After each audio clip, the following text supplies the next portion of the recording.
ನಾರಾಯಣ ನಿನ್ನ ನಾಮದ ಸ್ಮರಣೆಯ ಸಾರಾಮೃತಯನ್ನ ಬಾಯಿಗೆ ಬರಲಿ.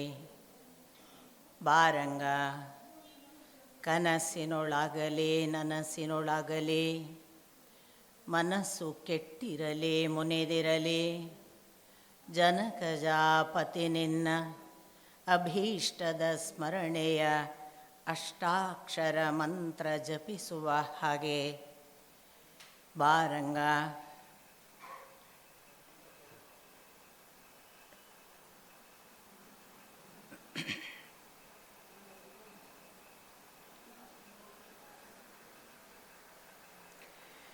ನಾರಾಯಣಂ ನಮಸ್ಕೃತ್ಯ ನರಂಚೈವ ನರೋತ್ತಮಂ ದೇವೀಂ ಸರಸ್ವತೀಂ ವ್ಯಾಸಂ ತತೋ ಜಯಮುದೀರಯೇತ್. ಸತ್ಯಂ ಪರಂ ಧೀಮಹಿ.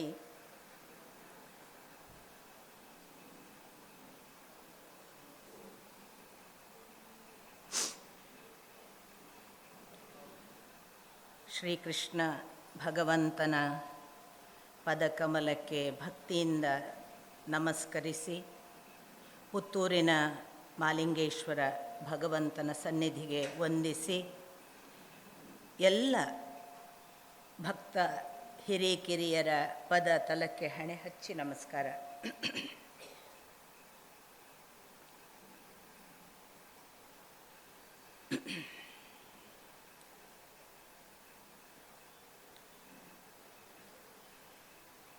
ಶ್ರೀ ಶಣ್ಣ ಹೇಳಿದರು, 5ನೆಯ ತಾರೀಖು 5ನೆಯ ದಿನ. ನನಗೆ ಮತ್ತೆ ಯಥಾ ಪ್ರಕಾರ ಢವ ಢವ ಹೊಡಿತಾ ಹೇಳ್ತಿತ್ತು. 5ನೆಯ ಸ್ಕಂಧದ ಅರ್ಧ ಭಾಗದಲ್ಲಷ್ಟೇ ಇದ್ದೇನೆ ನಾನು. ನಾವು ನೋಡಿದ ಭಾಗವನ್ನು ನಾನು ಮತ್ತೆ ವಾಸ್ತವಿಕ ಪುನರವಲೋಕನ ಮಾಡಬೇಕು. ಎಷ್ಟೋ ಸಂಗತಿ ಈಗ ನಾನು ನಿನ್ನೆ ದಿನ ಪುರಂಜನ ಉಪಾಖ್ಯಾನವನ್ನು ನಿಮಗೆ ಹೇಳುವಾಗ ಅದರ ಸಾಂಕೇತಿಕ ಅರ್ಥದ ವಿವರಣೆ ಇನ್ನೂ ಬಹಳ ವಿಶದವಾಗಿ ವಿವರಿಸುವ ಹಾಗೆ ಇದೆ. ಆ 5 ಹೆಡೆಯ ಸರ್ಪ ಯಾವುದು, ಜೊತೆಗಿದ್ದ 10 ಯಾವುದು, ಗೆಳತಿಯರು, ಅಲ್ಲಿಗೆ ಬಂದಂತಹ ಇನ್ನೊಂದು ರಕ್ಷಕ ಯಾವುದು, ಅದು 10 ಗೆಳತಿಯರು ಅನ್ನೋದು ಜ್ಞಾನೇಂದ್ರಿಯ ಮತ್ತು ಕರ್ಮೇಂದ್ರಿಯ, ಜೊತೆಗಿದ್ದದ್ದು ರಕ್ಷಕ ಅನ್ನೋದು ಮನಸ್ಸು, ಅಥವಾ ಇನ್ನೊಂದು ಕಾಯ್ತಾ ಇರುವ 5 ಹೆಡೆಯ ಸರ್ಪ ಅನ್ನೋದು ನಮ್ಮ ಪಂಚಪ್ರಾಣಗಳು. ಅದು ಎಲ್ಲ ಭಯ ಪ್ರಜ್ವಾರ ಯಾರು, ಚಂಡವೇಗ ಯಾರು, ಚಂಡವೇಗ ಯಾರು ಅನ್ನೋದು ಬಹಳ ಇಂಟ್ರೆಸ್ಟಿಂಗ್.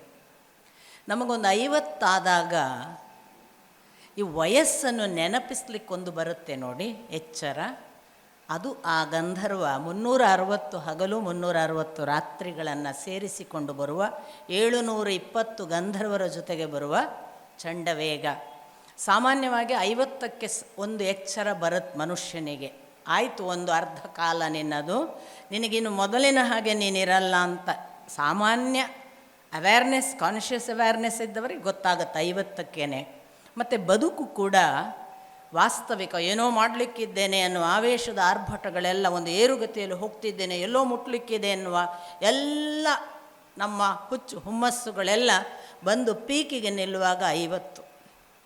ಆ 50ರಲ್ಲಿ ಹೋಗಿ ಮೇಲೆ ನೋಡ್ತಾನೆ ಅವನು, ನೋಡಲಿಕ್ಕೆ ಎಂಥದಿಲ್ಲ ಅಂತ ಗೊತ್ತಾಗತ್ತೆ. ಆಗ ಇಳಿಯೋದಕ್ಕೆ ಆರಂಭ ಮತ್ತೆ ಬುಡಕ್ಕೆ. ಹಾಗಾಗಿ ಈ 50ಕ್ಕೆ ಏರಿದವನಿಗೆ ಏನೂ ನೋಡಲಿಕ್ಕಿಲ್ಲ ಅಂತ ಗೊತ್ತಾದ ಮೇಲೆ ಇಳಿಯೋದು ಒಂದು ಕ್ರಮ. ಈ ಹುಟ್ಟುವಾಗ ಬೆಟ್ಟದ ತಪ್ಪು ಬದುಕು ಅನ್ನೋದು ಒಂದು ಬೆಟ್ಟ. ಹುಟ್ಟುವಾಗ ಬೆಟ್ಟದ ತಪ್ಪಲಿನಲ್ಲಿದ್ದವ ಅವನು ಇಷ್ಟು ಹೊತ್ತು ಏರಿ ಆಮೇಲೆ ಕೆಳಗೆ ಯಾಕೆ ಬರೋದು, ಇಲ್ಲಿಂದ ಇಲ್ಲೇ ಹೋಗ್ಬೋದಲ್ಲ ಅನ್ನುವ ನಿವೃತ್ತ ಮಾರ್ಗದವ ಅಷ್ಟೇ. ನಾವೆಲ್ಲ ಒಂದಿಷ್ಟು ಸಮಯ ಏನೋ ಮಾಡಲಿಕ್ಕಿದೆ, ಹೆಸರೋ ಮತ್ತೊಂದು ಯಶಸ್ಸೋ ಕೀರ್ತಿಯೋ ಎಲ್ಲ ಮಾಡಿ ಆಮೇಲೆ ಕೆಳಗೆ ಇಳಿಲಿಕ್ಕೆ ಶುರು ಮಾಡ್ತೇವೆ. ಗೊತ್ತಾಗ್ಬಿಡುತ್ತೆ ನಾನು ಸುಮ್ಮನೆ ಏರಿದ್ದು ಮೇಲೆ ಏನು ನೋಡುವಂಥದ್ದಿಲ್ಲ ಅಂತ. ಆಗ ಅದಕ್ಕೇ ನಾನು ಬಹಳ ಬಾರಿ ಚಾರಣ ಮಾಡಿದ ನಂತರ ಗೋಮುಖ ಗಂಗೋತ್ರಿ ಎಲ್ಲ ಹೋಗಿ ಬಂದ ಮೇಲೆ ಕೈಸಲಗ ಅಂತ ಕೇಳ್ತಿದ್ರು ಕೆಳಗಿನವರು. ಚಡ್ನೆ ಕಾ ಆನಂದ ಉತಾರನೆ ಮೆಹೆ ಅಂತ ಹೇಳ್ತಿದ್ದೆ ನಾನು. ಏರುವ ಆನಂದ ಇಳಿಯುವುದರಲ್ಲಿ ಇದೆ ಅಂತ. ಹಾಗೆ ಆ ಚಂಡವೇಕನ ಬಹಳ ಎಚ್ಚರಿಸುವ ಗಲಾಟೆಯೇ ಇವರು ಹಣ್ಣಾದದ್ದು ಅಂತ ನಾನು ನಿಮಗೆ ಹೇಳಿದೆ. ಪಂಚ ಪ್ರಾಣಗಳು ಹೊಡೆದಾಡ್ತವೆ, ಅದೇ ಸರ್ಪ ತಾನು ಹೊಡೆದಾಡಿ ಮುದಿಯಾಯಿತು ಅಂತೆಲ್ಲ ಬಂದದ್ದು. ಆಗಲೇ ಪ್ರಾರಂಭ ಆಗೋದು ನೋಡಿ, ನಮಗೊಂದು ದೌರ್ಬಲ್ಯಗಳೆಲ್ಲ ಗೊತ್ತಾಗೋದು. ನನ್ನ ಕಣ್ಣು ವೀಕ್ ಆಗಿದೆ, ನನಗೆ ಕಿವಿ ಇನ್ನು ವೀಕ್ ಆಗ್ತಿದೆ, ಇವೆಲ್ಲ ಎಚ್ಚರ. ಕಾಲು ಇನ್ನು ಮೊದಲಿನ ಹಾಗೆ ಇಲ್ಲ, ನಾನು ಮೊದಲಿನ ಶಕ್ತಿ ಕಳ್ಕೊತಿದ್ದೀನಿ ಅನ್ನುವ ಅವೇರ್ನೆಸ್ ಎಲ್ಲ ಹುಟ್ಟಾಗೋದು. ಅದು ಚಂಡವೇಗ ಮಾಡುವ ಮೊದಲನೆಯ ಅಲಾರ್ಮ್. ಅದನ್ನು ಬಿಟ್ಟು ಎಚ್ಚರ ಕಳ್ಕೊಂಡು ಮತ್ತೆ ಸಂಸಾರಕ್ಕೆ ಮುಳುಗಿದರೆ ಬರುವವರೇ ಜರ, ಭಯ ಮತ್ತು ಪ್ರಜ್ವಾರ. ಇವರು ಯಾರು ಅಂತ ಕೇಳಿದಾಗ ನಿಮಗೆ ಗೊತ್ತು, ಮುಪ್ಪನ್ನು ಎಚ್ಚರಿಸುವ ಕಾಲಕನ್ನಿಕೆ. ಅವಳ ಜೊತೆಗೆ ಬರುವುದು ವ್ಯಾಧಿಗಳು. ಪ್ರಜ್ವಾರ ಯಾರು ಅಂದರೆ ಅವನು ಉಷ್ಣ ಜ್ವರವನ್ನು, ಶೀತ ಜ್ವರವನ್ನು ಕೊಡುವವನು ಅಂತ.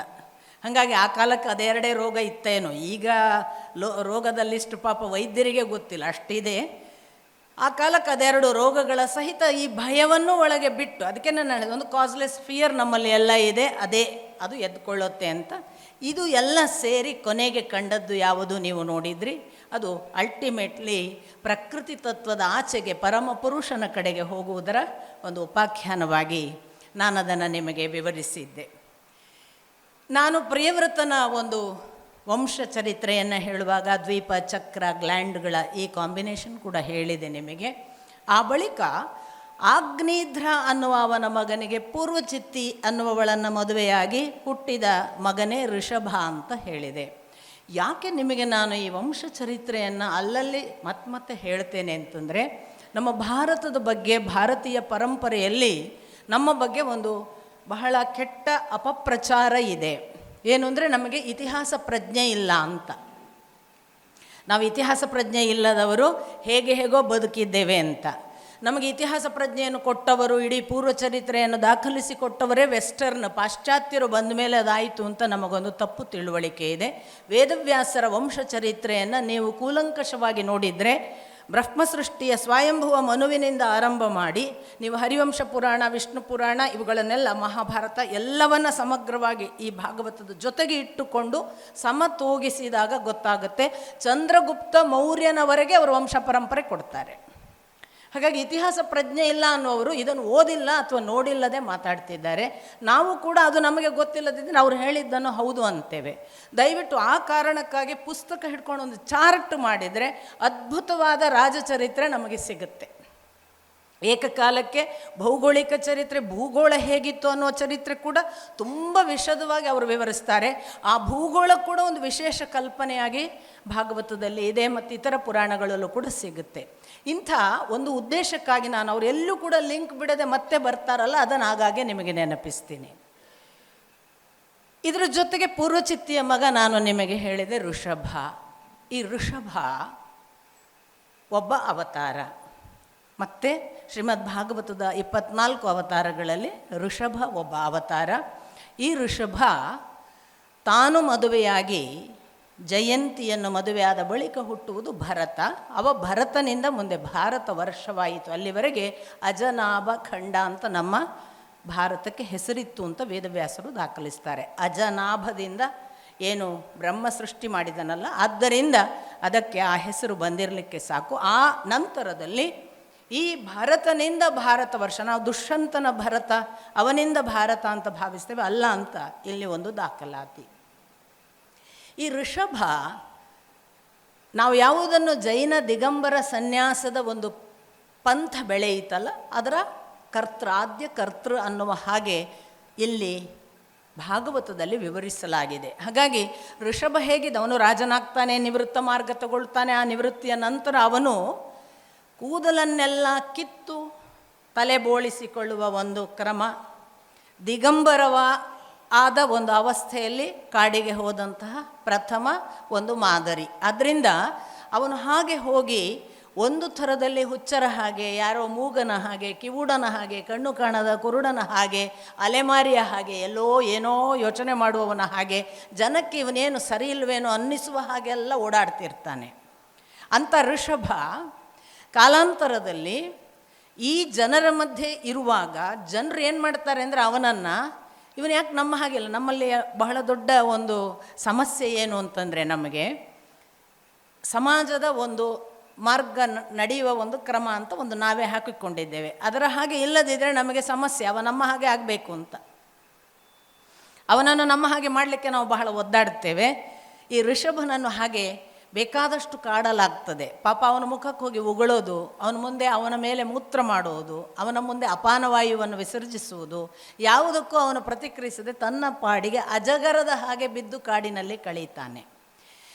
ಅಂದರೆ ನಾನು ನಿಮಗೆ ಏನನ್ನು ಹೇಳಲಿಕ್ಕೆ ಉದ್ದೇಶ ಪಡ್ತಿದ್ದೇನೆ ಅಂತಂದರೆ, ನೋಡಿ, ಭಗವಂತನ ಅವತಾರ ಹೀಗೆ ಒಂದು ಕಾಣಿಸುವ ಮಾದರಿಯಾಗಿ ಯಾಕೆ ಕೊಟ್ಟ ಅಂದರೆ, ಪೃಥು ಒಬ್ಬ ರಾಜನಾಗಿ ಭಗವಂತನ ಅವತಾರ ಅಂದೆ ನಾನು. ಅಲ್ಲಿ ವರಾಹ ಅವತಾರವಾಗಿ ಬಂದಾಗ ಹಂದಿಯಾಗಿ ವರಾಹ ಭಗವಂತ ಬರಬಹುದು ಅಂತ ಸೂಚಿಸಿದ. ಭಗವಂತ ರಾಜನಾಗಿ ಬರಬಹುದು ಅಂತ ಪೃಥುವಿನ ಸನ್ನಿವೇಶದಲ್ಲಿ ಗೊತ್ತಾಗತ್ತೆ. ಭಗವಂತ ನಿಮಗೆ ನಮಗೆ ಸಾಮಾಜಿಕ ಕಟ್ಟುಕಟ್ಟಳೆಯ ಯಾವ ಪದ್ಧತಿ ನಿಯಮಗಳಿವೆ ಅದಕ್ಕೆ ತದ್ವಿರುದ್ಧವಾದ ಹುಚ್ಚನ ಹಾಗೂ ಅವಧೂತನ ಹಾಗೂ ಬರಬಹುದು ಅನ್ನುವುದಕ್ಕೆ ಋಷಭ ಒಂದು ಮಾದರಿ. ಸೊ ಪ್ರಪ್ರಥಮ ಅವಧೂತ ಮಾದರಿ ಭಗವದ್ ಅವತಾರ ಋಷಭ. ಅವನ ನಂತರ ಅದನ್ನು ಸುಮತಿ ದಿಗಂಬರ ಸನ್ಯಾಸದ ಯಾವ ಜೈನ ಪರಂಪರೆ ಇದೆಯಲ್ಲ ಅದಕ್ಕೆ ಮುಂದುವರಿಸಿದ ಮತ್ತು ಬೆಳೆಸಿದ ಅನ್ನುವುದು ನಮಗೆ ಗೊತ್ತಾಗುವ ಸಂಗತಿ. ಈ ಋಷಭ ಮುಂದೆ ಹೀಗೆ ತನ್ನ ಜೀವನವನ್ನು ಅಲೆಮಾರಿಯ ಹಾಗೆ ಅವಧೂತನ ಹಾಗೆ ಎರ್ರಾಬೆರಿ ನಮಗೆ ಗೊತ್ತಿರುವ ಮಾರ್ಗದ ತದ್ವಿರುದ್ಧವಾಗಿ ಕಳೆದು ಕುಂಕ ಕುಟಕ ಅನ್ನುವ ಬೇರೆ ಬೇರೆ ದಕ್ಷಿಣ ಕನ್ನಡದ ದೇಶಗಳಲ್ಲಿ ತಿರುಗಾಡಿ ಕುಟಕಗಿರಿಯಲ್ಲಿ ಸತ್ತ ಅಥವಾ ಸಾಯುವುದು ಅನ್ನೋದು ನಾವು ಹೇಳೋದು, ಕಾಡ್ಗಿಚ್ಚು ಅವನಿಗೆ ಅಲ್ಲಿ ವ್ಯಾಪಿಸಿದಾಗ ಅವನು ತನ್ನ ಅವತಾರವನ್ನು ಸಮಾಪ್ತಿ ಮಾಡಿಕೊಳ್ಳುವುದಕ್ಕೆ ಆ ಕಾಡ್ಗಿಚ್ಚನ್ನು ನೆಪ ಮಾಡಿಕೊಂಡು ದೇಹದಿಂದ ನಿವೃತ್ತನಾದ ಅನ್ನುವುದು ದಾಖಲು. ಈ ಕುಟಕಗಿರಿಯೇ ಕೊಡಚಾದ್ರಿಯ ಅದನ್ನೇ ಹೇಳ್ತಾರೆ, ಅದಕ್ಕೆ ಸಮೀಕರಿಸ್ತಾರೆ. ಹೀಗಾಗಿ ಈ ಎಲ್ಲ ಹಿನ್ನೆಲೆಯಲ್ಲಿ ಋಷಭ ಅವತಾರ. ಇದರ ನಂತರ ಬರುವುದೇ ಭರತ ವರ್ಷ ಅಥವಾ ಭರತನ ಒಂದು ಏನು ಮುಂದುವರಿದ ಪರಂಪರೆ. ಈ ಭರತ ಪಂಚಜನಿಯನ್ನು ಮದುವೆಯಾಗಿ ಸುಮತಿ ಮೊದಲಾದ ಹಲವು ಮಕ್ಕಳು. ಭರತನಿಗೆ 99 ತಮ್ಮಂದರು ಕೂಡ ಇದ್ದಾರೆ. ಈ ಭರತ ಅದ್ಭುತವಾದ ರಾಜ್ಯಾಡಳಿತ, ಒಳ್ಳೆಯ ಮಾದರಿಯ ಉಪದೇಶ, ಮಕ್ಕಳಿಗೆಲ್ಲ ತುಂಬ ಚೆನ್ನಾಗಿ ರಾಜ್ಯ ಆಡಳಿತವನ್ನು ಮಾಡಬೇಕು ಹೇಗೆ ಅನ್ನೋದನ್ನು ತುಂಬ ಚೆನ್ನಾದ ಭಾಷಣಗಳನ್ನೆಲ್ಲ ಮಾಡ್ತಾನೆ ಅವನು ತನ್ನ ಮಕ್ಕಳನ್ನು ಮುಂದೆ ಕೂಡಿಸ್ಕೊಂಡು. ಒಳ್ಳೆಯ ಮಾತುಗಳೆಲ್ಲ ಇವೆ, ನಾನು ಮತ್ತೆ ಹೇಳ್ತೀನಿ, ದಯವಿಟ್ಟು ಆ ಭಾಗಗಳನ್ನು ಆಸ್ವಾದಿಸುವುದಕ್ಕಾಗಿ ಓದೋಣ. ಓದೋದೊಂದೇ ದಾರಿ, ನಾನು ಅದನ್ನೆಲ್ಲ ನಿಮಗೆ ಹೇಳಲಾರೆ. ಆದರೆ ಒಂದು ಮಾತಂತೂ ಬಹಳ ಸ್ಪಷ್ಟವಾಗಿ ಭರತ ಹೇಳೋದು, ಸದಾ ಇದರಾಚೆಗೆ ಹೋಗುವುದನ್ನು ನೆನಪಿಸದ ಹೆಂಡತಿ ಹೆಂಡತಿಯಲ್ಲ, ಮಕ್ಕಳು ಮಕ್ಕಳಲ್ಲ, ಮಿತ್ರರು ಮಿತ್ರರಲ್ಲ, ತಂದೆ ತಾಯಿಗಳಲ್ಲ, ಅವರು ನಿಮ್ಮ ಶತ್ರುವೆಂದು ಭಾವಿಸಿ ಅಂತ. ಇದು ಭರತ ರಾಜ್ಯ ಪಟ್ಟಾಭಿಷೇಕವನ್ನು ತನ್ನ ಮಕ್ಕಳಿಗೆ ಮಾಡುವ ಉಪನ್ಯಾಸದಲ್ಲಿ ಘೋಷಿಸ್ತಾನೆ. ಸದಾ ಇದರ ಆಚೆಗೆ ಹೋಗುವುದನ್ನು ನೆನಪಿಸದೆ ನಿಮ್ಮನ್ನು ಇದರಲ್ಲೇ ಯಾರೆಲ್ಲ ಇಡುತ್ತಾರೆ ಅಥವಾ ಒಳಗೆ ಇರುವ ಹಾಗೆ ಮತ್ತೆ ನಮ್ಮನ್ನು ಆಮಿಷಕ್ಕೆ ಹಾಕಿ ನಮ್ಮನ್ನು ಇದರೊಳಗೆ ಮುಳುಗಿಸ್ತಾರೆ, ಅವರನ್ನು ಶತ್ರುಗಳೇ ಅಂತ ತಿಳಿಯಿರಿ ಅಂತ. ಇದು ಭರತನ ಒಟ್ಟು ಸಂದೇಶದ ಭಾಗವಾಗಿ ಅವನು ನಿವೃತ್ತ ಮಾರ್ಗಕ್ಕೆ ಹೋಗ್ತಾನೆ. ಯಾಕೆ ಭರತ ಮುಖ್ಯ ಆಗ್ತಾನೆ ಅಂತಂದರೆ, ಇಂಥ ನಿವೃತ್ತ ಮಾರ್ಗಕ್ಕೆ ಹೋದ ಭರತ ಯಾವ ತಪಸ್ಸಿನ ಸಾಧನೆಯ ತುದಿಯನ್ನು ತಲುಪ್ತಾನೆ ಅಂದರೆ, ಇನ್ನೇನು ಭಗವಂತ ತನಗೆ ಅವನ ಸಮೀಪ ಬಂದಿದ್ದಾನೆ ಅನ್ನುವಷ್ಟು ಭರತ ಅದರ ಉನ್ನತ ಅವಸ್ಥೆಯಲ್ಲಿ ಬಹಳ ಸಾಧನೆಯ ತುದಿಯಲ್ಲಿರ್ತಾನೆ. ಅವನಿಗೆ ಯಾವ ಇತರ ಮೋಹಗಳಾಗಲಿ, ಯಾವುದೇ ಅಂಟುಗಳಾಗಲಿ, ಯಾವುದೇ ಆಕರ್ಷಣೆಗಳಾಗಲಿ ಯಾವುದು ಅವನನ್ನು ಕಟ್ಟಿಕೊಂಡಿಲ್ಲ. ಅವನು ಅದರ ಆಚೆಗೆ ಹೋಗುವ ಎಲ್ಲ ಸ್ಥಿತಿಯ ಉನ್ಮತ್ತ ಸ್ಥಿತಿಯಲ್ಲಿರುವಾಗ ಒಂದು ದಿನ ಅಚಾನಕ್ಕಾಗಿ ಒಂದು ಜಿಂಕೆ ನೀರು ಕುಡಿಯುವುದಕ್ಕೆ ನದಿ ದಡಕ್ಕೆ ಬಂದಿದೆ. ಇವನು ಪುಲಹರ ಆಶ್ರಮದ ನದಿ ದಟ್ಟದಲ್ಲಿದ್ದಾನೆ, ಗಂಡಕಿ ನದಿ. ಆ ಗಂಡಕಿ ನದಿಯಲ್ಲಿ ನೀರು ಕುಡಿಬೇಕು ಅಂತ ಜಿಂಕೆ ಇನ್ನೂ ನೀರು ಕುಡಿಯುವುದಕ್ಕೆ ತೊಡಗಿದೆ. ಇವನು ಸ್ನಾನ ಆಹ್ನಿಕಗಳಿಗೆ ಬಂದಿದ್ದಾನೆ.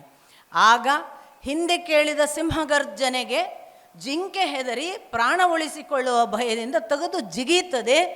ಆ ನೀರಿನ ಮೇಲಿಂದ ಆಚೆ ದಡಕ್ಕೆ ಜಿಗಿಯುವ ಆ ರಭಸದಲ್ಲಿ ಗರ್ಭದಲ್ಲಿದ್ದ ಮಗು ಕೆಳಕ್ಕೆ ಬಿದ್ದು ನೀರಿಗೆ ಇದು ಆಚೆಗೆ ಹೋಗಿ ತನ್ನ ಆ ಏಟೋ ಮತ್ತೊಂದು ಆವೇದನೆಗಳಿಂದಲೂ ಅದು ಆಚೆಯಿಂದ ಒಂದು ಗುಹೆಯನ್ನು ಸೇರಿ ತಾನು ಸಾಯುತ್ತೆ ತಾಯಿ.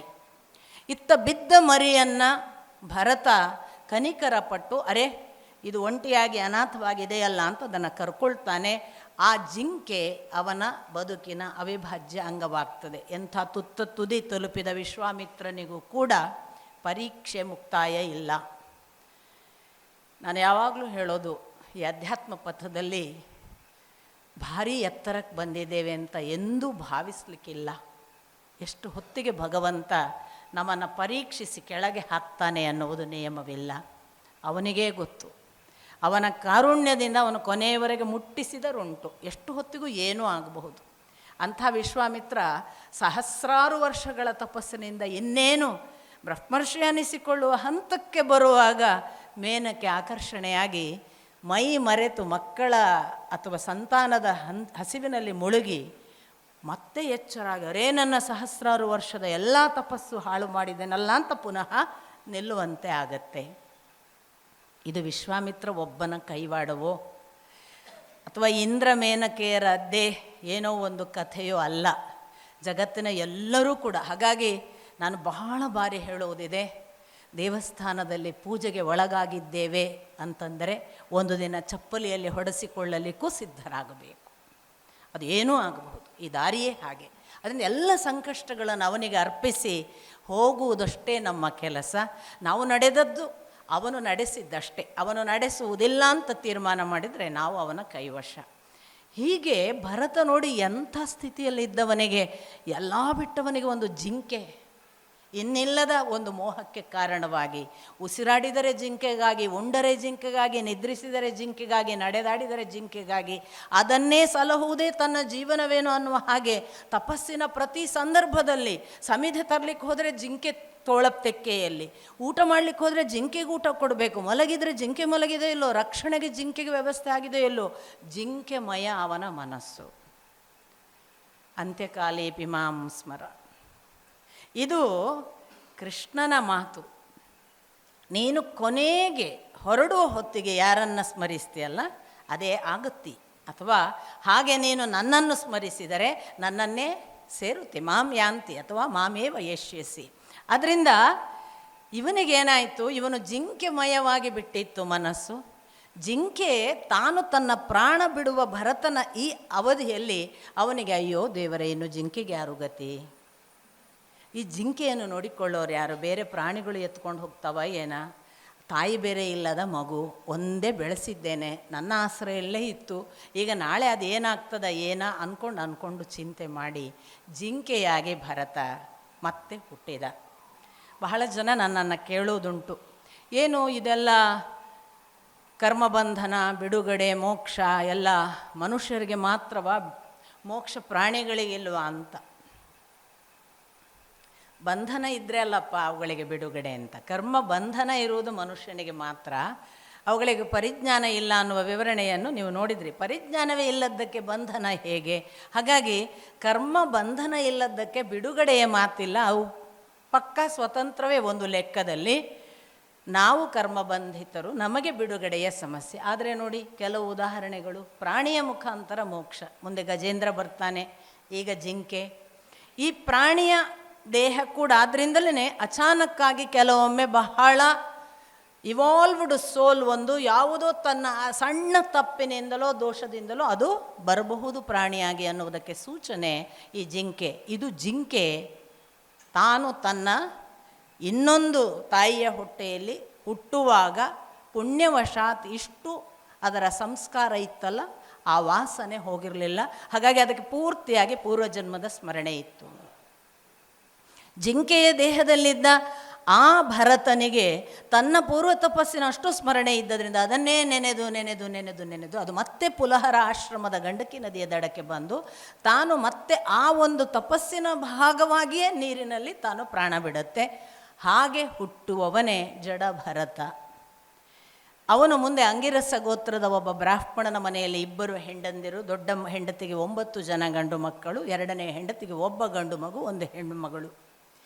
ಈ 1 ಹೆಣ್ಣು ಮಗುಳ ಜೊತೆಗೆ ಹುಟ್ಟಿದ ಮಗನೇ ಜಡಭರತ. ಅವನಿಗೆ ಜಡಭರತ ಅಂದರೆ ಯಾಕೆ, ಅವನು ಹುಟ್ಟುತ್ತಲೇ ಯಾವುದೂ ಗೊತ್ತಿಲ್ಲದ ಹಾಗೆ, ಅಥವಾ ಅವನ 9 ಜನ ಅಣ್ಣ ತಮ್ಮಂದರು ನಿತ್ಯ ಆಹ್ನಿಕಗಳನ್ನು ತಂದೆ ಜೊತೆಗೆ ಏನೆಲ್ಲ ಮಾಡಬೇಕು, ವಿಧಿವಿಧಾನ ಶಾಸ್ತ್ರೋಕ್ತ ಎಲ್ಲ ಯಜ್ಞ, ಅದರ ಈ ಎಲ್ಲವುಗಳನ್ನು ಕಲಿಯುವ ಶಾಸ್ತ್ರ ಭಾಗವಾಗಿ ಬೆಳೆದರೆ ಇವನು ಯಾವುದಕ್ಕೆ ಕರೆದ್ರೂ ಇಲ್ಲ ಅವನು. ಮತ್ತು ಯಾವ ವಿಷಯದಲ್ಲೂ ಕೂಡ ಗೊತ್ತೇ ಇಲ್ವೇನೋ ಅನ್ನುವ ಹಾಗೆ ಒಬ್ಬ ಕೂತ್ಕೊಂಡಿರುವ ಆಸಾಮಿ. ಏನು ಕೇಳಿದರೆ ಅಷ್ಟೇ ಕೇಳಿದ್ದಕ್ಕೆ ಮಾಡುವವ, ಹೇಳಿದ್ದನ್ನು ಮಾಡುವವ. ಕೂತ್ಕೊಂಡಲ್ಲೇ ಕೂತ್ಕೊಂಡಿರ್ತಾನೆ, ಕೊಟ್ಟದ್ದನ್ನು ತಿಂತಾನೆ, ಬೇಯಿಸಿದ್ದನ್ನು ಕೊಟ್ಟರು ತಿಂತಾನೆ, ಬೇಯಿಸದೇ ಇರೋದನ್ನು ಕೊಟ್ಟರೆ ತಿಂತಾನೆ, ಕರಟಿದ್ದು ಕೊಟ್ಟರೆ ತಿಂತಾನೆ, ಉಳಿದದ್ದು ಕೊಟ್ಟರೆ ತಿಂತಾನೆ. ಹೇಗೆ ನೋಡಿಕೊಂಡ್ರೋ ಹಾಗೆ.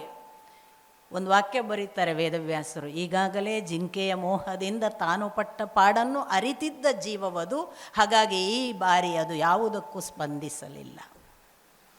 ಅಷ್ಟು ನ್ಯೂಟ್ರಲ್ ಆಗಿಬಿಟ್ಟಿತ್ತು ಅಂತ. ಹಾಗೆ ಜಡಭರತ ಅಂಥ ಒಂದು ತ್ರಯಸ್ಥ ಭಾವದಲ್ಲಿ ಏನೂ ಗೊತ್ತಿಲ್ಲದ ಹಾಗೆ ಕೂತಾಗ ಕಡೆಗೆ ಇವನು ಯಾವುದಕ್ಕೂ ನಾಲಾಯಕ, ಇವನೇನು ನಮ್ಮ ವಂಶದ ಈ ಪರಂಪರೆಯನ್ನು ಮುಂದುವರಿಸಲ್ಲ, ಕೃಷಿ ಆದರೂ ಮಾಡಲಿ ಅಂತ ಹೇಳಿಬಿಟ್ಟು ಅವನನ್ನು ಸಾಮಾನ್ಯವಾಗಿ ಕೃಷಿ ಕೆಲಸಕ್ಕೆ ಕಳಿಸ್ತಿದ್ದ. 9 ಜನ ಅಣ್ಣ ತಮ್ಮಂದರು ಉಳಿದವರು ಇದ್ದಾರಲ್ಲ, ಸಹೋದರರು, ಅವರು ಎಲ್ಲರೂ ಕೂಡಿ ಹೋಗ ಆ ಕೆಲಸ ಮಾಡು, ಈ ಕೆಲಸ ಮಾಡು, ತೋಟದ ಕೆಲಸ, ಆಮೇಲೆ ಹಾಕಿ ತಿನ್ನೋದು, ತೋಟದ ಕೆಲಸ ಮಾಡ್ಕೊಂಡು ಬಿದ್ದುಕೊಂಡಿರೋದು. ಹಾಗೆ ಒಂದು ಸಂದರ್ಭ ಬಂತು, ತಂದೆ ತಾಯಿ, ಅದರಲ್ಲಿ ಇವನ ತಾಯಿ ಸತ್ರು, ತಂದೆ ಮಲತಾಯಿಯನ್ನು ಇವನ ವಶಕ್ಕೆ ಬಿಟ್ಟು, ಅಥವಾ ಇವನು ಮಲತಾಯಿಯ ವಶಕ್ಕೆ ಬಿಟ್ಟು ಬದುಕುವ ಹಾಗಾಯಿತು. ಹಾಗೂ ಇದ್ದಾನೆ.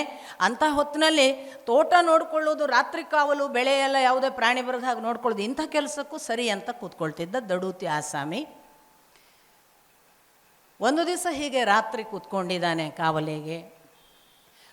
ಒಂದು ಕಡೆ ಯಾರೋ ಡಕಾಯಿತರು ತಮ್ಮ ನಾಯಕನಿಗೆ ಯಾವುದೋ ಒಂದು ಯಜ್ಞ ಮಾಡಿದ್ದಾರೆ. ಆ ಮಾಡುವುದಕ್ಕೆ ಯಜ್ಞ ಪಶುವನ್ನು ಅವರು ಬಲಿ ಕೊಡುವವರಿದ್ದರು. ಅದು ಯಾವುದೋ ಅಚಾನಕ್ ಕಾರಣದಿಂದ ಯಜ್ಞ ಪಶು ತಪ್ಪಿಸಿಕೊಂಡಿದೆ. ಯಜ್ಞ ಪಶು ಎಲ್ಲೋಯ್ತು ಅಂತ ಹುಡ್ಕೊಂಡು ಬರುವಾಗ ಇವರಿಗೆ ಕಾಡಿನಲ್ಲಿ ಅಥವಾ ತೋಟದಲ್ಲಿ ಈ ಪ್ರಾಣಿ ಕಾಣ್ತಾನೆ. ಇದು ಚೆನ್ನಾಗಿದೆ, ಇದಕ್ಕಿಂತ ಒಳ್ಳೆ ಯಜ್ಞ ಪಶು ಇನ್ಯಾರಾಗಕ್ಕೆ ಸಾಧ್ಯ ನೋಡಿ. ಈ ಯಜ್ಞ ಪಶುವಿನ ಹಾಗೆ ಕಾಣ್ತಾನವನು. ಇವರಿಗೆ ರೆಸ್ಪಾನ್ಸ್ ಕೂಡ ಮಾಡೋದಿಲ್ಲ, ಅವ್ರು ಎತ್ಕೊಂಡು ಹೋಗ್ತಾರೆ.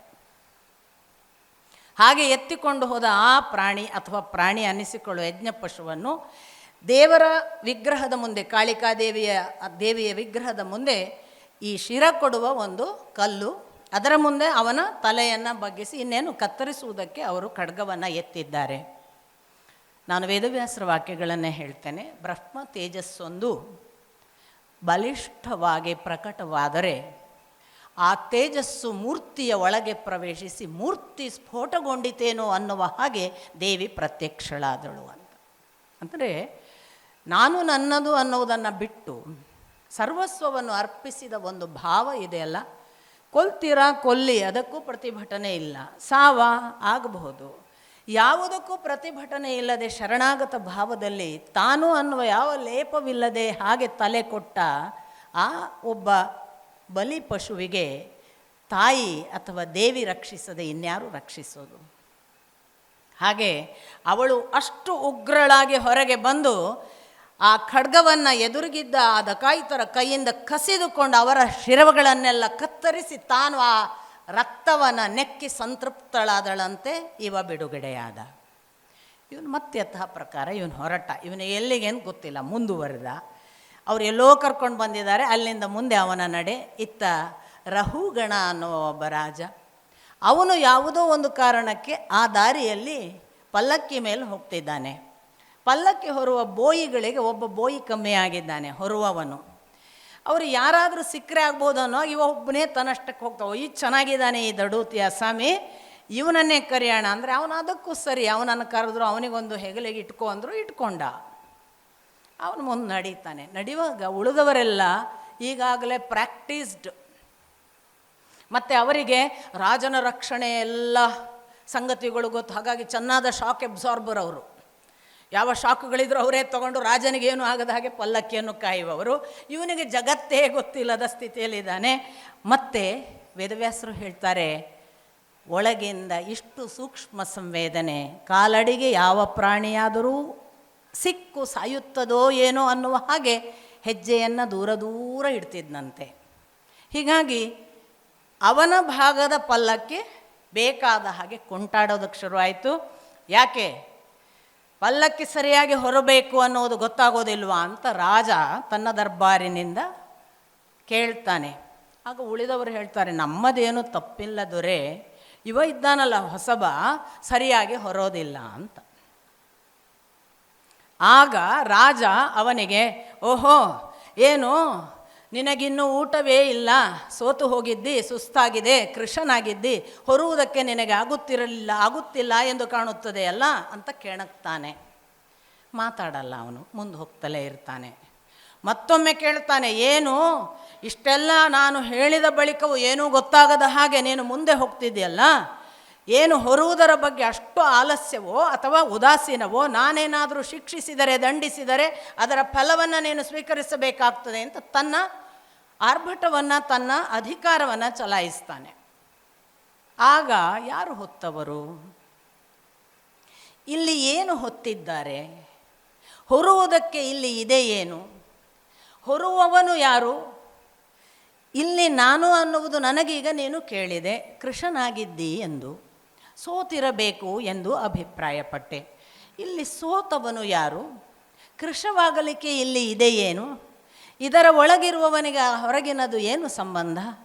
ಮತ್ತು ಹೊರುವುದು ಎನ್ನುವ ಮಾತು ನೀನು ಹೇಳಿದೆ. ಈ ಭೂಮಿ ನನ್ನ ಕಾಲನ್ನು ಹೊತ್ತಿದೆ, ಕಾಲಿನ ಮೇಲೆ ಸೊಂಟವಿದೆ, ಸೊಂಟದ ಮೇಲೆ ಭುಜವಿದೆ, ಭುಜದ ಮೇಲೆ ನಿನ್ನ ಪಲ್ಲಕ್ಕಿ ಇದೆ. ನಾನು ಹೊತ್ತೇನೆಂದರೆ ಎಂಥ ಮಾತು? ಅದು ಯಾರೋ ಹೊತ್ತದ್ದನ್ನು ನಾನು ಹೊತ್ತಿದ್ದೇನೆ ಎನ್ನುವ ಭಾವವಂತೂ ನನಗಿಲ್ಲ. ಶಿಕ್ಷಿಸಲಿಕ್ಕೆ ಇಲ್ಲೂ ನೀನು ಯಾರು?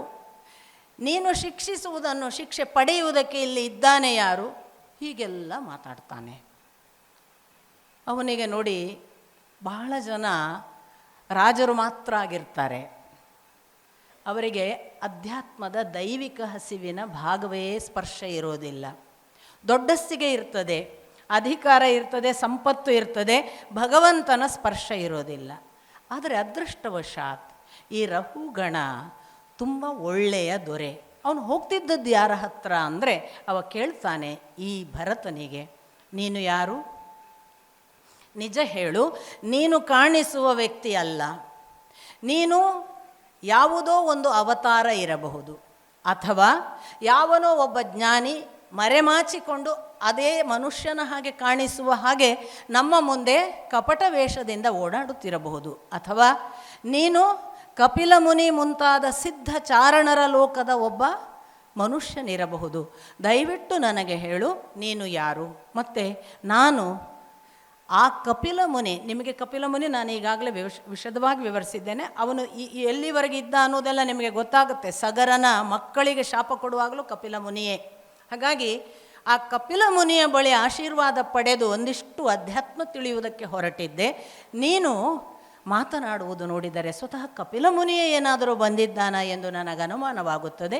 ದಯವಿಟ್ಟು ಹೇಳು, ನೀನು ಯಾರು? ಇವನ ಹಸಿವು ಚೆನ್ನಾಗಿರುವುದನ್ನು ನೋಡಿ, ಇವನ ಅಧ್ಯಾತ್ಮದ ಆ ಆಂತರಂಗಿಕ ಜಿಜ್ಞಾಸೆಗೆ ಪೂರಕವಾದ ಅವನ ಭಕ್ತಿಯನ್ನು ಗಮನಿಸಿ ಭರತ ತುಂಬ ಸುದೀರ್ಘವಾಗಿ ಒಂದು ಅಧ್ಯಾತ್ಮವನ್ನು ಹೇಳ್ತಾನೆ. ಆ ಅಧ್ಯಾತ್ಮ ಮತ್ತೆ ನಾವು ಯಾವುದನ್ನು ಈಗ ತ್ರಿಗುಣಗಳು ಅಂತ ಭಾವಿಸಿಕೊಂಡು, ತ್ರಿಗುಣಗಳು ಉಂಟು ಮಾಡುವ ಈ ಪ್ರಕೃತಿಯ ಪ್ರಭಾವದಿಂದ ಮನುಷ್ಯ ಹೇಗೆ ಆತ್ಮತತ್ವದಿಂದ ದೂರವಾಗ್ತಾನೆ, ಆತ್ಮತತ್ವಕ್ಕೂ ಈ ಪ್ರಕೃತಿ ತತ್ವಕ್ಕೂ ಹೇಗೆ ಯಾಕೆ ಸಂಬಂಧವಿಲ್ಲ, ಮತ್ತು ಈ ತ್ರಿಗುಣಗಳು ಇರುವವರೆಗೆ ನಾವು ಯಾಕೆ ಆತ್ಮತತ್ವದ ಸಮೀಪ ಬರೋಕ್ಕೆ ಸಾಧ್ಯ ಇಲ್ಲ, ಆತ್ಮತತ್ವವನ್ನೇ ಕಾಣುವವನು ಈ ತ್ರಿಗುಣಗಳನ್ನು ಹೇಗೆ ಪರಿವರ್ತಿಸಬೇಕು, ನಿರ್ಗುಣ ಆಗುವುದು ಅಂದರೆ ಹೇಗೆ, ಇತ್ಯಾದಿ ಸಂಸಾರ ಬಂಧನಗಳನ್ನು ಕಳಚಬೇಕಾದ ಮಾದರಿಯ ಅಧ್ಯಾತ್ಮದ ಉಪದೇಶವನ್ನು ಸುದೀರ್ಘವಾಗಿ ಭರತ ಹೇಳ್ತಾನೆ. ಆಗ ಅದನ್ನೊಂದು ದೊಡ್ಡ ಅಡವಿಗೆ ಹೋಲಿಸಿ, ಇಲ್ಲಿ ನಾವು ನಮ್ಮ ಬದುಕನ್ನು ಕಾಡಿನಲ್ಲಿ ಆರಂಭಿಸಿದ ಹಾಗೆ, ಇಲ್ಲಿ ಹೇಗೆ ನಮ್ಮ ಬದುಕನ್ನು ನಾವು ಕಾಡಿನಲ್ಲಿ ಆರಂಭಿಸುವಾಗ ನಮ್ಮನ್ನೇ ಹೀರುವ ಬೇರೆ ಬೇರೆ ಸಂಗತಿಗಳಿವೆ, ನಮ್ಮನ್ನು ಇದಕ್ಕೆ ಪ್ರಚೋದಿಸುವ ಅಂಶಗಳಾದ ಜೇನು ಮೊದಲಾದು ಹೇಗಿದೆ, ಹಾಗೆ ನಮ್ಮನ್ನು ಚುಚ್ಚಿಕೊಳ್ಳುವ ಬೇರೆ ಬೇರೆ ಪ್ರಾಣಿಗಳು ಹೇಗಿದ್ದಾವೆ, ಒಂದು ಕಡೆಯಿಂದ ನಮ್ಮನ್ನು ನುಂಗುವ ಹೆಬ್ಬಾವಿನಂಥದ್ದು ಕೂಡ ಹೇಗೆ ನಮ್ಮನ್ನು ಕಾಯ್ತಾ ಇದೆ ನುಂಗೋದಕ್ಕೆ, ಅತ್ತ ಕಡೆಯಿಂದ ಬೇಟೆಯಾಡಲಿಕ್ಕೆ ಸರ್ಪದಂಥ ವಿಷಪ್ರಾಣಿಗಳು ಹೇಗಿದ್ದಾವೆ, ಆದರೂ ನಾವು ಒಂದು ಬಾವಿ ಇದೆ ಅನ್ನೋದು ಗೊತ್ತಿಲ್ಲದ ಹಾಗೆ ಮೇಲೆ ಮರದಲ್ಲಿ ಜೋತಾಡುವ ಜೇನಿನ ರಸಕ್ಕೆ ತೊಟ್ಟಿಕ್ಕುವ ಆ ರಸಕ್ಕೆ ಹೇಗೆ ನಾಲಿಗೆ ಚಾಚಿಕೊಂಡು ಕೆಳಗೆ ಪ್ರಪಾತಕ್ಕೆ ಬೀಳಲಿಕ್ಕೆ ಸಿದ್ಧರಾಗಿದ್ದೇವೆ ಅನ್ನುವುದನ್ನೆಲ್ಲ ಭವಾಟವಿಯನ್ನು ವಿವರಣೆ ಮಾಡ್ತಾನೆ. ಈ ಎಲ್ಲ ಭವಾಟವಿಯ ವಿವರಣೆಯೆಲ್ಲ ಕೇಳಿದ ಮೇಲೆ ರಹುಗಣನಿಗೆ ತುಂಬ ಪರಿವರ್ತನೆ ಆಗ್ತದೆ. ಅವನು ಅನುಗ್ರಹವನ್ನು ಪಡೆದು, ಆಶೀರ್ವಾದವನ್ನು ಪಡೆದು ಭರತ ಮುನಿಯ ಮೂಲಕ ಅಧ್ಯಾತ್ಮ ಪಥದ ಒಂದು ವಿಶೇಷ ಪರಿವರ್ತನೆಯ ಮುಖಾಂತರ ಮತ್ತೆ ಮುಂದುವರಿತಾನೆ. ನಾನು ಇದನ್ನು ಸುದೀರ್ಘವಾಗಿ ಹೇಳಲಿಲ್ಲ. ಭರತ ಮುನಿ ತನ್ನ ಬದುಕಿನ ಆರಂಭದ ಭರತನಾಗಿದ್ದಾಗ ಒಂದು ಜಿಂಕೆಯನ್ನು ಸ್ಮರಣೆ ಮಾಡಿದವ. ಜಿಂಕೆಯ ದೇಹ ಪಡೆದು ಮತ್ತೆ ನಿವೃತ್ತನಾದ ಬಳಿಕ ಪುನಃ ಅದನ್ನು ಕಂಪ್ಲೀಟ್ ಮಾಡೋದಕ್ಕೆ, ಯಾವ ಭರತನ ದೇಹದಲ್ಲಿ ಪೂರ್ಣ ಮಾಡಿಲ್ಲ ಅದನ್ನು ಮತ್ತೆ ಪರಿಪೂರ್ಣ ಮಾಡಲಿಕ್ಕೆ ಯಾವ ಮಟ್ಟದ ಜಡಸ್ಥಿತಿಯ ಹಾಗೆ, ಅಂದರೆ ಯಾವ ಸ್ಪರ್ಶ ಸಂವೇದನೆಗಳೂ ಇಲ್ಲವೇನೋ ಅನ್ನುವ ಹಾಗೆ ಬದುಕಬೇಕಲ್ಲ, ಅದನ್ನು ತೋರಿಸಿಕೊಟ್ಟು. ಅಂದರೆ ಯಾವುದನ್ನು ಋಷಭ ಭಗವದವತಾರವಾಗಿ ಅವಧೂತನಾಗಿ ತೋರಿಸಿದ, ಅದಕ್ಕಿಂತ ಸಂಪೂರ್ಣ ಭಿನ್ನವಾಗಿ ಮನುಷ್ಯನಾದ ಒಬ್ಬ ಅವಧೂತ. ಮನುಷ್ಯ ಸ್ಥಿತಿಯಲ್ಲಿ ಬಂದಾಗ ಅವಧೂತ ಹೇಗಿರಬೇಕಾಗತ್ತೆ, ಅವನ ಸಂಸಾರದ ಒಳಗಿದ್ದು ಕೂಡ ಹೇಗೆ ಅದನ್ನು ದಾಟುವ ಹಾಗೆ ಬದುಕಬೇಕಾಗತ್ತೆ, ಮತ್ತು ಹಾಗೆ ಇದ್ದಾಗಲೂ ಕೂಡ ಯಾವ ಕರ್ಮದಿಂದ ಅವನು ನಿವೃತ್ತನಾಗಲಿಕ್ಕಿಲ್ಲ. ನಮ್ಮಲ್ಲಿ ಬಹಳ ಮಂದಿಗೆ ಒಂದು ದೊಡ್ಡ ತಪ್ಪು ತಿಳುವಳಿಕೆ ಏನು ಅಂದರೆ, ಇದೆಲ್ಲ ಬಿಟ್ಟ ಮೇಲೇ ಅಧ್ಯಾತ್ಮ ಅಂತ. ಜಡಭರತ ತೋರಿಸಿದ್ದೇನು ಅಂದರೆ, ಇದು ಯಾವುದು ಮಾಡುವಾಗಲೂ ತನಗೇನೂ ತಾಗೋದಿಲ್ಲ. ಅದು ಕಾಡಿನ ಒಂದು ತೋಟ ನೋಡಿಸಿಕೊಳ್ಳುವ ಕೆಲಸ ಇರಲಿ, ಅಥವಾ ಒಂದು ಯಜ್ಞಕ್ಕೆ ಬಲಿಪಶುವಾಗುವುದಿರಲಿ, ಅದರಾಚೆಗೆ ಒಬ್ಬ ದೊರೆಯ ಪಲ್ಲಕ್ಕೆ ಹೊರುವ ಕರ್ಮವಿರಲಿ, ಕರ್ಮಗಳು ನಮಗೆ ಬಂಧನವಲ್ಲ.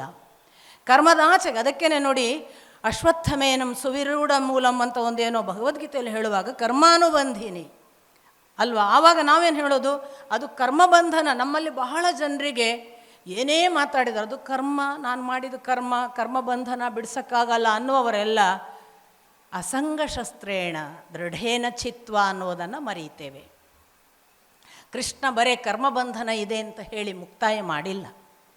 ನೀವು ಅದಕ್ಕೆ ಅಂಟಿಕೊಳ್ಳದಿದ್ದರೆ ಅದಕ್ಕಿಂತ ದೊಡ್ಡ ಅಸ್ತ್ರ ಇಲ್ಲ ಅಂತ. ಅಂಟಿಕೊಳ್ಳದೇ ಇದ್ದರೆ ಯಾವ ಕರ್ಮವೂ ಬಾಧಿಸುವುದಿಲ್ಲ. ನೀವು ತ್ರಿಗುಣಾತೀತರಾದರೆ ಕರ್ಮಬಂಧನ ನಿಮಗಿಲ್ಲ ಅನ್ನುವುದೇ ಕೃಷ್ಣನ ಅಥವಾ ಇಡೀ ಅಧ್ಯಾತ್ಮ ಪರಂಪರೆಯ ಒಟ್ಟು ಸಂದೇಶ. ಆದರೆ ನಾವೇನು ಮಾಡ್ತೇವೆ, ಕರ್ಮ ಬಂಧನವನ್ನು ಕಳಿಸ್ಕೊಳ್ಬೇಕು ಅನ್ನುವ ಒಂದು ಕಾರಣವನ್ನು ಎಲ್ಲೋ ನೆನಪಿಟ್ಕೊಂಡು ಇನ್ನು ಕರ್ಮ ಮಾಡಬಾರ್ದು ಅಂತ ತಿಳಿತೇವೆ. ಕರ್ಮ ಮಾಡಿಕೊಂಡು ಅಂಟಿಕೊಳ್ಳದೇ ಇರುವ ಅಸಂಗಶಸ್ತ್ರೇಣ ದೃಢೇನ ಚಿತ್ವ ಇದೆಯಲ್ಲ, ಅದು ಜಡಭರತ ತೋರಿದ್ದು. ಅಂಥದ್ದೊಂದು ಮಾದರಿಯನ್ನು ಜಡಭರತ ತೋರಿಸಿ, ಆ ಬಳಿಕ ನಿಮಗೆ ಗೊತ್ತು, ಒಂದಿಷ್ಟು ಹಂತದಲ್ಲಿ ಭಗವಂತನ ಈ ಪುರಂಜನ ಉಪಾಖ್ಯಾನ ಪೂರ್ವದಲ್ಲಿ ವಿವರಣೆ ಇತ್ತು. ಪ್ರಾಚೀನ ಬರ್ಹಿ ಪ್ರಚೇತಸರನ್ನು ತಪಸ್ಸಿಗೆ ಕಳಿಸಿದ್ದ. ಆ ತಪಸ್ಸಿಗೆ ಕಳಿಸಿದವರು ಸಂತಾನಕ್ಕಾಗಿ ತಪಸ್ಸು ಮಾಡ್ತಿದ್ರು. ಆ ಸಂತಾನ ಇನ್ನೂ ಆಗಿರಲಿಲ್ಲ ನಮ್ಮ ಕಥೆಯಲ್ಲಿ. ಆದ್ದರಿಂದ ಪ್ರಾಚೀನ ಬರ್ಹಿಯನ್ನು ನಾರದ ಎಚ್ಚರಿಸಿದ್ದು. ಆ ಪ್ರಾಚೀನ ಬರ್ಹಿಯ ವಂಶ ಏನಾಯಿತು ಅಂತ ಪುನಃ ಮುಂದುವರಿಸ್ತಾರೆ. ಎಲ್ಲೂ ಕೂಡ ಒಂದು ನಿರಂತರತೆಯನ್ನು ವಂಶ ಪರಂಪರೆಯಲ್ಲಿ ನಿಲ್ಲಿಸೋದಿಲ್ಲ. ಅಲ್ಲಿಯೇ ಮುಂದೆ ಅವರು ಆ ಪ್ರಚೇತಸರು ತಮ್ಮ 10,000 ವರ್ಷಗಳ ತಪಸ್ಸಿನ ಬಳಿಕ ಹೊರಗೆ ಬಂದಾಗ ಅವರಿಗೆ ವಾರ್ಕ್ಷಿ ಅಥವಾ ಮಾರಿಷೆ ಅನ್ನುವ ಕಂಡು ಋಷಿ ಮತ್ತು ಪ್ರಮ್ಲೋಚಾರಿಂದ ಹುಟ್ಟಿದ ಒಂದು ಅನಾಥ ಶಿಶು, ಅದನ್ನು ವೃಕ್ಷಗಳು ಬೆಳೆಸಿ ವಾರ್ಕ್ಷಿ ಅಂತ ಆ ಮಗುವಿಗೆ ಹೆಸರು. ಆ ಮಾರಿಷೆಯನ್ನು ಮದುವೆ ಆಗುವ ಹಾಗೆ ಪ್ರಚೇತಸರು ಮದುವೆ ಆಗ್ತಾರೆ. ಹಾಗೆ ಪುನಃ ದಕ್ಷ ಹುಟ್ಟುತ್ತಾನೆ ಈ ಪ್ರಚೇತಸರಿಗೆ. ಯಾವ ದಕ್ಷ ಯಜ್ಞದಲ್ಲಿ ತಲೆ ಕಡ್ಕೊಂಡಿದ್ದಲ್ಲ, ಆ ದಕ್ಷ ಮತ್ತೆ ಹುಟ್ಟಿದ ಅಂತ. ಆ ದಕ್ಷ ಇಲ್ಲಿ ಮತ್ತೆ ಹುಟ್ಟಿದ ಮೇಲೆ ಅಸಿಕ್ನಿ ಅನ್ನುವ ಹೆಣ್ಣು ಮಗಳನ್ನು ಮದುವೆ ಆಗ್ತಾನೆ. ಆ ಅಸಿಕ್ನಿಯ ನಂತರದಲ್ಲಿ ಅಲ್ಲಿಯವರೆಗೆ ಮಾನಸ ಸೃಷ್ಟಿ, ಈ ದಕ್ಷ ಅಸಿಕ್ನಿಯ ನಂತರದಲ್ಲಿ ದೈಹಿಕ ಸೃಷ್ಟಿಯ ಒಂದು ಇತಿಹಾಸ ಆರಂಭವಾಯಿತು ಅಂತ ವೇದವ್ಯಾಸರು ದಾಖಲಿಸ್ತಾರೆ. ಅಲ್ಲಿವರೆಗೆ ಮಾನಸಿಕ ಸೃಷ್ಟಿ ಇತ್ತು ಅಂತ. ಈ ದಕ್ಷ ಅಸಿಕ್ನಿಗೆ 60 ಹೆಣ್ಣು ಮಕ್ಕಳು ಹುಡ್ತಾರೆ. ಅವರು ಅದರಲ್ಲಿ 27 ಜನ, ಅದೇ ನಾವು ಕೃತಿಕಾ ಭರಣಿ ನಕ್ಷತ್ರಗಳನ್ನು ಹೇಳ್ತೇವಲ್ಲ, ಆ 27 ಜನ ಹೆಣ್ಣು ಮಕ್ಕಳನ್ನು ಚಂದ್ರ ಮದುವೆ ಆಗ್ತಾನೆ. ಅದಲ್ಲದೆ 13 ಜನ ಹೆಣ್ಣು ಮಕ್ಕಳನ್ನು ಕಶ್ಯಪರು ಮದುವೆ ಆಗ್ತಾರೆ. ಆ 13 ಮಕ್ಕಳಿಂದಲೇ ನಾನು ನಿಮಗೆ ಹೇಳಿದ್ದು, ಇಡೀ ಕಶ್ಯಪರಿಂದಲೇ ನಮ್ಮ ವಂಶ ಬೆಳೆದಿದೆ ಅನ್ನೋದಕ್ಕೆ ಆ 13 ಮಕ್ಕಳ ಸಂತಾನ. ಅದರಲ್ಲಿ ಕದ್ರು ವಿನತ್ ಎಲ್ಲ ಬರ್ತಾರೆ ನಿಮಗೆ. ಎಲ್ಲ ಸರ್ಪ, ಮತ್ತೊಂದು ರಾಕ್ಷಸ, ಮತ್ತೊಂದು ದೇವತೆ ಎಲ್ಲರೂ ಹುಟ್ಟುವುದು ಕಶ್ಯಪರ ಆ 13 ಸಂತಾನ, 13 ಹೆಣ್ಣು ಮಕ್ಕಳ ಸಮಾಗಮದಿಂದ. ಅಂಗಿರಸರು 2 ಭೂತ 2 ತಾರ್ಕ್ಷಿ ಅನ್ನುವ 2, ಹೀಗೆ ಅವರೆಲ್ಲ ಮದುವೆಯಾಗಿ 30 ಹೆಣ್ಣು ಮಕ್ಕಳ ಸಂತಾನ ಮುಂದುವರೆದದ್ದನ್ನು ಮತ್ತು ಅಲ್ಲೂ ನಮಗೆ ದಾಖಲಿಸ್ತಾರೆ. ಇದು ಒಂದು ವಂಶ ಪರಂಪರೆಯ ಭಾಗ. ಇದರ ನಂತರ ಇಲ್ಲಿ ನಮಗೆ ಒಂದು ವಿಷಯ ಹೇಳಿ, ಇದೆಲ್ಲ ನಮಗೇನಾಯಿತು, ಮನುಷ್ಯ ಚರಿತ್ರೆ ಆಯಿತು. ನಿಧಾನಕ್ಕೆ ಶುಕಮುನಿಗಳು ಈ ಭೂಲೋಕ ಮತ್ತು ಖಗೋಳ ಲೋಕ ಹೇಗಿದೆ ಅಂತ ವಿವರಿಸ್ತಾರೆ. ಆ ಭೂಗೋಳ ಮತ್ತು ಖಗೋಳದ ವಿವರಣೆಯನ್ನು ನಾನು ಅದನ್ನು ಕೂಡ ತುಂಬ ಡೀಟೇಲ್ ಆಗಿ ವಿವರಿಸಲಾರೆ, ಯಾಕಂದರೆ ತುಂಬ ಸುಂದರವಾದ ಭಾಗ, ಓದಬೇಕು ನೀವು. ನಾನು ಮತ್ತೆ ಅದನ್ನೇ ಹೇಳೋದು. ಅಂದರೆ ಎಷ್ಟು ಚೆನ್ನಾಗಿ ಒಂದು ಅವಲೋಕನ ಇಡೀ ಅಂದರೆ ಒಂದು ಬದುಕು ಅನ್ನುವುದನ್ನು ಭಗವಂತನ ಜೊತೆಗೆ ಇಟ್ಟುಕೊಂಡಾಗ ಇಲ್ಲಿರುವ ಸಕಲ ಸಂಗತಿಗಳನ್ನು ತಿಳಿಯಬೇಕು. ಅರಿವಿನ ಭಾಗವಾಗಿ ಪ್ರತಿಯೊಂದು ಗೊತ್ತಿರಬೇಕು. ಇದು ಎಲ್ಲ ಎಲ್ಲೆಲ್ಲಿದೆ, ಏನೇನಿದೆ, ಯಾರ್ಯಾರು ಇದನ್ನು ನಡೆಸ್ತಾರೆ, ಪ್ರತಿ ವಿಚಾರಗಳನ್ನು ಆ ಸಾಕ್ಷಾತ್ ಅನುಸಂಧಾನ ಮಾಡಿ ತಿಳಿಯೋದುಂಟಲ್ಲ, ಅದಕ್ಕಾಗಿ ಈ ವಿವರಣೆಗಳಿವೆ. ಅವರು ಭೂಗೋಳ ಮತ್ತು ಖಗೋಳವನ್ನು, ದ್ವೀಪಗಳ ವಿವರಣೆಯನ್ನೆಲ್ಲ ಹೇಳಿ, ಪ್ರಿಯವ್ರತ ಮಾಡಿದ ದ್ವೀಪಗಳು ಅಷ್ಟೇ ಅಲ್ಲಪ್ಪ, ಭೂಗೋಳ ಹೇಗಿದೆ, ಭೂಮಂಡಲ ಹೇಗಿದೆ ಅಂತೆಲ್ಲ, ಭುವನಕೋಶಗಳು ಹೇಗಿವೆ ಅದನ್ನೆಲ್ಲ ವಿವರಿಸಿಕೊಂಡು ಆ ದೀಪಾದೀಪಗಳ ಆ ದ್ವೀಪ ಮತ್ತು ಅದರ ಜೊತೆಗಿರುವ ಇತರ ಭೂಮಂಡಲದ ಆಚೆಗಿನ ಖಗೋಳ ಲೋಕ ಹೇಗಿದೆ ಅಂತ ಹೇಳುವಾಗ ಒಂದು ಸುಂದರ ಉಪಮೆ ಕೊಡ್ತಾರೆ. ಒಂದು ದ್ವಿದಳದ ಕಾಳು ಇದೆ ಅಂತ ಇಟ್ಕೋಪ್ಪ. ಈ ದ್ವಿದಳದ ಕಾಳನ್ನು ಹೀಗೆ ಓಪನ್ ಮಾಡಿದರೆ ಈ ಕಾಳಿನ ಭಾಗ ಗೊತ್ತಾಯ್ತಂದರೆ ಈ ಕಾಳು ಗೊತ್ತಾಗುತ್ತಲ್ಲ, ಹಾಗೆ ಭೂಲೋಕ ಮತ್ತು ಆ ಖಗೋಳ ಅಂತ. ಅಂದರೆ ಅವರು ಕೊಡುವ ಡಿಸ್ಟೆನ್ಸನ್ನು ಮತ್ತು ಏನೇನು ಪ್ಲೇಸ್ಮೆಂಟ್ ಅಷ್ಟೇ ಹೇಳ್ತೀನಿ ನಾನು. ಅವರ ಪ್ರಕಾರ ಭೂಮಿಯಿಂದ 100 ಯೋಜನಕ್ಕೆ ಅಂತರಿಕ್ಷ ಇದೆ. ಭೂಮಿಯಿಂದ 100 ಯೋಜನಕ್ಕೆ ಅಂತರಿಕ್ಷ ಇದೆ. ಈ ಅಂತರಿಕ್ಷ ಅಂದರೆ ಯಾವುದು ಅಂತ ಕೇಳಿದರೆ ಅವರ ಪ್ರಕಾರ ಯಾವುದು ಈ ಮೋಡ, ಹಕ್ಕಿ ಪಕ್ಕಿಗಳು ಹೋಗಿ ನಿಲ್ತಾವಲ್ಲ ಲಾಸ್ಟ್, ಇನ್ನು ಹಕ್ಕಿಗೆ ಅದರ ಮೇಲೆ ಹಾರಿದರೆ ಅದು ಗುರುತ್ವಾಕರ್ಷಣೆಯನ್ನು ಕಳ್ಕೊಳ್ಳುತ್ತಲ್ಲ, ಅಲ್ಲಿಗೆ ಮುಗೀತು, ಅದು ಅಂತರಿಕ್ಷ ಭಾಗ. ಅದರ ಸ್ವಲ್ಪ ಮೇಲೆ ಸಿದ್ಧಚಾರಣರ ಲೋಕ ಅಂತ ಹೇಳ್ತಾರೆ ಅವರು. ನಾನು ಯಾವಾಗಲೂ ಅಂದ್ಕೊಳ್ಳಿ ಮೋಡದ ಮೇಲಿನ ಭಾಗ ಅಂತ, ಇನ್ನು ಮೋಡಗಳೆಲ್ಲ ಚಲಿಸದೇ ಇರುವ ಮೇಲಿನ ಭಾಗ. ಯಾವಾಗಲೂ ನಾನು ವಿಮಾನದಲ್ಲಿ ಹೋಗಾಗ ಅನ್ಕೋತೀನಿ ಮೋಡದ ಮೇಲೆ ಹೋಗುತ್ತಲ್ಲ ಅದು, ಪಾಪ ಸಿದ್ಧಚಾರಣರಿಗೆಲ್ಲ ಏನು ತೊಂದರೆ ಆಗ್ತದೋ ಏನೋ, ನಾವು ಆರಾಮಾಗಿ ಅವರ ಲೋಕದಲ್ಲೆಲ್ಲ ಅಡ್ಡಾಡ್ತೀವಲ್ವಾ ಅಂತ ಕಣ್ಣಿಟ್ಟು ಕೆಲವೊಮ್ಮೆ ರಾತ್ರಿಯೆಲ್ಲ ಹೊರಗೆ ನೋಡಿದ್ದೂ ಉಂಟು. ಯಾರಿಗೆ ಗೊತ್ತು ಯಾರು ಏನೇನು ಅಲ್ಲಿ ನಮಗಾಗಿ ಮಾಡ್ತಿದ್ದಾರೋ ಅಂತ. ಅಂತೂ ಅದು ಲೋಕ. ಅದಕ್ಕಿಂತ ಸ್ವಲ್ಪ ಮೇಲೆ ರಾಹು ಇದ್ದಾನೆ ಅಂತ ಹೇಳ್ತಾರೆ ಅವರು. ಈ ರಾಹುವಿನ ಮೇಲೆ ಸೂರ್ಯ. ಸಾಮಾನ್ಯವಾಗಿ ಅವರ ಪ್ರಕಾರ ಬ್ರಹ್ಮಾಂಡದ ಮಧ್ಯಭಾಗ ಸೂರ್ಯ. ಹಾಗಾಗಿ ಆ ಸೂರ್ಯನಿಂದ ಲೆಕ್ಕ ಪ್ರಾರಂಭ ಮಾಡಿದರೆ ಅವರು ಕೊಡುವ ಲೆಕ್ಕ ಹೇಗಿದೆ, ಸೂರ್ಯನಿಂದ ಸಾಮಾನ್ಯವಾಗಿ ಸೂರ್ಯನಿಂದ 1,00,000 ಯೋಜನ ದೂರದಲ್ಲಿ, ಈ ಯೋಜನ ಅನ್ನೋದಕ್ಕೆ ಅಪ್ಪ ಖಚಿತವಾಗಿ ಎಷ್ಟು ಅಂತ ಹೇಳಕ್ಕೆ ಬರಲ್ಲ ಅಂತಾರೆ. ಯಾಕಂದರೆ ಯೋಜನವನ್ನು ಅವರು ಡಿಸ್ಟೆನ್ಸಿಗೂ ಹೇಳ್ತಾರೆ, ಒಂದು ಗಾತ್ರದ ಪ್ರಮಾಣಕ್ಕೂ ಹೇಳ್ತಾರೆ. ಹೀಗೆಲ್ಲ ಇರೋದರಿಂದ ಖಚಿತವಾಗಿ ಹೇಳಕ್ಕೆ ಬರಲ್ಲ ಅಂತ. ಕೆಲವರು ಅದನ್ನು 3 ಮೈಲಿ ಅಂತ ಹೇಳ್ತಾರೆ ಅಂತ ನನಗೆ ಯಾರೋ ಹೇಳಿದ್ದನ್ನು ನಾನು ಕೇಳಿದ್ದು. ಒಟ್ಟಿನಲ್ಲಿ ಅವರ ಪ್ರಕಾರ ಅದು 1,00,000 ಯೋಜನದಲ್ಲಿ ಚಂದ್ರ ಇದ್ದಾನೆ. ಆ ಚಂದ್ರನಿಂದ ಮತ್ತೆ 2,00,000 ಯೋಜನದಲ್ಲಿ ಶುಕ್ರ, ಅಲ್ಲ 2,00,000 ಯೋಜನದಲ್ಲಿ 27 ನಕ್ಷತ್ರಗಳು, 27 ನಕ್ಷತ್ರದಿಂದ 2,00,000 ಯೋಜನದಲ್ಲಿ ಶುಕ್ರನ ನಂತರ ಎಲ್ಲ 2,00,000 ಯೋಜನ ಮಂಗಳ, ಬುಧ, ಗುರು, ಹೀಗೆ ಹೇಳ್ಕೊಳ್ತಾ ಗುರುವಿನ ಆಚೆಗೆ ಶನಿಯ ನಂತರಕ್ಕೆ ಮತ್ತೆ 11,00,000 ಯೋಜನ ದೂರದಲ್ಲಿ ಸಪ್ತರ್ಷಿ ಮಂಡಲ, ಅದರಿಂದ 13,00,000 ಯೋಜನ ದೂರದಲ್ಲಿ ನಾವು ಹೇಳುವ ಧ್ರುವ. ಆ ಧ್ರುವನ ಆಚೆಗೆ ಮಹರ್ಲೋಕ, ಜನೋಲೋಕ, ತಪೋಲೋಕ, ಸತ್ಯಲೋಕ. ಇದು ಇಷ್ಟು ಭೂಮಂಡಲದ ಮೇಲಿನ ಭಾಗ ಹೇಳಿದರು. ಕೆಳಗೆ ಬರ್ತಾ ಹೇಳ್ತಾರೆ 10,000 ಯೋಜನ ಎಲ್ಲಕ್ಕೂ ಕೆಳಗೆ ಬರುವಾಗ. ಭೂಮಂಡಲದಿಂದ 10,000 ಯೋಜನಕ್ಕೆ ಬಂದ ತಕ್ಷಣ ಅತಲ, ಅದರ ಕೆಳಗೆ ವಿತಲ, ಅದರ ಕೆಳಗೆ ಸುತಲ, ಅದರ ಕೆಳಗೆ ತಲಾತಲ, ಅದರ ಕೆಳಗೆ ಮಹಾತಲ, ಅದರ ಕೆಳಗೆ ಪಾತಾಳ ಅಂತ 7 ಲೋಕವನ್ನು ಈ ಕೆಳಗಿನ ಲೋಕವಾಗಿ ಹೇಳ್ತಾರೆ. ಆ ಪಾತಾಳದ ಕೆಳಗೆ 30,000 ಯೋಜನ ಅಲ್ಲಿ ಸಂಕರ್ಷಣ ಅಥವಾ ಶೇಷ, ಅದೇ ನಾವು ಹೇಳುವ ಸುಪ್ರೀಂ ಎನರ್ಜಿ ಇದನ್ನು ಹಿಡ್ಕೊಂಡಿದೆ ಅಂತ, ಇದೆಲ್ಲವನ್ನು ಹೊತ್ತುಕೊಂಡಿದೆ. ಧರೆಯ ಮೇಲೊಂದು, ಇದು ನಮಗೆ ಅಂದರೆ ವಚನಗಳಲ್ಲಿ ಬಹಳ ಬಾರಿ ವಚನ ಉಪನಿಷತ್ತು ಹೇಳಲ್ಲ, ಪುರಾಣಗಳನ್ನು ನಂಬಲ್ಲ ಅನ್ನೋರೆಲ್ಲ ಸರಿಯಾಗಿ ಓದಲ್ಲ ಅಂತ ನನಗೆ ಯಾವಾಗಲೂ ಅನಿಸೋದು. ಇದು ಎಲ್ಲಿ ಕೂತಿದೆ ಧರೆ ಅಂದರೆ ನಾಗನ ಫಣಾಮಣಿಯ ಮೇಲಡಗಿತ್ತು. ಆ ನಾಗ ಪಾರ್ವತಿಯ ಕಿರುಕುಣಿಕೆಯ ಮುದ್ರಿಕೆಯಾಯಿತು. ಆ ಪಾರ್ವತಿಯ ಕಿರುಕುಣಿಕೆಯ ಮುದ್ರಿಕೆಯಾದ ಪಾರ್ವತಿ ಶಿವನ ಅರ್ಧಾಂಗಿಯಾದಳು. ಆ ಶಿವ ತನ್ನ ಭಕ್ತರ ಮನದ ಕೊನೆಯ ಮೊನೆಯ ಮೇಲಡಗಿದನು ಕೂಡಲ ಸಂಗಮ ದೇವ.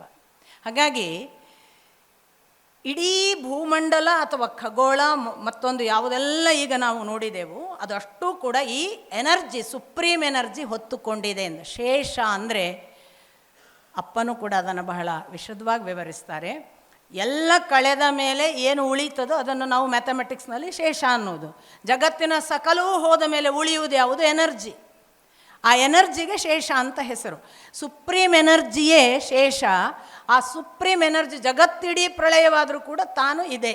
ಆದ್ದರಿಂದ ಆ ಎನರ್ಜಿಯೇ ಸರ್ಪದ ರೂಪ. ಎನರ್ಜಿಯನ್ನು ಸರ್ಪರೂಪದಲ್ಲಿ ಭಾವಿಸುವುದಕ್ಕೆ ನಮ್ಮಲ್ಲಿ ಬೇರೆ ಬೇರೆ ಕಾರಣಗಳಿವೆ. ಎನರ್ಜಿಗೆ ಊರ್ಧ್ವಮುಖಿಯಾದ ಒಂದು ನಡೆ. ಈ ಎಲ್ಲ ಪ್ರಾಣಿಗಳಿಗಿಂತ ಸರ್ಪ ಒಂದು ಎನರ್ಜಿಯ ದೃಷ್ಟಿಯಿಂದ ತನ್ನನ್ನು ಕೆಣಕಿದಾಗ ಊರ್ಧ್ವಮುಖಿಯಾಗಿ ಎದ್ದು ನಿಲ್ಲುವಂತಹ ಶಕ್ತಿ ಇರುವಂಥದ್ದು. ಹಾಗಾಗಿ ನಮ್ಮ ಎನರ್ಜಿ ಕುಂಡಲಿನಿ ಕೂಡ ಅದಕ್ಕೆ ಒಂದು ಏನಾದರೂ ಘರ್ಷಣೆಯೋ ಒಂದು ಜರ್ಕೋ ಉಂಟಾದರೆ ಅದು ಎದ್ದು ಬಿಡ್ತದೆ. ಅದು ಸರ್ಪದಂಥ ನಡೆ ಅನ್ನುವುದನ್ನು ಅಧ್ಯಾತ್ಮ ಹೇಳ್ತದೆ. ಈ ಎಲ್ಲ ಕಾರಣಕ್ಕಾಗಿ ಎನರ್ಜಿಯನ್ನು ಪ್ಯಾರಲಲ್ ಆಗಿ ಸರ್ಪದ ಜೊತೆಗೆ ಭಾವಿಸ್ತಾರೆ.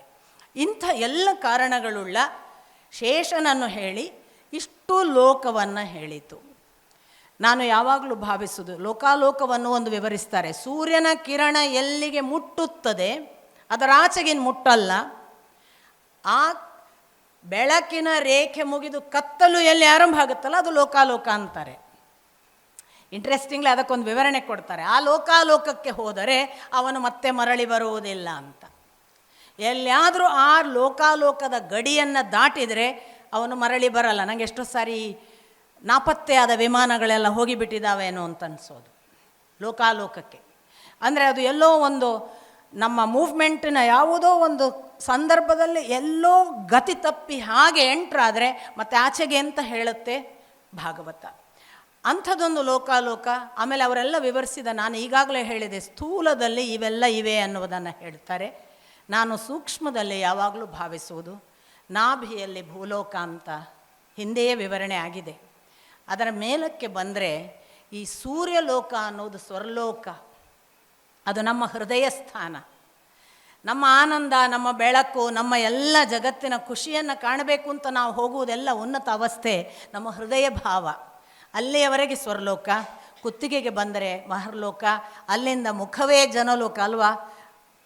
ನಿರಂತರ ಜನಸಂಪರ್ಕವು ಮತ್ತೊಂದು ಎಲ್ಲವೂ ಆಗುವುದು ಈ ಮುಖಾಂತರ. ಮುಖ ಅಂದರೆ ಎರಡು ಅರ್ಥವೂ ಇದೆ. ಈ ಜನೋಲೋಕ, ಅದರ ಆಚೆಗೆ ಇದಲ್ಲ ಅಂತ ಹೇಳುವ ತಪೋಲೋಕ, ಅದರ ಆಚೆಗೆ ಸತ್ಯಲೋಕ. ಅಲ್ಲಿಂದ ಆಚೆಗೆ ಭಗವಂತ ಅನುಗ್ರಹ ಮಾಡಿದರೆ ಅತ್ಯತಿಷ್ಠದ್ ದಶಾಂಗುಲಂ. ಕೆಳಗೆ ಬಂದರೆ ನೋಡಿ, ನಾಭಿಯ ಕೆಳಗೆ ಯಾವುದನ್ನು ನಾವು ಲಿಂಗಭಾಗ ಅಂತ ಹೇಳ್ತೇವೆ ಆ ತೊಡೆಯನ್ನೇ ಒಂದು ಅತಲ ಇನ್ನೊಂದು ವಿತಲ ಅಂತ ಹೇಳೋದು. ಮೊಣಕಾಲಿಗೆ ಬಂದರೆ ಸುತಲ, ಅದರ ಕೆಳಗಿನ ನಾವು ಮೀನಖಂಡಕ್ಕೇನೆ ತಲಾ ಮಹಾತಲ, ಪಾದ ಪಾತಾಳ. ಮನುಷ್ಯನ ಜೀವನದಲ್ಲೂ ಕೂಡ ಒಂದು ಕ್ಷಣ ಅವಲೋಕನ ಮಾಡಿದರೆ ಯಾವ ಮನುಷ್ಯ ನಾಭಿಯ ಕೆಳಗಿನ ಜೀವನಕ್ಕೆ ಹೋಗ್ತಾನೆ, ಸದಾ ಸೆಕ್ಸ್, ಸದಾ ಅದರ ಸುಖ, ಅದರ ಹಿಂದೆ ಹೆಣ್ಣಿನ ಹಂಬಲ, ಆ ಹೆಣ್ಣು ಎಷ್ಟು ಸಿಕ್ಕರೂ ಸಾಲದು ಅನ್ನುವ ಮತ್ತೆ ಮತ್ತೆ ಬೇರೆ ಬೇರೆ ಹೆಣ್ಣನ್ನು ಬದಲಾಯಿಸುವ ಆ ಓಟ, ಅದಕ್ಕೆ ಹೋದವನು ಪಾತಾಳ ಮುಟ್ಟದೆ ಇನ್ನೆಲ್ಲಿ ಹೋಗಬೇಕು. ಅವನಿಗೆ ಊರ್ಧ್ವಗಮನ ಸಾಧ್ಯ ಇಲ್ಲ. ಯಾವ ಮನುಷ್ಯ ಈ ಹುಟ್ಟಿದ ಭೂಲೋಕದಿಂದ ಊರ್ಧ್ವಗಮನಕ್ಕೆ ಪ್ರಯತ್ನಿಸ್ತಾನೆ ಅವನು ನಿಧಾನಕ್ಕೆ ಅದು ಅಂತರಿಕ್ಷವನ್ನು ದಾಟಿ ಸ್ವರ್ಲೋಕಕ್ಕೆ ಬಂದು ಅಲ್ಲಿಂದ ಮೇಲಕ್ಕೆ ಹೋಗುವ ಸಾಧ್ಯತೆ. ಹಾಗಾಗಿ ಯಾವುದನ್ನು ನಾವು ಸ್ಥೂಲದಲ್ಲಿ ಕಂಡಿದ್ದೇವೆ ಅದು ಸೂಕ್ಷ್ಮದಲ್ಲಿ ಇದೆ. ಅಂಥದ್ದೊಂದು ಪರಿವರ್ತನೆ ಸಾಧ್ಯ ಅನ್ನುವುದಕ್ಕೆ ಇದನ್ನು ನಾನು ಯಾಕೆ ಭಾವಿಸ್ತೇನೆ ಅಂದರೆ, ಸುತಲದಲ್ಲಿ ಇರುವುದು ಯಾರು ಅಂದರೆ ಬಲಿಚಕ್ರವರ್ತಿ ಅಂತ. ಅದು ಮುಂದೆ ಗೊತ್ತಾಗುತ್ತೆ ನಿಮಗೆ ಬಲಿಚಕ್ರವರ್ತಿ ಯಾಕೆ ಅಲ್ಲಿದ್ದಾನೆ. ಆಮೇಲೆ ಆ ಬಲಿಚಕ್ರವರ್ತಿಗೆ ದ್ವಾರಪಾಲಕನಾಗಿ ಭಗವಂತ ಅಂತ ಕೂಡ ಉಲ್ಲೇಖ ಇದೆ. ಹಾಗಾಗಿ ಭಗವಂತ ದ್ವಾರಪಾಲಕನಾಗಿ ರಾವಣನನ್ನು ಬೆರಳಿನಿಂದ ಎಷ್ಟೋ ಲಕ್ಷ ಯೋಜನ ಹಾರಿಸಿಬಿಟ್ಟಿದ್ದನಂತೆ. ಅಂಥ ಕಾವಲುಗಾರ ಭಗವಂತ ಸುತಲದಲ್ಲಿ. ನಮಗೆಲ್ಲರಿಗೂ ನೋಡಿ, ಪ್ರತಿಯೊಬ್ಬನಿಗೂ ಕೆಡುವಾಗ ಕೆಡಬೇಡ, ಇದು ದಾರಿ ಅಲ್ಲ, ಈ ದಾರಿಯಲ್ಲಿ ಹೋಗಬೇಡ ಅಂತ ಎಚ್ಚರಿಸ್ತದಲ್ಲ, ಅದು ನನ್ನ ಪ್ರಕಾರ ಅದು ಬಲಿಚಕ್ರವರ್ತಿಯ ಸ್ಥಾನದಲ್ಲಿರುವ ಭಗವಂತ ಎಚ್ಚರಿಸುವುದು. ನಮಗೆ ಮೈ ಮರೆತು ನಾವು ಮತ್ತೂ ಕೆಳಗೆ ಹೋದರೆ ಅದು ಅವನ ವಶವಲ್ಲ, ಅವನ ದ್ವಾರಪಾಲಕನಾಗಿ ಕಾಯ್ತಾನೆ. ಆಮೇಲೂ ಕೆಳಕ್ಕೆ ಹೋದರೆ ಅಧಃಪತನ. ಇದನ್ನು ಹೇಳಿ ನರಕಗಳ ವಿವರಣೆಯನ್ನೆಲ್ಲ ಕೊಡ್ತಾರೆ. ನಾನು ಸಾಮಾನ್ಯವಾಗಿ 24 ಬಗೆಯ ನರಕಗಳನ್ನು ವಿವರಿಸ್ತಾರೆ ಶುಕಮುನಿಗಳು ಪರೀಕ್ಷಿತನಿಗೆ. ನಾನು ಅದನ್ನು ಯಾವತ್ತೂ ಕೂಡ ಎಲ್ಲೂ ಭಾಗವತದಲ್ಲಿ ಯಾರಿಗೂ ಹೇಳಿಲ್ಲ. ಯಾಕೆಂದರೆ ಈಗ ನೀವು ಎಷ್ಟು ಜನ ಇದ್ದೀರ ಅಷ್ಟು ಜನ ಒಂದೊಂದು ನರಕ ನನಗೆ ಹೇಳುವಷ್ಟು ನಿಮಗೆ ನರಕ ಪರಿಚಿತ. ನರಕ ಯಾರಿಗೆ ಗೊತ್ತಿಲ್ಲ. ಸ್ವರ್ಗ ಆದರೂ ಒಂಚೂರು ಹೇಳಬೇಕು, ಹುಡುಕಬೇಕು. ಪ್ರತಿಯೊಬ್ಬರೂ ನರಕ ಅನುಭವಿಸಿದವರೇ ನಾವು, ಒಂದಲ್ಲ ಒಂದೊಂದು ಅನುಭವದಲ್ಲಿ. ಹಾಗಾಗಿ ಆ ನರಕ ಗೊತ್ತಿರಲಿ. ನರಕ ಇದೆ ಅನ್ನುವುದು ನರಕವನ್ನು ದಾಟುವುದಕ್ಕಾಗಿ ತಿಳಿಯಬೇಕು. ನರಕವನ್ನು ದಾಟುವುದಕ್ಕಾಗಿ ನರಕ ಏನು ಅಂತ ಅವರು ಕೊಟ್ಟ ವರ್ಣನೆ ಓದಬೇಕು. ಯಾಕೆಂದರೆ ಯಾವ ಕರ್ಮದಿಂದ ಯಾವ ನರಕ ಆಗ್ತದೆ, ಯಾವ ಕೆಟ್ಟ ಕೆಲಸಗಳನ್ನು ನಿಲ್ಲಿಸುವುದರಿಂದ ನಮಗೆ ಸ್ವರ್ಲೋಕಕ್ಕೆ ಹೋಗುವುದಕ್ಕೆ ಅವಕಾಶ ಅಂತ ತಿಳಿಯುವುದಕ್ಕಾಗಿ ಆ 24 ನರಕಗಳ ವಿವರಣೆಯನ್ನು ನೀವು ದಯವಿಟ್ಟು ಓದಬಹುದು. ತುಂಬ ಸುಂದರವಾದ ವಿವರಣೆ ಇದೆ. ಹಾಗೂ ಇದೆಯಾ ಅಂತ ಕೇಳುವವರು ನಾನು ಒಂದೇ ಮಾತು ಹೇಳೋದು, ನಮಗೆಲ್ಲ ಹೇಗೆ ಅಂದರೆ ಅದೊಂದು ಲೋಕ ಅಂತ ತಪ್ಪು ತಿಳುವಳಿಕೆ ಇದೆ. ನಿನ್ನೆ ಮಾಡಿದ ತಪ್ಪಿಗೆ ಇವತ್ತೇ ನಮಗೊಂದು ಪ್ರಾಯಶ್ಚಿತ್ತ ಆಗುತ್ತೆ. ಪ್ರತಿಯೊಬ್ಬನಿಗೂ ಒಂದು ಮಾನಸಿಕವೋ ದೈಹಿಕವೋ ಪ್ರಾಯಶ್ಚಿತ್ತ ಆಗೇ ಆಗುತ್ತೆ. ಸಾಮಾನ್ಯವಾಗಿ ಸೂಕ್ಷ್ಮ ಪ್ರಜ್ಞೆ ಇಲ್ಲದವನಿಗೆ ಗೊತ್ತಾಗಲ್ಲ ಅಷ್ಟೇ. ಇಲ್ಲದಿದ್ದರೆ ನರಕ ಆ ಕ್ಷಣವೇ ನಾವು ಅನುಭವಿಸ್ತೇವೆ. ಈ ದೇಹದಲ್ಲಿ ಈ ಕ್ಷಣವೇ ಅಯ್ಯ ಎಂದರೆ ಸ್ವರ್ಗ, ಎಲವೋ ಎಂದರೆ ನರಕ, ಪಕ್ಕ ಅದು ಆ ಕ್ಷಣವೇ ಗೊತ್ತಾಗುತ್ತೆ. ಅದಕ್ಕೇನು ನಾವು ಮುಂದಿನ ಜನ್ಮ ಹಾಗಲ್ಲ. ಪ್ರತಿ ದೇಹದಲ್ಲೇ ಚತುರ್ಯುಗಗಳಿವೆ ನನ್ನ ಪ್ರಕಾರ. ಒಂದು 100 ವರ್ಷದಲ್ಲಿ ಕಾಲು ಭಾಗ ಕೃತ, ಅದರ ನಂತರದ ಭಾಗವೇ ನಾವು ಹೇಳುವ ತ್ರೇತ, 50ರವರೆಗೆ.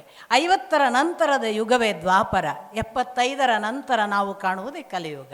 ಹಾಗಾಗಿ ಒಂದು ಮನುಷ್ಯನ 100 ವರ್ಷದ ಅವಧಿಯಲ್ಲೇ ಚತುರ್ಯುಗ ಕಾಣ್ತೇವೆ. ನರಕ ಸ್ವರ್ಗ ಅನುಭವ ಸಾಧ್ಯ ಇಲ್ವಾ?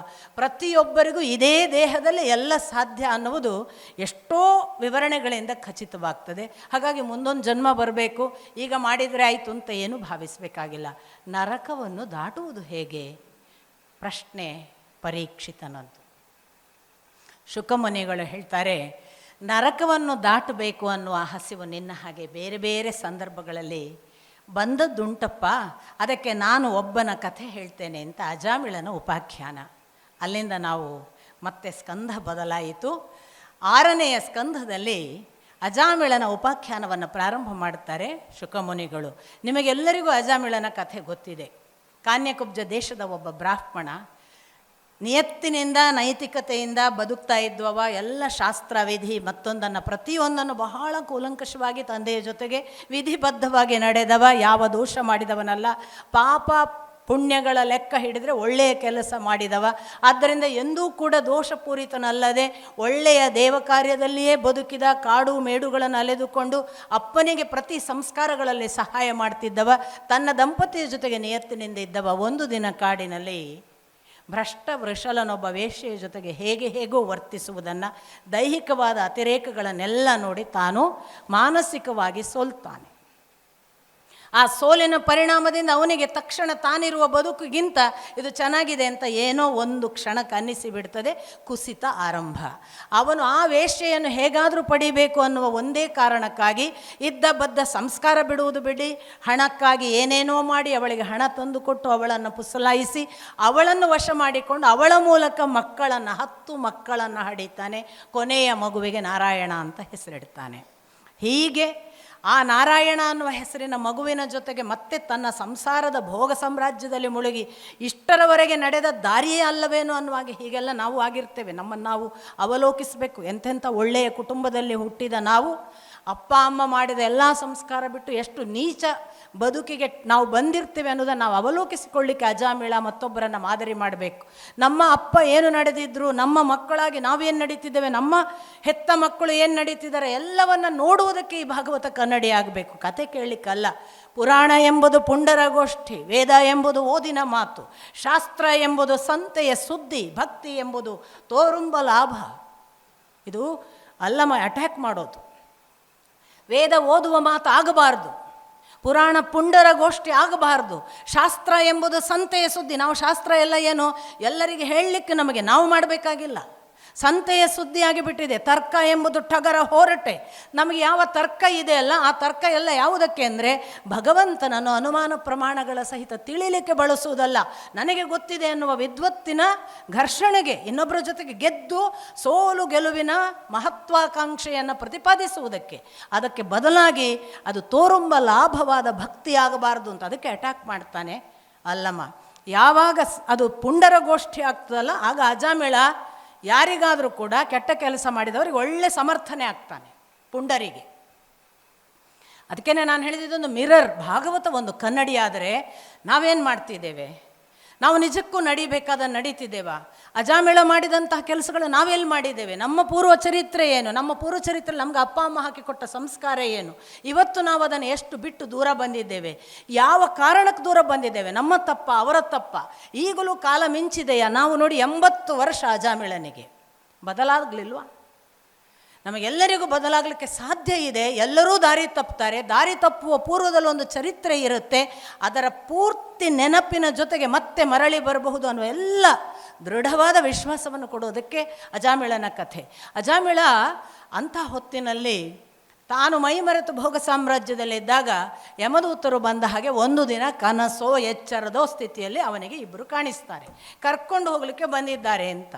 ಈ ಎಳ್ಕೊಂಡು ಹೋಗುವ ಯಮದೂತರ ಭಯಕ್ಕೆ ಒಮ್ಮೆಲೆ ಭೀತನಾಗಿ ಅದೇ ತಾನು ಪ್ರೀತಿಸುವ ಮಗ ನಾರಾಯಣ ಅವನನ್ನು ಕರೆಯುತ್ತಾನೆ. ನಾರಾಯಣನನ್ನು ಕರೆದ ಮರುಕ್ಷಣದಲ್ಲಿ ಅಲ್ಲಿದ್ದ ಯಮದೂತರ ಬದಲಾಗಿ ವಿಷ್ಣುದೂತರು ಬಂದು ಬಿಡ್ತಾರೆ. ವಿಷ್ಣುದೂತರು ಯಮದೂತರು ಜಗಳಾಗತ್ತೆ, ಇವನು ನಮಗೆ ಸೇರಬೇಕಾದವ ಅಂತ. ಕೊನೆಗೂ ವಿಷ್ಣುದೂತರು ಮತ್ತು ಯಮದೂತರು ಯಮನ ಹತ್ರವೇ ಹೋಗಿ ನಿರ್ಣಯ ಆಗಬೇಕು ಅಂತ ಯಮದೂತರು, ಕಡೆಗೆ ವಿಷ್ಣುದೂತರಿಗೆ ಸಂಬಂಧಪಟ್ಟವನು ಅಂತ ಅವರು.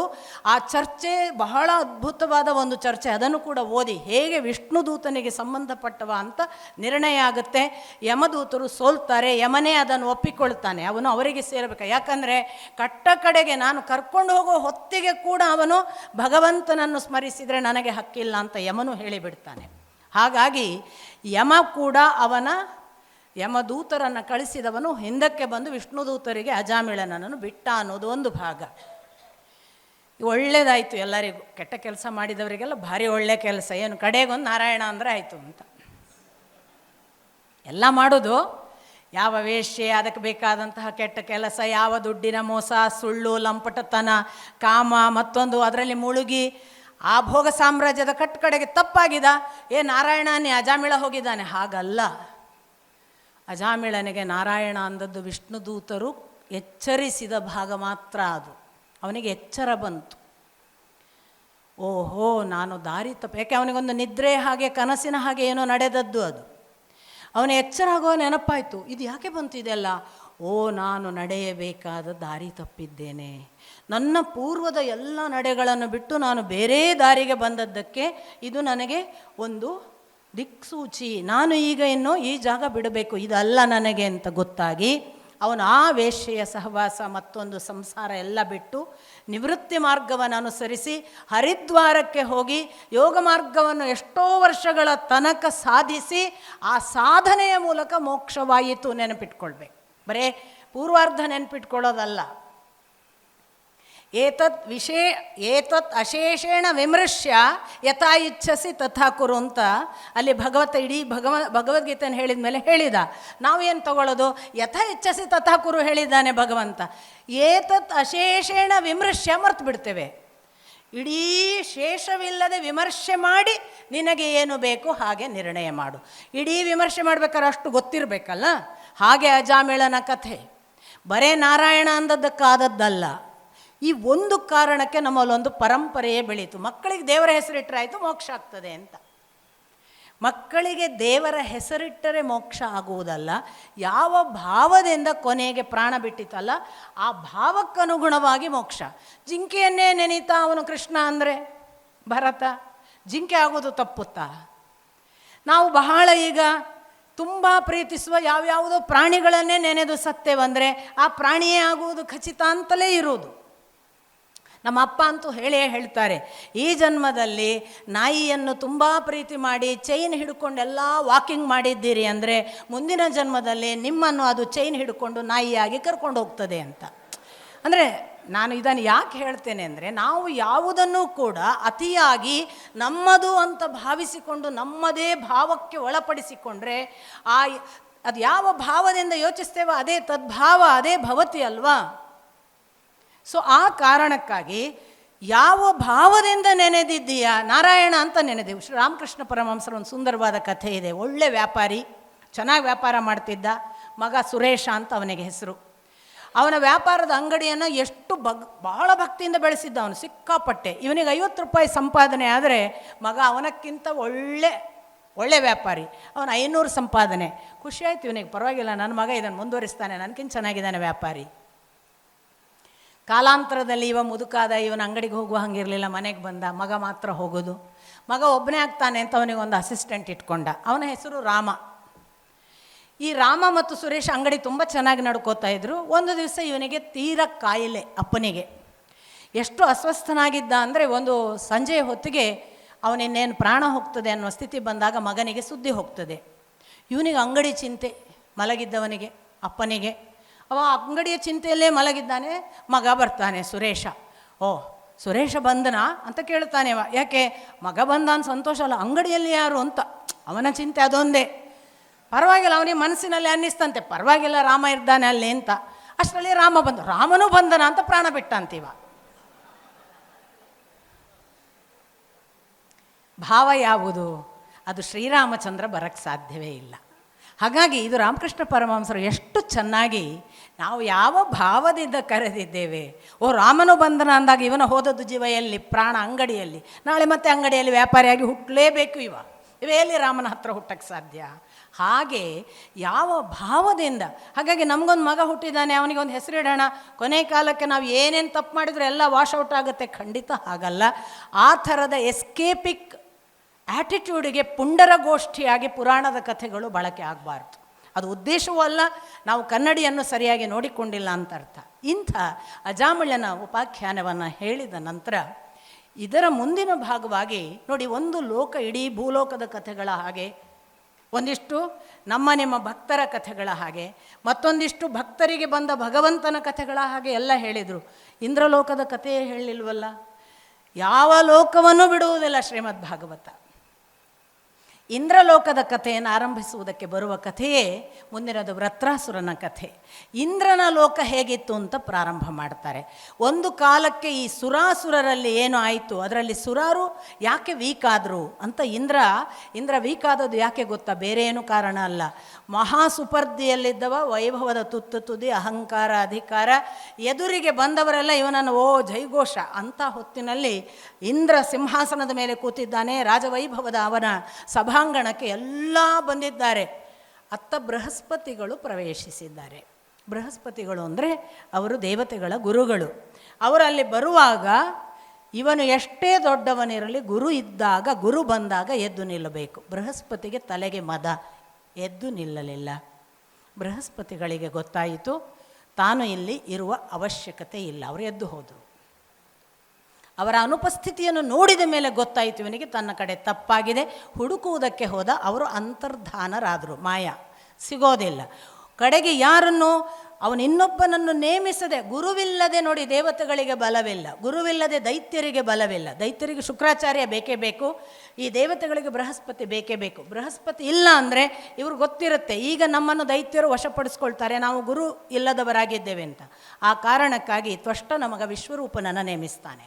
ಹಾಗೆ ವಿಶ್ವರೂಪನ ಮೂಲಕ ತಾನು ಗುರುಸ್ಥಾನದ ಕೆಲಸವನ್ನು ಮುಂದುವರಿಸುವಾಗ ವಿಶ್ವರೂಪನಿಗೆ ಒಂದು ಏನು ತೊಂದರೆ ಅಂದರೆ, ತ್ವಷ್ಟ ತಂದೆ, ಆದರೆ ತಾಯಿ ಒಬ್ಬಳು ಅಸುರ ಕುಲದವಳು. ಇವನು ಹವಿಸ್ಸು ಕೊಡುವಾಗ ದೇವತೆಗಳಿಗೆ ಮಾತ್ರ ಕೊಡಲಿಲ್ಲ, ತನ್ನ ತಾಯಿಗೆ ಅನ್ನುವ ಕಾರಣಕ್ಕಾಗಿ ಅಸುರ ಕುಲಕ್ಕೂ ಕೊಟ್ಟ. ಗೊತ್ತಾಯಿತು. ಇಂದ್ರ ಅವನ ಶಿರಚ್ಛೇದ ಮಾಡಿದ. ಬ್ರಹ್ಮಹತ್ಯಾ ದೋಷ ಬಂತು. ಬ್ರಹ್ಮಹತ್ಯಾ ದೋಷವನ್ನು ಜಾಲವೃಕ್ಷ, ಪೃಥ್ವಿ ಹೀಗೆ ಎಲ್ಲ ಅದನ್ನು ಹಂಚಿಬಿಟ್ಟ ಅಂತ. ಇಲ್ಲಾಂದರೆ ಬ್ರಹ್ಮಹತ್ಯೆ ದೋಷ ಅಂದರೆ ಬಹಳ ಪ್ರಾಯಶ್ಚಿತ್ತ ಮಾಡಬೇಕು, ಭೂಮಿ ಎಲ್ಲ ತಗೊಂಡ್ಬಿಡ್ತು ಅಂತ. ಇದರ ನಂತರ ಅವನ ಇನ್ನೊಂದು ಕಾರಣವಾಗಿ ಮತ್ತೆ ಎದುರಾಬದ್ರಾಗಬೇಕಾದದ್ದು ವೃತ್ರಾಸುರ. ಯಾಕೆಂದರೆ ತ್ವಷ್ಟನಿಗೆ ಕೋಪ ಬಂತು, ನನ್ನ ಮಗನನ್ನು ಇವನು ಕೊಂದಿದ್ದಾನೆ ಅಂತ. ತ್ವಷ್ಟ ತಾನು ಒಂದು ತಪಸ್ಸಿನ ಫಲವಾಗಿ ಯಜ್ಞ ಮಾಡಿ ಆ ಯಜ್ಞದಿಂದ ವೃತ್ರಾಸುರನನ್ನು ಸೃಷ್ಟಿಸಿದ. ಆ ವೃತ್ರಾಸುರ ಬೆಳೆದು ನಿಂತ ಮಹಾದೈತ್ಯ. ಎದುರಾಬದರ ಆದರೆ ಗೊತ್ತಾಗಬೇಕು, ದೈತ್ಯರ ಮುಂದೆ ಇವರು ಯಾರು ನಿಂತರೂ ಸುರರು ಸೋಲ್ಬೇಕು, ಅಂಥ ಬಲಿಷ್ಠ. ಆಗ ಮತ್ತೆ ದಧೀಚಿಯ ಮೂಳೆಯಿಂದ ವಜ್ರಾಯುಧವನ್ನು ತೆಗೆದುಕೊಂಡು ಸಿದ್ಧರಾಗಿ ಅಂತ ಸಾಕ್ಷಾತ್ ಭಗವಂತನಿಂದ ಆದೇಶ ಆಗಿ ದಧೀಚಿಗಳಿಂದ ತುಂಬ ಚೆನ್ನಾಗಿದೆ ಆ ಭಾಗ ಕೂಡ. ದಧೀಚಿಗಳು ಹೇಳುವ ಮಾತುಗಳೆಲ್ಲ ತುಂಬ ಚೆನ್ನಾಗಿದೆ. ಬೇಡುವವನಿಗೇನು ಗೊತ್ತು ಕೊಡುವವನ ಕಷ್ಟ, ಕೊಡುವವನಿಗಿರುವ ದುಃಖ ಏನೋ ಅದು ಕೇಳುವವನಿಗೂ ಗೊತ್ತಿಲ್ಲ.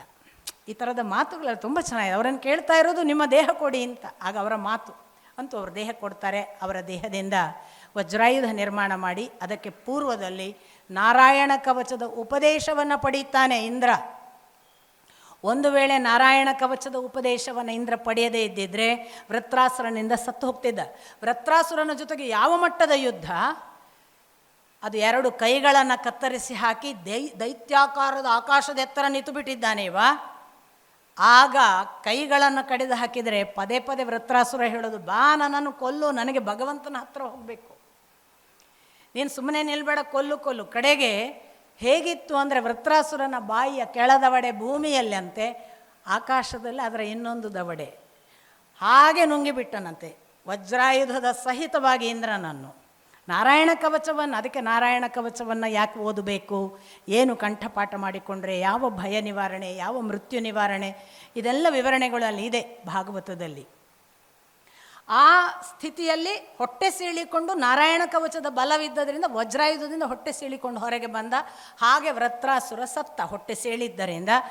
ಹಾಗೆ ಸತ್ತವನ ಜ್ಯೋತಿ ಬಂದು ಭಗವಂತನಲ್ಲಿ ಸೇರಿತು ಅಂತ ಶುಕಮುನಿಗಳು ಹೇಳ್ತಾರೆ. ಇವನಿಗೆ ಆಶ್ಚರ್ಯ ಆಗುತ್ತೆ, ಅದು ಹೇಗೆ, ಅವನೊಬ್ಬ ರಾಕ್ಷಸನ ಜ್ಯೋತಿ ಹೇಗೆ ಭಗವಂತನಲ್ಲಿ ಸೇರುವುದು?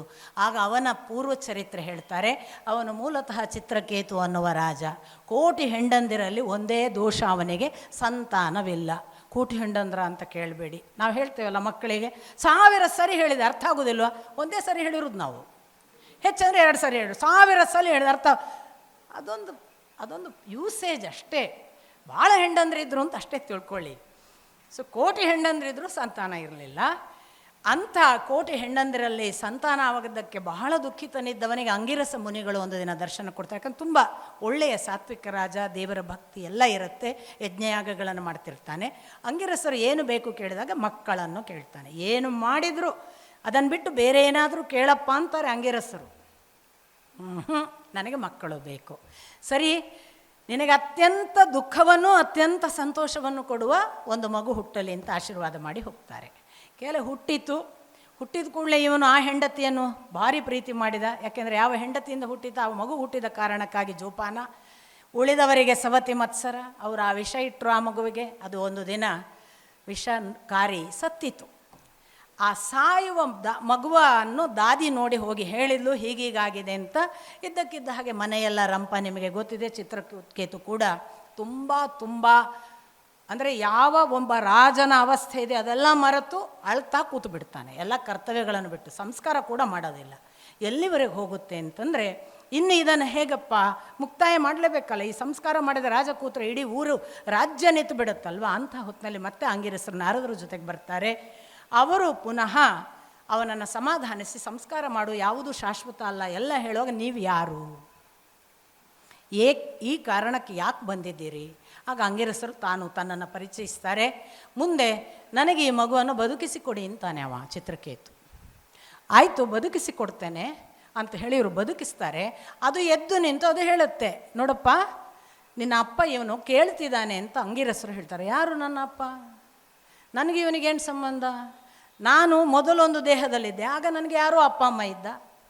ಈಗ ಈ ದೇಹಕ್ಕೆ ಬಂದೇನೆ, ಇವನು ಅಪ್ಪ ಅಂತೀರಿ, ಈಗ ಇದನ್ನು ಬಿಡ್ತೀನಿ, ಇನ್ಯಾರೋ ಆಗ್ತಾನೆ, ಇದೆಲ್ಲ ಎಲ್ಲಿದೆ? ಇವೆಲ್ಲ ಶಾಶ್ವತ ಅಲ್ಲ ಅಂತ ಆ ಮಗು ಹೇಳಕ್ಕೆ ಶುರು ಮಾಡುತ್ತೆ. ಅಂತೂ ಇವನಿಗೆ ಮಗು ದಕ್ಕುವುದಿಲ್ಲ. ಅದು ಮತ್ತೆ ಸಂಸ್ಕಾರ ಮಾಡಿ ಮುಗಿಸಿ ಚಿತ್ರಕೇತು ನಿವೃತ್ತಿ ಮಾರ್ಗಕ್ಕೆ ಹೋಗ್ತಾನೆ. ಆ ನಿವೃತ್ತಿ ಮಾರ್ಗದ ತುದಿಯಲ್ಲಿ ಎಲ್ಲವನ್ನೂ ಪಡೆದು ಬದುಕಿನ ಒಂದು ಭಗವಂತನ ವಿಮಾನದಲ್ಲಿ ಚಾರಣಲೋಕವೆಲ್ಲ ತಿರುಗಾಡುವಷ್ಟು ಅವನಿಗೆ ಬಲ ಅಥವಾ ಅನುಗ್ರಹ ಆಗ್ತದೆ. ಅಂಥವನು ಒಂದು ದಿನ ಶಿವಲೋಕದಲ್ಲಿ ತಿರುಗಾಡುವಾಗ ಶಿವ ಪಾರ್ವತಿಯನ್ನು ತೊಡೆಯಲ್ಲಿ ಕೂಡಿಸಿಕೊಂಡದ್ದಕ್ಕೆ ನಗ್ತಾನೆ. ಏನಿದು, ಹಗಲು ಹೊತ್ತಿನಲ್ಲಿ ಎಲ್ಲರ ಮುಂದೆ ಗಂಡ ಹೆಂಡತಿ ಆಲಿಂಗಿಸಿಕೊಂಡು ಕೂತ್ಕೊಳ್ಳೋದು ಹೀಗೂ ಉಂಟಾ ಅನ್ನುವ ಹಾಗೆ ನಗ್ತಾನೆ. ಆಗ ಶಿವನಿಗೆ ಗೊತ್ತಿರುತ್ತೆ ಇವ ಭಗವದ್ಭಕ್ತ ಅಂತ, ಅವನೇನು ಮಾತಾಡಲ್ಲ. ಆದರೆ ಪಾರ್ವತಿ, ಓಹೋ ಬಹಳ ದೊಡ್ಡವನಾದಿ ಅಲ್ವಾ, ನಾವು ಹೀಗೆ ಕುಳಿತದ್ದನ್ನು ಬ್ರಹ್ಮಾದಿಗಳು ಗೌರವದಿಂದ ಪೂಜಿಸ್ತಾರೆ, ನಿನಗೆ ಮಾತ್ರ ಅವಹೇಳನದ ಮಾತಾಯಿತು. ನೀನು ನಮ್ಮನ್ನು ಅವಮಾನಿಸಿದ ಈ ಕಾರಣವಾಗಿ ಹೋಗಿ ಒಂದು ಅಸುರ ಯೋನಿಯಲ್ಲಿ ಹುಟ್ಟಿ ಪರಿಮಾರ್ಜನೆ ಆಗಲಿ ಅಂತ ಶಾಪ ಕೊಡ್ತಾಳೆ.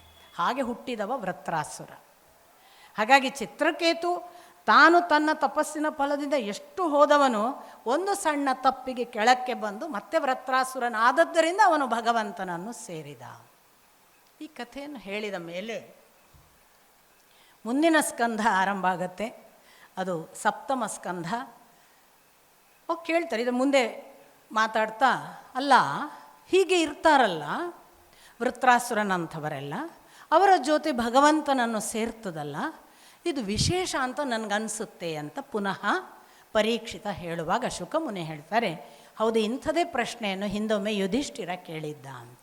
ಯುಧಿಷ್ಠಿರ ನಾರದರನ್ನು ಕೇಳಿದ್ದು ಯಾವಾಗ ಅಂದರೆ, ಶಿಶುಪಾಲ ಅಗ್ರಪೂಜೆ ಮಾಡುವಾಗ ಕೃಷ್ಣನನ್ನು ಬಹಳ ದುಷ್ಟವಾಗಿ ಮಾತಾಡ್ತಾನೆ, ಕನಿಷ್ಠವಾಗಿ ಅವನನ್ನು ತೆಗಳ್ತಾನೆ. ಅದರ ಫಲವಾಗಿ ಶಿಶುಪಾಲನನ್ನು ಕೃಷ್ಣ ಸುದರ್ಶನ ಚಕ್ರದಿಂದ ಮುಗಿಸ್ತಾನೆ, ನಿಮಗೆ ಗೊತ್ತಿದೆ. ಆಗ ಶಿಶುಪಾಲನ ಜೀವಜ್ಯೋತಿ ಬಂದು ಕೃಷ್ಣನನ್ನು ಸೇರುವುದನ್ನು ಯುಧಿಷ್ಠಿರ ನೋಡ್ತಾನೆ. ಆಗ ಯುಧಿಷ್ಠಿರ ಕೇಳ್ತಾನೆ ನಾರದರನ್ನು, ಅದು ಹೇಗೆ ಸಾಧ್ಯ?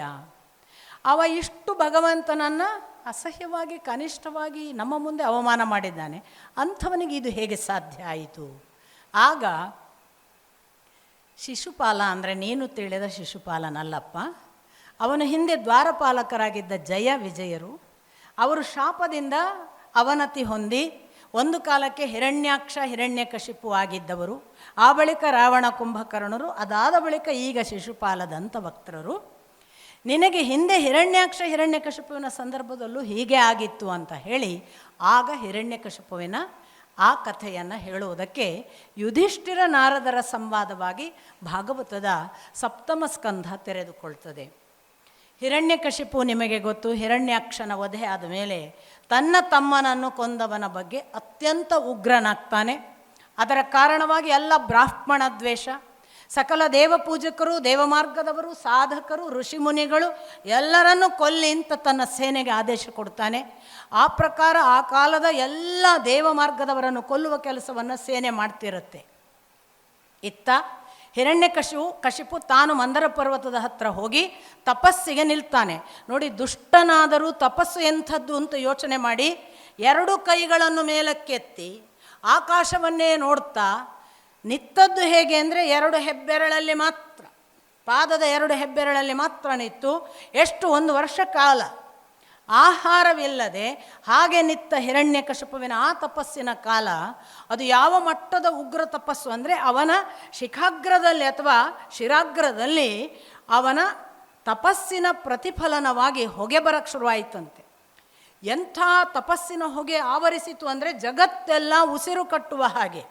ದೇವತೆ ಮೊದಲಾದ ಎಲ್ಲ ಲೋಕಗಳಲ್ಲಿ ಆ ಉಸಿರಿನ ಕಾರ್ಮೋಡ ಎಷ್ಟು ಮೂಗು ಮುಚ್ಚಿಕೊಂಡು ಇನ್ನೇನು ಬದುಕಲಿಕ್ಕೆ ಸಾಧ್ಯ ಇಲ್ವೇನೋ ಅನ್ನುವ ಹಾಗೆ ಆವರಿಸಿದಾಗ ತಮ್ಮ ಬದುಕೇ ದುಸ್ತರ ಅಂತ ಭಾವಿಸಿ ಅವರೆಲ್ಲರೂ ಕೂಡ ಭಗವಂತನ ಬಳಿಗೆ ಹೋಗಿ ನಿವೇದಿಸಿಕೊಳ್ತಾರೆ. ಬ್ರಹ್ಮ ಹೇಳ್ತಾನೆ, ನನಗೆ ಗೊತ್ತು ಭಕ್ತನಾಗಿ ಅವನು ನಮ್ಮನ್ನು ತಪಸ್ಸಿನಿಂದ ಕೂಗಿ ಕರೆಯುತ್ತಿದ್ದಾನೆ, ನಾನು ಅವನನ್ನು ಸಂತೃಪ್ತಗೊಳಿಸಿಕೊಡುವುದು ನನ್ನ ಅನಿವಾರ್ಯ ಕೆಲಸ, ನಾನು ಹೋಗ್ತೇನೆ ಅಂತ. ಆಗ ಮತ್ತೆ ಬ್ರಹ್ಮ ತಾನು ಬಂದು ಇವನಿಗೆ ಪ್ರತ್ಯಕ್ಷನಾಗ್ತಾನೆ. ಹಿರಣ್ಯಕಶಿಪುವಿಗೆ ಪ್ರತ್ಯಕ್ಷ ಆಗುವಾಗ ಹಿರಣ್ಯಕಶಿಪು ಕಾಣ್ತಿರ್ಲಿಲ್ವಂತೆ, ಇಡೀ ಮಣ್ಣಿನ ಹುತ್ತ ಮುಚ್ಚಿ ಹೋಗಿದೆ. ಇದರಿಂದ ಗೊತ್ತಾಯಿತು ಹಿರಣ್ಯಕಶಿಪುವನ್ನು ತಾನು ಕಾಣಬೇಕು ಅಂತ ಹೇಳಿ ಬ್ರಹ್ಮ ತನ್ನ ಕಮಂಡಲುವಿನ ನೀರಿನಿಂದ ಒಮ್ಮೆ ಆ ಮಣ್ಣಿನ ಮೇಲೆ ಪ್ರೋಕ್ಷಣೆ ಮಾಡಿ ಅನುಗ್ರಹಿಸಿದಾಗ ದೇಹವಿಡೀ ಇರುವೆ, ತಿಗಣೆ, ಸೊಳ್ಳೆಗಳು ತಿಂದು ಅಸ್ಥಿಪಂಜರ ಮಾತ್ರವಾಗಿದ್ದ ಹಿರಣ್ಯಕಶಿಪು ಭಗವಂತನ ಅನುಗ್ರಹದಿಂದ ಮತ್ತೆ ಪೂರ್ಣ ಅವಯವಗಳ ಸಹಿತ ಅವನಿಗೆ ಕಾಣಿಸಿಕೊಂಡ. ಆ ಹಿರಣ್ಯಕಶಿಪು ಪ್ರತ್ಯಕ್ಷ ಆದ ಭಗವಂತ ಕೇಳ್ತಾನೆ, ಬ್ರಹ್ಮ ನಿನಗೇನಾಗಬೇಕು? ನಾನು ನಿನ್ನ ಈ ನಿಷ್ಠುರವಾದ ತಪಸ್ಸಿಗೆ ಒಪ್ಪಿದ್ದೇನೆ, ಮೆಚ್ಚಿದ್ದೇನೆ, ಏನು ಬೇಕು ಕೇಳು ಅಂತ. ಆಗ ಅವನು ಕೇಳಿಕೊಂಡದ್ದು, ನನಗೆ ನಿನ್ನ ಸೃಷ್ಟಿಯ ಯಾವುದೇ ಪ್ರಾಣಿ, ಅಪ್ರಾಣಿ ಅಥವಾ ಮನುಷ್ಯ, ಗಂಧರ್ವ, ಯಕ್ಷ, ರಾಕ್ಷಸ, ಉರಗ ಯಾರ್ಯಾರು ಇದ್ದಾರೆ ಯಾರೂ ಕೂಡ ನನ್ನನ್ನು ಕೊಲ್ಲಲಿಕ್ಕೆ ಸಾಧ್ಯ ಆಗಬಾರ್ದು. ಅದು ಆಕಾಶದಲ್ಲಾಗಲಿ ಭೂಮಿಯಲ್ಲಾಗಲಿ, ಹಗಲಲ್ಲಾಗಲಿ ಕತ್ತಲಲ್ಲಾಗಲಿ ಕೊಲ್ಲಬಾರ್ದು, ಒಳಗಾಗಲಿ ಹೊರಗಾಗಲಿ ಕೊಲ್ಲಬಾರ್ದು, ಅಸ್ತ್ರ ಶಸ್ತ್ರಗಳಲ್ಲಾಗಲಿ ಕೊಲ್ಲಬಾರ್ದು. ತಥಾಸ್ತು ಅಂದ ಬ್ರಹ್ಮ. ಇವನಿಗೆ ಮೊದಲೇ ಅಧಿಕಾರ ಮದ ಇತ್ತು, ಸಂಪತ್ತಿನ ಮದ ಇತ್ತು, ಅದರ ಜೊತೆಗೆ ಈ ತಪಸ್ಸಿನಿಂದ ಪಡೆದ ವರದ ಮದ, ಇನ್ನಿಲ್ಲದ ಆರ್ಭಟ. ಇವನಿಗೊಬ್ಬ ಪುಟ್ಟ ಮಗ ಪ್ರಹ್ಲಾದ, 5 ವರ್ಷದ ಬಾಲಕ. ಇವನು ಈ ಬಾಲಕನನ್ನು ಶುಕ್ರಾಚಾರ್ಯರ ಮಕ್ಕಳಾದ ಷಂಡಾಮರ್ಕರು, ಷಂಡ ಅಮರ್ಕ ಅಂತ ಇಬ್ಬರ ಹತ್ರ ಗುರುಕುಲ ಅವರದ್ದು, ಅವರ ಪಾಠಶಾಲೆಯಲ್ಲಿ ಇಟ್ಟಿದ್ದಾರೆ. ಅದು ಒಂದು ಥರದಲ್ಲಿ ಈಗಿನ ಯೂನಿವರ್ಸಿಟಿಯ ಹಾಗೆ. ಯಾವುದನ್ನು ದೇವಲೋಕದ ಶಾಲೆ ಇದೆ ಅದಕ್ಕಿಂತ ಭಿನ್ನವಾದ ಶಾಲೆ, ದೈತ್ಯರ ಶಾಲೆ. ಹಾಗಾಗಿ ಈಗಿನ ನಾವು ಯಾವ ಭಾರತೀಯ ಪರಂಪರೆ ಇದೆ ಅದನ್ನು ಹೇಳೋದಿಲ್ಲ, ಹೇಳಬಾರ್ದು. ಅದಕ್ಕೆ ಭಿನ್ನವಾದ ವಾರ್ ಸಿಟಿ. ಅಲ್ಲಿ ಯುದ್ಧವೇ ಆಗಬೇಕು, ಬೇರೆಯವರ ಜೊತೆಗೆ ಯುದ್ಧ ಮಾಡಲಿಕ್ಕೆ ಟ್ರೈನಿಂಗ್. ಇಡೀ ನಮ್ಮ ಧರ್ಮ ಪರಂಪರೆಗೆ ವಿರುದ್ಧವಾದ ಸೇನೆಯನ್ನು ಸಿದ್ಧ ಮಾಡುವುದು ಷಂಡಾಮರ್ಕರ ಕೆಲಸ. ಅಂಥ ಯೂನಿವರ್ಸಿಟಿಯಲ್ಲಿ ಷಂಡಾಮರ್ಕರ ಜೊತೆಗೆ ಈ ಬಾಲಕನನ್ನು ಬೆಳೆಸಲಾಗ್ತದೆ. ಅಪರೂಪ ನೋಡಿ, ಅಂಥವರ ಇನ್ಫ್ಲುಯೆನ್ಸ್ ಆಗದೆ ಆ ಮಗ ಬೆಳೀತು. ಆ ಹುಡುಗನನ್ನು ಹಾಗೆ ಬೆಳೆಸ್ತಾ ಇರುವಾಗ ಇವನಿಗೇನು, ಎಷ್ಟೋ ದಿವಸ ಆಗಿದೆ ಮಗು ನೋಡದೆ, ಕರ್ಕೊಂಡು ಬನ್ನಿ ಒಮ್ಮೆ ನೋಡ್ತೀನಿ. ಕರ್ಕೊಂಬಂದರು. ಕರೆದು ಹೇಳಿದ, ನೋಡು ಶಾಲೆಯಲ್ಲಿ ಕಲ್ತದ್ದು ಒಂದು ವಾಕ್ಯ ಯಾವ್ದಾರು ಹೇಳು. ಮಗು ಹೇಳಿತು, ಅಪ್ಪ ನನ್ನದು ಎಲ್ಲ ಸುಳ್ಳಪ್ಪ, ಅವನೊಬ್ಬನೇ ಸತ್ಯ. ಸಿಟ್ಟು ಬಂತು ಇವನಿಗೆ. ಷಂಡಾಮರ್ಕರನ್ನು ಬೈದ, ಸರಿಯಾಗಿ ಪಾಠ ಮಾಡೋದೆಲ್ಲ ಕಾಣ್ತದೆ, ಅಥವಾ ಬೇರೆ ಯಾರಾದರೂ ಬ್ರಾಹ್ಮಣರು, ದೇವಮಾರ್ಗದವರು ಇದಕ್ಕೆಲ್ಲಾದರೂ ಬೇರೆ ವೇಷ ಹಾಕ್ಕೊಂಡು ಗುಟ್ಟಾಗಿ ಬಂದು ಪಾಠ ಹೇಳ್ತಾರ ನೋಡಿ, ಇದು ಸರಿಯಾಗಿ ಕಲಿತಾ ಇಲ್ಲ, ಕಳಿಸ್ತಾನೆ. ಷಂಡಾಮರ್ಕರು ಬೈತಾರೆ, ಏನೋ ನಾವು ಹೇಳ್ಕೊಟ್ಟೇ ಇಲ್ಲ, ನೀನು ಅದೇನು ಹೇಳ್ತಿ. ಮಾತಾಡೋದಿಲ್ಲ ಮಗು. ಮತ್ತೊಂದಿಷ್ಟು ದಿನಗಳು ಹೋಗ್ತವೆ. ಈಗ ಕರ್ಕೊಂಬ. ಮತ್ತೆ ಬಂತು, ಪ್ರಹ್ಲಾದ ಬಂದ, ಪುಟ್ಟ 5 ವರ್ಷದ ಬಾಲಕ. ಮತ್ತೆ ಕೇಳಿದ ಹಿರಣ್ಯಕಶಿಪು, ಈ ಬಾರಿ ಕಲಿತ ಒಂದು ಒಳ್ಳೆಯ ಉತ್ತಮ ವಾಕ್ಯ ಹೇಳು ಮಗನೇ. ಮಗು ಹೇಳಿತು, ಸ್ಮರಣಂ ಕೀರ್ತನಂ ವಿಷ್ಣು ಶ್ರವಣಂ ಪಾದಸೇವನಂ ಅರ್ಚನಂ ವಂದನಂ ದಾಸ್ಯಂ ಸಖ್ಯಂ ಆತ್ಮನಿವೇದನಂ. ನವವಿಧ ಭಕ್ತಿ ಇದೆಯಪ್ಪ. ಆ ನವವಿಧದ ಭಕ್ತಿ ಮಾಡಿದರೆ ಆಗ ಬದುಕು ಸಾರ್ಥಕ. ಅದರ ಮೂಲಕ ಅವನನ್ನು ತಿಳಿಯಬಹುದು. ಇವನಿಗೆ ಮತ್ತೆ ಸಿಟ್ಟು ಬಂತು. ಕೆಂಡಾಮಂಡಲನಾದ, ನೀವು ನನಗೆ ಏನೋ ಮೋಸ ಮಾಡ್ತಿದ್ದೀರಿ, ನೀವೇ ಮಾಡ್ತಿದ್ದೀರಿ ಅಂತ ಅವನಿಗೆ. ಷಂಡಾಮರ್ಕರಿಗೆ ಹೇಳಿದ, ಈ ಮಗು ನೀವು ಹೇಳದೆ ಇದು ಕಲಿಯುತ್ತದೆ, ಆದರೆ ನನಗೆ ಈ ಮಗುವು ಸರಿಯಲ್ಲ ಅಂತ ಒಂದು ನಿರ್ಣಯ. ಇಲ್ಲ, ನೀವು ಕೇಳಿದ್ದಾದರೆ ನಿಮ್ಮಿಂದ, ನಾವು ಹೇಳಲೇ ಇಲ್ಲ ಅಂತ ಇವರು. ಹಾಗಾದರೆ ಈ ಮಗುವಿನಲ್ಲಿ ಏನೋ ದೋಷವಿದೆ, ಅದು ಬೀಜಗುಣ ಸ್ವಭಾವ ಇರಬೇಕು, ನಾವು ಹೇಳಿಕೊಟ್ಟಿಲ್ಲ ಅಂತ ಷಂಡಾಮರ್ಕರು ಹೇಳುವಾಗ, ಹಾಗಾದರೆ ಈ ಮಗು ನನ್ನ ಜೊತೆಗೆ ಇರಲಿಕ್ಕೆ ಲಾಯಕ್ಕಲ್ಲ, ಇದನ್ನು ಕೊಲ್ಲುವುದೇ ಒಳ್ಳೆಯದು ಅಂತ ಅವ ತೀರ್ಮಾನ ಮಾಡ್ತಾನೆ. ಪುನಃ ಷಂಡಾಮರ್ಕರು ಕೇಳ್ತಾರೆ, ಯಾಕಪ್ಪ ನಾವು ಹೇಳೋದೆಲ್ಲ ಹೇಗೆ ಹೇಳ್ತೀನಿ ನೀನು? ಅವ ಹೇಳ್ತಾನೆ, ಒಂದು ಕಬ್ಬಿಣಕ್ಕೆ ಸೂಜಿಗಲ್ಲು ಆಕರ್ಷಣೆ. ಆ ಸೂಜಿಗಲ್ಲು ತಂದು ಕೂಡಲೇ ಕಬ್ಬಿಣ ಎಳ್ಕೊಳ್ಳಲ್ವಾ? ನನಗೆ ಅವನು ಆಕರ್ಷಣೆ, ನಾನು ಅವನ ಕಡೆಗೆ ಸೆಳ್ಕೊತೇನೆ, ನೀವ್ಯಾಕೆ ಹೇಳ್ಕೊಡ್ಬೇಕು? ಅಲ್ಲಿಂದ ಅವರಿಗೆ ಖಚಿತವಾಗ್ತದೆ. ಹಿರಣ್ಯಕಶಿಪು ಕೂಡ ಖಚಿತಪಡಿಸ್ಕೊಳ್ತಾನೆ, ಇದೇನು ನನ್ನ ಮಗುವಲ್ಲ, ನನ್ನ ತಮ್ಮನನ್ನು ಕೊಂದ ಆ ವಿಷ್ಣುವನ್ನು ಇದು ನೆನೆಯುತ್ತದೆ, ಮತ್ತು ಆ ವಿಷ್ಣುವೇ ಇದಕ್ಕೆ ತಾನು ಶ್ರೇಷ್ಠ ಅನ್ನುವ ಮಾತನ್ನು ಹೇಳುವ ಹಾಗೆ ಇದು ಭಾವಿಸ್ತದೆ. ಇದು ನನ್ನ ಶತ್ರುವನ್ನು ತನ್ನ ಗುರುವೋ ತನ್ನ ಭಗವಂತನು ಅಂತ ಭಾವಿಸ್ತದೆ. ಅಂತಂದರೆ ಏನು? ನನಗೆ ಕೇಡು ಮಾಡುವ ಮಗು ಇದು, ನನಗೆ ಕೇಡು ಮಾಡುವ ಮಗು ನನಗೆ ಬೇಕಾಗಿಲ್ಲ, ಕೊಲ್ಲಿ ಅದನ್ನು ಅಂತ ಅವನು ಆದೇಶ ಕೊಡ್ತಾನೆ. ಅದಕ್ಕನುಗುಣವಾಗಿ ಸೇನೆ ಸಿದ್ಧವಾಗುತ್ತೆ. ತ್ರಿಶೂಲದಿಂದ ಎರಿಯಲಾಗಿ ನಿರಂತರ ಭಗವನ್ ನಾಮಸ್ಮರಣೆ ಇದ್ದದರಿಂದ ಯಾವ ತ್ರಿಶೂಲದ ಏಟು ಏನೂ ಮಾಡಲ್ಲ. ಅವನನ್ನು ವಿಷದಿಂದ ಕೊಲ್ಲಬೇಕು ಅಂತ ಪ್ರಯತ್ನಿಸಿದಾಗ ವಿಷ ಕೆಲಸ ಮಾಡುವುದಿಲ್ಲ. ಅವನನ್ನು ಬೆಂಕಿಯಿಂದ ಕೊಲ್ಲಲು ಪ್ರಯತ್ನಿಸಿದರೆ ಬೆಂಕಿ ತಾಗುವುದಿಲ್ಲ. ಪರ್ವತದಿಂದ ಕೆಳಕ್ಕೆ ದೂಡಿದರೆ ಅವನು ಸಾಯುವುದಿಲ್ಲ. ಅವನನ್ನು ಆನೆಯಿಂದ ದಿಗ್ಗಜಗಳಿಂದ ಕೊಲ್ಲಿಸಿದರೂ ಆಗುವುದಿಲ್ಲ. ಘಟಸರ್ಪ ಕೂಡ ಅವನಿಗೆ ಏನು ಮಾಡುವುದಿಲ್ಲ. ಸಾಕ್ಷಾತ್ ಮಂಜುಗಡ್ಡೆಯ ಮೇಲೆ ಕೂಡಿಸಿಕೊಳ್ಳಬೇಕು ಅಂತ ಪ್ರಯತ್ನ ಪಟ್ಟರೆ ತಾಕುವುದಿಲ್ಲ. ಒಂದಿಷ್ಟು ಉರಿಯಲ್ಲಿ ಬೆಂಕಿಯಲ್ಲಿ ಹಾಕಿದರೂ ಅವನೇನು ಸುಡುವುದಿಲ್ಲ. ಈ ಪ್ರಹ್ಲಾದ ಸಾಯುವುದೇ ಇಲ್ಲವಲ್ಲ ಅಂತ ಸಿಕ್ಕಾಪಟ್ಟೆ ಹಿರಣ್ಯಕಶಿಪುವಿಗೆ ಸಿಟ್ಟು ಬಂದಾಗ ಮತ್ತೆ ಇವರು ಚಂಡಾಮರ್ಕರು ಹೇಳ್ತಾರೆ, ನಿನಗೇನು, ಹುಬ್ಬಿನಲ್ಲಿ ನೀನು ಇಡೀ ಜಗತ್ತನ್ನು ಆಡಿಸಬಲ್ಲೆ, ಅಂಥ ವರಪ್ರಸಾದ ಪಡೆದವ, ವರುಣಪಾಶದಿಂದ ಬಂಧನ ಮಾಡಿ ನಮ್ಮ ಕಡೆಗೆ ಕೊಡು, ಇವನನ್ನು ನಾವು ತಿದ್ದಿ ಬರ್ತೇವೆ. ಮತ್ತೆ ಶಾಲೆಗೆ ಕಳಿಸಲಾಗ್ತದೆ. ಪ್ರಹ್ಲಾದ ಶಾಲೆಯಲ್ಲಿದ್ದಾನೆ. ಒಂದು ದಿನ ಚಂಡಾಮರ್ಕರು ಎಲ್ಲೋ ಹೋಗಿದ್ದಾರೆ. ಪಕ್ಕ ಮಕ್ಕಳ ಟ್ಯಾಲೆಂಟ್ ಗೊತ್ತಾಗಬೇಕಾದ್ರೆ ಗುರುಗಳಿರಬಾರ್ದು. ಅಲ್ಲಿ ಗುರುಗಳಿದ್ದರೆ ಅವರ ಫೋಟೋ ಕಾಪಿ ಏನು ಹೇಳಿದಾರೋ ಅದನ್ನೇ ಹೇಳೋದು. ನಿಜವಾಗಿ ಇರುವ ಪೊಟೆನ್ಸಿ ಏನು, ಕೆಪಾಸಿಟಿ ಏನು, ಪ್ರತಿಭೆ ಏನು, ಮಾಸ್ಟ್ರ್ ಆಚೆಗೆ ನಿಂತು ನೋಡಬೇಕು. ಇವತ್ತು ನಾನು ಬರುವುದಿಲ್ಲ ಅಂತ ಹೇಳಿ ಒಂದು CC ಕ್ಯಾಮರಾ ಹಾಕ್ಕೊಂಡು ಆಚೆ ಕಡೆ ಕಿಟಕಿನ ಒಂದು ಸಣ್ಣ ಒಂದು ರಂಧ್ರ ಕೊರೆದು ನೋಡಬೇಕು, ಮಗ ಎಂಥ ದೊಡ್ಡವನಿದ್ದಾನೆ ಗೊತ್ತಾಗುತ್ತೆ. ದುರದೃಷ್ಟವಶಾತ್ ಒಬ್ಬ ಶಾಲೆಯವನು ಮಾಡೋದಿಲ್ಲ ಅದನ್ನು. ಪ್ರತಿ ಶಾಲೆಯವರು ನನ್ನಿಂದಲೇ ಮಗ ಬೆಳೆಯುವುದು ಅಂತ. ಯಾವ ಮಗುವೂ ಮಾಸ್ಟ್ರಿಂದ ಬೆಳೆಯುವುದಿಲ್ಲ. ಮಾಸ್ಟ್ರಿಂದಲೇ ಮಕ್ಕಳು ಬೆಳೆಯುವುದಾದರೆ ಒಂದು ಕ್ಲಾಸಿನ 30 ಮಕ್ಕಳು ಒಂದೇ ಥರ ಆಗಬೇಕಲ್ಲ. ಒಬ್ಬರನ್ನು ತೋರಿಸಿ ನೀವು ಒಂದೇ ಥರ ಆದವರನ್ನು. ಮಾಸ್ಟ್ರು ಹೇಳಿದ, ಈಗ ನನ್ನ ಮಾಸ್ಟ್ರು ನನಗೆ ಏನು ಹೇಳಿದ್ದಾರೆ ಅದನ್ನೇ ನನ್ನ ಜೊತೆಗೆ ಕಲಿತ ಇನ್ನಿತರ 20 ಜನರಿಗೂ MA ಆಗುವಾಗ ಹೇಳಿದ್ದಾರೆ ಯೂನಿವರ್ಸಿಟಿಯಲ್ಲಿ. ಅವರ 19 ಜನ 19 ರೀತಿ, ನಾನು ನನ್ನ ಹಾಗೆ. ನಾವು ನಮ್ಮ ಹಾಗೆ ಆಗುವುದೇ ನಮ್ಮ ಗುಣ. ಪ್ರಹ್ಲಾದನನ್ನು ನೋಡಿ ಕಲಿಬೇಕು ನೀವು. ಇಡೀ ದಿನ ಮಾಸ್ಟ್ರು ಬೊಬ್ಬೆ ಹೊಡೆದು ಹೇಳಿದ್ದು, ಹರಿ ಇಲ್ಲ ಹರನೇ, ಹಿರಣ್ಯಕಶಿಪುವೇ ದೊಡ್ಡವ, ಅವನನ್ನೇ ನಂಬಿ, ಅವನೇ ರಾಜ, ಅವನಿಲ್ಲದಿದ್ದರೆ ರಾಕ್ಷಸರ ದೈತ್ಯರ ಗುರು ಅವನು, ದೊರೆಯವನು, ಅವನಲ್ಲದಿದ್ದರೆ ಇನ್ನೇನು ಆಗಲ್ಲ ಅಂತಲೇ ಚಂಡಾಮರ್ಕರು ಹೇಳಿದ್ದು. ಪ್ರಹ್ಲಾದ ಆಚೆಗೆ ಇಬ್ಬರು ಮಾಸ್ಟ್ರು ಇಲ್ಲದಾಗ ಸುಮ್ಮನೆ ಕೂತ್ಕೊಂಡವನು, ಬನ್ನಿ ಇಲ್ಲಿ ಅಂತ ಎಲ್ಲರನ್ನು ಕರೆದಂತೆ. ಕರೆದು, ನೋಡಿ ನಮಗೆ ಎಷ್ಟುಂಟು ಆಯುಸ್ಸು, ನಾವು ಬಂದಿದ್ದೇವೆ, ನಮಗೊಂದು 100 ವರ್ಷ ಆಯುಸ್ಸು ಅಂತ ಅಂದ್ಕೊಳ್ಳೋಣ. ಅದರಲ್ಲಿ ದಿನದಲ್ಲಿ 12 ಗಂಟೆ ಮಲಗ್ತೇವೆ. ಎಷ್ಟು ಹೋಯಿತು? 50 ಹೋಯಿತು. 20 ವರ್ಷ ಯೌವನ, ಬಾಲ್ಯ, ಮದ, ಉತ್ಸಾಹ ಅದರಲ್ಲಿ ಕಳೆಯಿತು. 70 ಹೋಯಿತು. ಮತ್ತು 20 ಕೈಕಾಲು ನೀಗುವುದಿಲ್ಲ, ಯಾರಾದರೂ ಆಸರೆ ಕೊಡಿ ಅನ್ನುವ ವೃದ್ಧಾಪ್ಯ. ಅಲ್ಲಿಗೆ 90 ಹೋಯಿತು. ಉಳಿದದ್ದೆಷ್ಟಪ್ಪ? 5 ವರ್ಷದ ಪುಟ್ಟ ಮಗು ಕೇಳೋದು. ಇಡೀ ಆಯುಸ್ಸಿನಲ್ಲಿ ಭಗವಂತನನ್ನು ನೆನೆಯಲಿಕ್ಕೆ ಸಿಕ್ಕುವುದು 5 ವರ್ಷ 10 ವರ್ಷಪ್ಪ. ಆ 10 ವರ್ಷವನ್ನು ಕೂಡ ಸದುಪಯೋಗ ಮಾಡದೆ ಆ ಭಗವಂತನೇ ಇಲ್ಲ ಅಂತ ಮೈ ಮರೆತು ಭೋಗ ಸಾಮ್ರಾಜ್ಯದಲ್ಲಿ ಮುಳುಗಿದರೆ ಎಲ್ಲಿಗೆ ಮುಟ್ತೇವೆ? ನಾವು ಎಚ್ಚರಾಗುವ ಕಾಲ ಬಂದಿದೆ. ನೀವೆಲ್ಲ ತ್ರಿಗುಣಗಳಲ್ಲಿ ಮುಳುಗಬೇಡಿ. ತ್ರಿಗುಣ ಸತ್ಯವಲ್ಲ, ತ್ರಿಗುಣದ ಆಚೆಗೊಂದು ಭಕ್ತಿ ಇದೆ. ಆ ಭಕ್ತಿಯಲ್ಲಿ ಇದೆಲ್ಲ ಮಾಡಬೇಕಾದ್ರೆ ನಮಗೆ ಸ್ಮರಣ, ಶ್ರವಣ, ಕೀರ್ತನ, ದಾಸ್ಯಭಾವ, ಸಖ್ಯಭಾವ, ಆತ್ಮನಿವೇದನೆ ಮತ್ತು ಅರ್ಚನೆ, ವಂದನೆ ಇವೆಲ್ಲ ಬರಬೇಕಪ್ಪ. ಇದು ಬಂದರೆ ನಾವೀಗ ಯಾವುದಕ್ಕೆ ಒದ್ದಾಡೋದು? ನಮಗೆ ಧರ್ಮ ಬೇಕು, ಅರ್ಥ ಬೇಕು, ಕಾಮ ಬೇಕು ಅಂತಲ್ವ? ಧರ್ಮ, ಅರ್ಥ, ಕಾಮ ಅಷ್ಟೇ ಈಗಿನವರು. ನಮಗೆ ಚಂಡಾಮರ್ಕರು ಮೊದಲಾದವರು ದೈತ್ಯರು ಕಲಿಸೋದು ಈ 3ಅನ್ನೇ. ಆಚೆಯ ಮೋಕ್ಷ ಕಲಿಸೋದೇ ಇಲ್ಲ.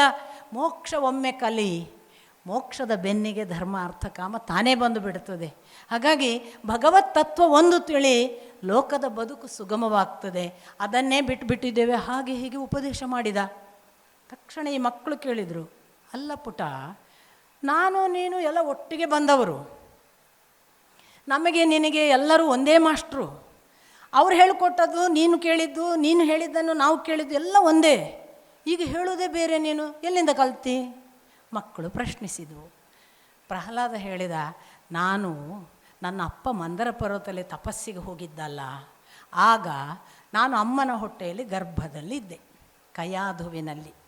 ಆಗ ನನ್ನನ್ನು ಮುಗಿಸ್ಬೇಕು, ಯಾಕೆ ಹಿರಣ್ಯಕಶಿಪುವಿನ ಸಂತಾನ ಕೊಲ್ಲಬೇಕು ಅಂತ ಇಂದ್ರ ಎತ್ಕೊಂಡು ಹೋದ.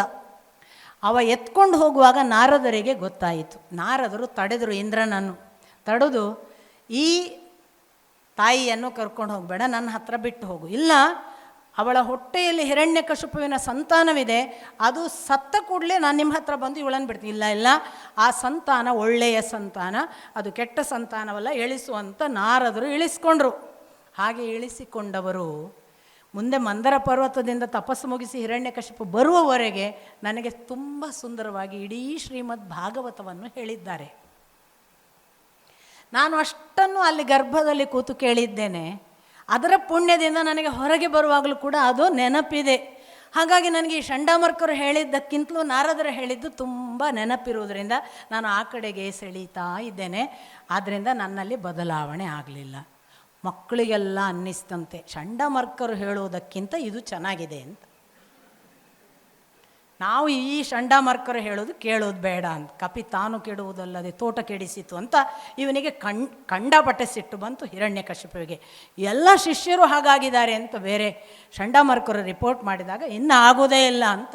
ಒಬ್ಬ ಪ್ರಹ್ಲಾದ ಒಂದು ಯೂನಿವರ್ಸಿಟಿಯಲ್ಲಿ ಹುಟ್ಟಿದರೆ ಎಲ್ಲರೂ ಉದ್ಧಾರ ಆಗ್ತಾರೆ. ಆ ಥರ ಆದ ಮೇಲೆ ಪ್ರಹ್ಲಾದನನ್ನು ಮತ್ತೆ ಕರೆಸಲಾಯಿತು. ಈ ಬಾರಿ ಹಿರಣ್ಯಕಶಿಪು ಒಂದು ಡೂ ಆರ್ ಡೈ ಅನ್ನುವ ಸಿದ್ಧಾಂತದ ತೀರ್ಮಾನಕ್ಕೆ ಬಂದಿದ್ದ. ಅವನಿಗೆ ಇನ್ನಿಲ್ಲದ ಕೋಪ. ದೊಡ್ಡ ಸಭಾ ಸದರ ಮುಂದೆ ಪ್ರಹ್ಲಾದ ಕೂತಿದ್ದಾನೆ. ಮತ್ತೆ ಕೇಳ್ತಾನೆ, ಏನು ನಿನ್ನದು? ಈಗಲೂ ನೀನು ಮತ್ತೆ ಮತ್ತೆ ಯಾರನ್ನು ಹೇಳ್ತೀಯ? ಅವನು ಹೇಳ್ತಾನೆ, ಅವನು ಸತ್ಯ. ಯಾರು ಅವನು? ನಿನಗೆ ನನ್ನನ್ನು ಮೀರಿಸಿ ನನ್ನ ಶಾಸನವನ್ನು ಮೀರುವ ಆ ಹಕ್ಕು ಆ ಬಲ ಎಲ್ಲಿಂದ ಬಂತು? ಅವನನ್ನು ಬಿಟ್ಟರೆ ಇನ್ಯಾವ ಬಲ? ನನ್ನ ಬಲ ಅವನಿಂದ ಬಂದಿದೆ. ಅವನೊಬ್ಬನೇ ದೊಡ್ಡವ, ಆ ಹರಿಯಿಂದಾಗಿ, ಯಾವ ವಿಷ್ಣುವಿನಿಂದಾಗಿ ನಾನು ಬಲ ಪಡೆದಿದ್ದೇನೆ. ಯಾವನವ ವಿಷ್ಣು? ಅವನ್ಯಾಕೆ ಎಲ್ಲಿದ್ದಾನೆ?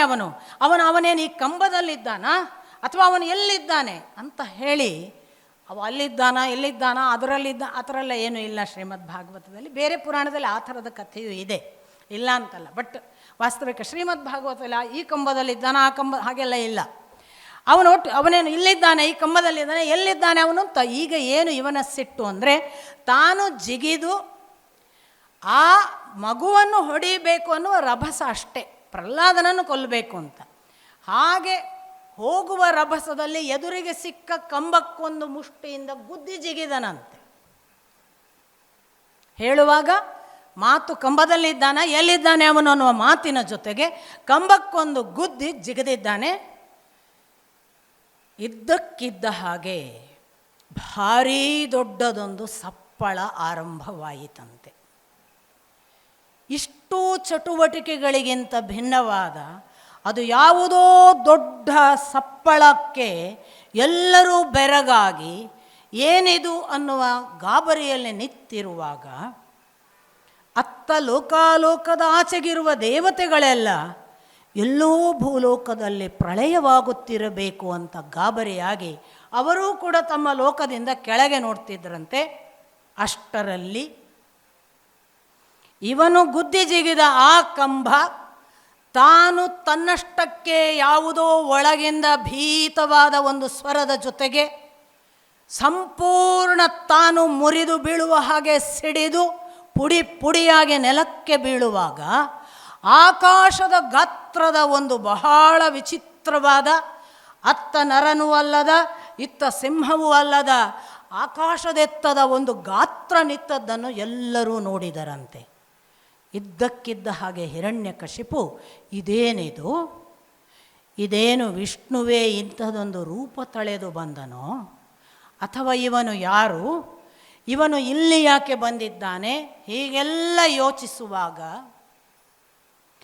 ಆ ಕೆಂಪು ಕೇಸರದ ಆ ನರಸಿಂಹ ತನ್ನ ಕೇಸರವನ್ನು ಅಲುಗಾಡಿಸುತ್ತಾ ಕೋರೆ ದಾಡೆಗಳನ್ನು ಹೊರಕ್ಕೆ ಚಾಚಿ, ದೊಡ್ಡ ಗುಹೆ ಒಂದು ಬಾಯಿ ತೆರೆದಿದೆ ಏನೋ ಅನ್ನುವ ಹಾಗೆ ತನ್ನ ಬಾಯಿಯನ್ನು ಅಗಲಿಸಿ, ಕೆಂಪಾದ ತನ್ನ ಕಣ್ಣುಗಳನ್ನು ಹೊರಕ್ಕೆ ಚಾಚುತ್ತಾ ಅತ್ಯಂತ ಉಗ್ರ ಸ್ವರೂಪನಾಗಿ, ತಾನು ತನ್ನ ಕಿವಿಯನ್ನು ಆಕಾಶದೆತ್ತರಕ್ಕೆ ನಿಮಿರಿ ನಿಲ್ಲಿಸಿದ ಹಾಗೆ ಕೈಗಳೆಲ್ಲ 106 ಎನ್ನುವ ಭಾವದಿಂದ ಕೈಗಳಿದ್ದು, ಅವ ಎಲ್ಲ ಕೈಗಳಲ್ಲೂ ಉಗುರುಗಳನ್ನು ಚಾಚಿಕೊಂಡು ತಾನು ಎದುರು ನಿಂತಾಗ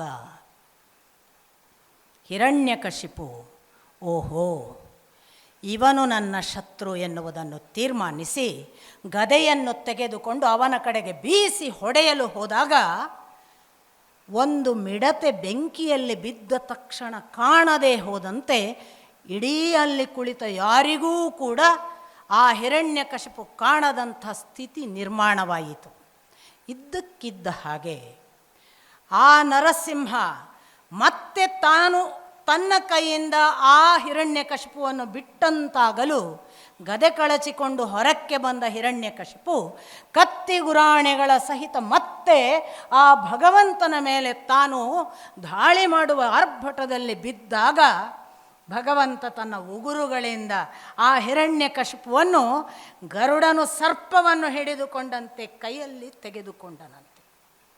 ಈ ಬಾರಿ ಸರ್ಪದ ಕೈಯಲ್ಲಿ ತಾನು ಸಿಕ್ಕಿಕೊಂಡ ಹಿರಣ್ಯಕಶಿಪು ಸರ್ಪದಂತಾಗಿ ಆ ಗರುಡನಿಂದ ತಪ್ಪಿಸಿಕೊಳ್ಳಲು ಒದ್ದಾಡಿ ಮತ್ತೆ ಅತ್ತ ಬಂದಾಗ ದೇವತೆಗಳೂ ಹೆದರಿದರಂತೆ. ಓ, ಇವನು ಬಲಿಷ್ಠನಿದ್ದಾನೆ, ಭಗವಂತ ಬೇರೆ ಸೋತಂತೆ ಆಗುತ್ತಿದೆ, ಯಾಕೆ ತಪ್ಪಿಸಿಕೊಂಡ ಅನ್ನುವುದರೊಳಗಾಗಿ ಭಗವಂತ ಮತ್ತೆ ತನ್ನ ಎಲ್ಲ ಅದೇ ಆವೇಶದಿಂದ ನಿಂತಿದ್ದಾಗ ಹಿರಣ್ಯಕಶಿಪು ಅವನ ಮೇಲೆ ದಾಳಿ ಮಾಡಲು ಹೋದಾಗ ಈ ಬಾರಿ ಸರ್ಪ ಎಲಿಯನ್ನು ಹಿಡಿದಂತೆ ತನ್ನ ಉಗುರುಗಳಿಂದ ಹಿರಣ್ಯಕಶಿಪುವನ್ನು ಹಿಡಿದ ಭಗವಂತ ಧಾಪುಗಾಲು ಇಡುತ್ತಾ ಆ ದೇಹವನ್ನು ಎತ್ತಿಕೊಂಡು ಹೋಗಿ ಆ ಮುಖ್ಯದ್ವಾರದ ಹೊಸ್ತಿಲಲ್ಲಿ ಕುಳಿತು ತೊಡೆಯ ಮೇಲೆ ಹಾಕಿಕೊಂಡು ತನ್ನ ಉಗುರುಗಳಿಂದ ಎದೆಯನ್ನು ಸೀಳಿ ಅದರೊಳಗಿದ್ದ ಕರುಳುಗಳನ್ನು ಮಾಲೆ ಮಾಡಿಕೊಂಡು ತನ್ನ ಮುಖಕ್ಕೆ ಸಿಡಿದ ರಕ್ತಗಳನ್ನೆಲ್ಲ ನಾಲಿಗೆಯಿಂದ ಕಟವಾಯಿಯಲ್ಲಿ ನಕ್ಕುತ್ತಾ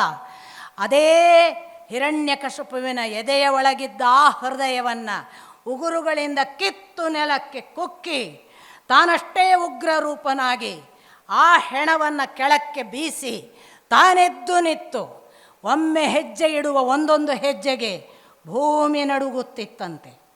ಅತ್ತ ಪರ್ವತಗಳು ಇವನು ನಿಮಿರಿಸಿ ನಿಂತ ಆ ಕಿವಿಗೆ ಅಲುಗುತ್ತಿದ್ದವೋ ಅನ್ನುವ ಹಾಗೆ ಹಾರಾಡಲು ಆರಂಭಿಸಿದವಂತೆ. ಅವನ ಕಣ್ಣ ನೋಟದ ಆ ಕೆಂಪು ಕಾಂತಿಗೆ ಸೂರ್ಯಚಂದ್ರಾದಿ ನಕ್ಷತ್ರಗಳ ಕಾಂತಿ ಕುಂದಿತಂತೆ.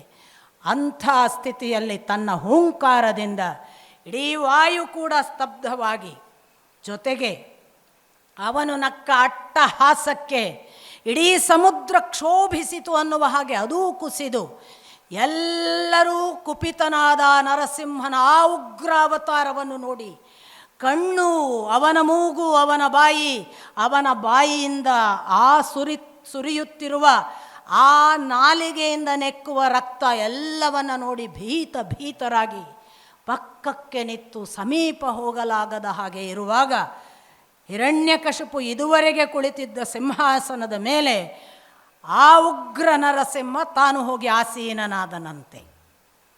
ಇದ್ದಕ್ಕಿದ್ದ ಹಾಗೆ ದೇವಲೋಕದಿಂದ ಬ್ರಹ್ಮಾದಿ ದೇವತೆಗಳು, ಇಂದ್ರ, ವರುಣ, ಅಗ್ನಿ, ವಾಯು, ಗಂಧರ್ವರು, ಕಿನ್ನರರು, ಕಿಂಪುರುಷರು, ಉರಗ ಎಲ್ಲವೂ ಬಂದು ಕುಪಿತನಾದ ಉಗ್ರ ನರಸಿಂಹನನ್ನು ಒಂದೇ ಸಮನೆ ಭಕ್ತಿಯಿಂದ ಪ್ರಾರ್ಥಿಸತೊಡಗಿದರಂತೆ.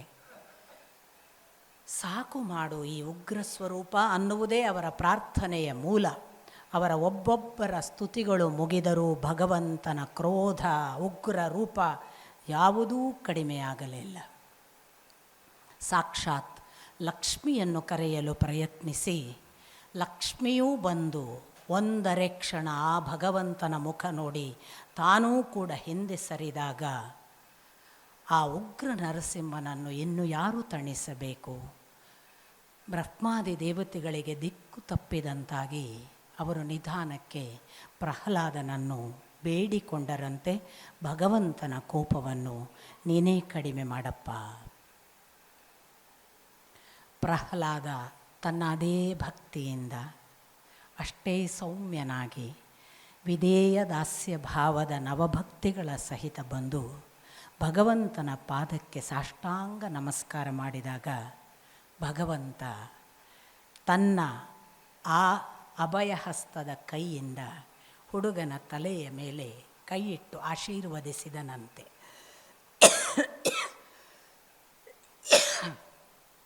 ಇಷ್ಟು ಆಗುವಾಗ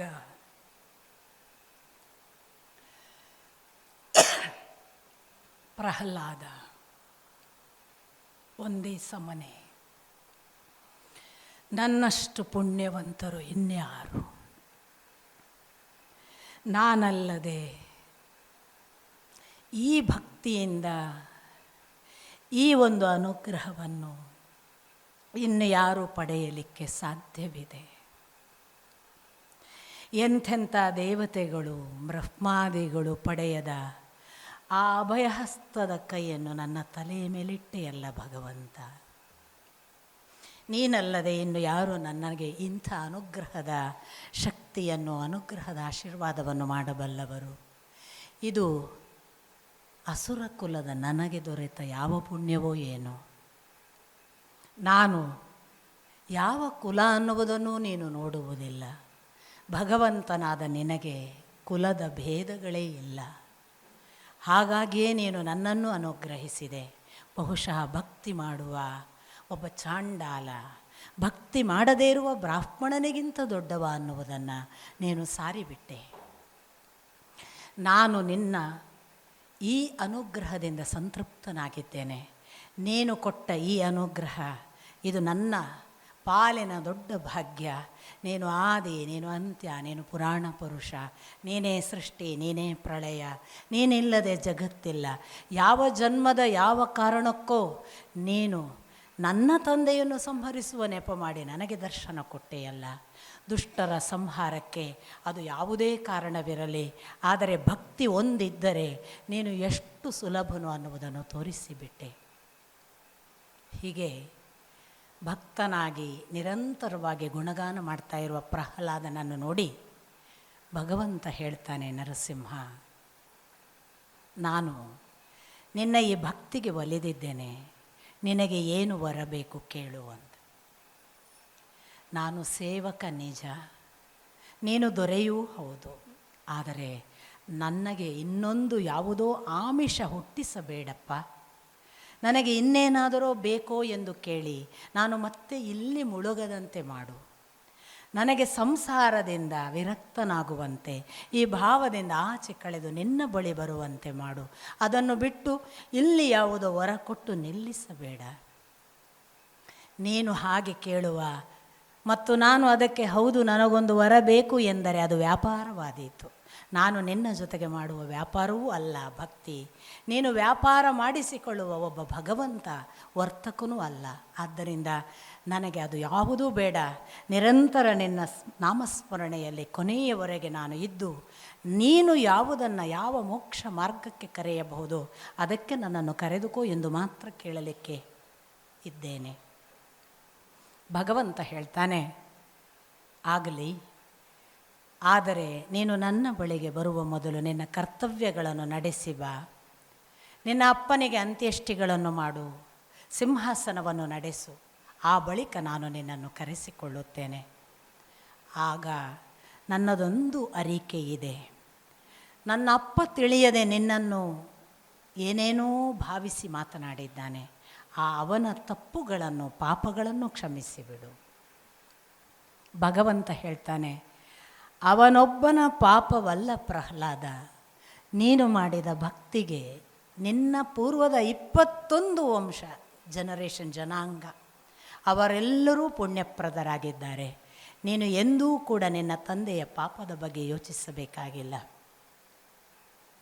ಅಂತ್ಯಷ್ಟಿ ಮಾಡು ಅಂತ ಹೇಳಿ ಆ ನರಸಿಂಹನ ಸಮ್ಮುಖದಲ್ಲಿ ತಂದೆಯ ಅಂತ್ಯಷ್ಟಿ ಮಾಡಿ, ಆ ಉಗ್ರ ನರಸಿಂಹ ಭಗವಂತನ ಸಮ್ಮುಖದಲ್ಲೇ ಅವನಿಗೆ ಸಿಂಹಾಸನ ಪಟ್ಟಾಭಿಷೇಕದ ಭಾಗ್ಯ ಅಂಥ ಎಲ್ಲ ಭಾಗ್ಯಗಳನ್ನು ಪಡೆದ ಪ್ರಹ್ಲಾದನ ಆ ಸಿಂಹಾಸನ ಅಭಿಷೇಕ ಆದ ಬಳಿಕ ಬ್ರಹ್ಮ ಏನೇನೋ ಆಗಿ ಹೋಯಿತು, ವರ ಕೊಟ್ಟು ಹಿರಣ್ಯಕಶಿಪು ಎಂಥ ಉಗ್ರನಾಗಿ ಬಿಟ್ಟಿದ್ದ, ನೀನು ಅವನನ್ನು ಸಂಹರಿಸಿ ಒಳ್ಳೆಯ ಕೆಲಸ ಮಾಡಿದೆ ಅಂತಾನೆ ಬ್ರಹ್ಮ. ಆಗ ನರಸಿಂಹ, ಏನೇನೋ ವರ ಕೇಳಿದ ಕೂಡಲೇ ಕೊಡಬಾರ್ದಪ್ಪ, ಇದು ಒಳ್ಳೆಯ ಕ್ರಮ ಅಲ್ಲ, ಮತ್ತು ತುಂಬ ತೊಂದರೆ ಆಗ್ತದೆ ಅಂತ ಉಗ್ರ ನರಸಿಂಹನಾದ ನರಸಿಂಹ ಬ್ರಹ್ಮನನ್ನು ಎಚ್ಚರಿಸ್ತಾನೆ. ಮಕ್ಕಳು ಬೇಡಿದ್ದೆಲ್ಲ ಅಪ್ಪ ಕೊಡಬಾರ್ದು, ನೋಡಿ ಕೊಡಬೇಕು, ಇವ ಹೇಗೆ ಉಪಯೋಗ ಮಾಡ್ತಾನೆ ಅಂತ. ಇದು ಬ್ರಹ್ಮನಿಗೆ ಸೂಚನೆ ಅಲ್ಲ, ನಮಗೆಲ್ಲ ಕೇಳಿದು ಕೊಡ್ತೇವಲ್ಲ ಈಗ ನಮ್ಮ ಮಕ್ಕಳಿಗೆ. ಅಪ್ಪ ಮೊಬೈಲ್ ಕೊಡು, ಕೊಟ್ಟಾಯಿತು. ಬೈಕ್ ಕೊಡು, ಕೊಟ್ಟಾಯಿತು. ಕಾರು ಕೊಡು, ಕೊಟ್ಟಾಯಿತು. ಮನೆ ಕೊಡಿಸು, ಕೊಟ್ಟಾಯಿತು. ಪುಣ್ಯಕ್ಕೆ ಹೆಣ್ಣು ಕೊಡು ಅಂತ ಹೇಳಲ್ಲವ, ತರ್ತಾನ ಅವನೇ. ಎಲ್ಲ ಮಾಡಿದರೆ ಎಲ್ಲಿಗೆ ಮುಟ್ಟುತ್ತೆ? ಉಗ್ರ ನರಸಿಂಹ ಸೂಚನೆ ಕೊಡ್ತಾನೆ.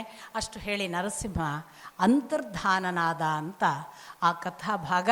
ಅದರ ಒಟ್ಟು ತಾತ್ಪರ್ಯ ನಿಮಗೆ ಗೊತ್ತೇ ಇದೆ. ನಮ್ಮ ಒಳಗೆ ಉಗ್ರ ಹಿರಣ್ಯಕಶಿಪು ಇದ್ದಾನೆ, ನಮ್ಮ ಒಳಗೆ ಸಾತ್ವಿಕನಾದ ಪ್ರಹ್ಲಾದ ಪುಟ್ಟ ಮಗುವಿನ ಹಾಗೆ ಇನ್ನರ್ ವಾಯ್ಸ್ ಇದ್ದಾನೆ.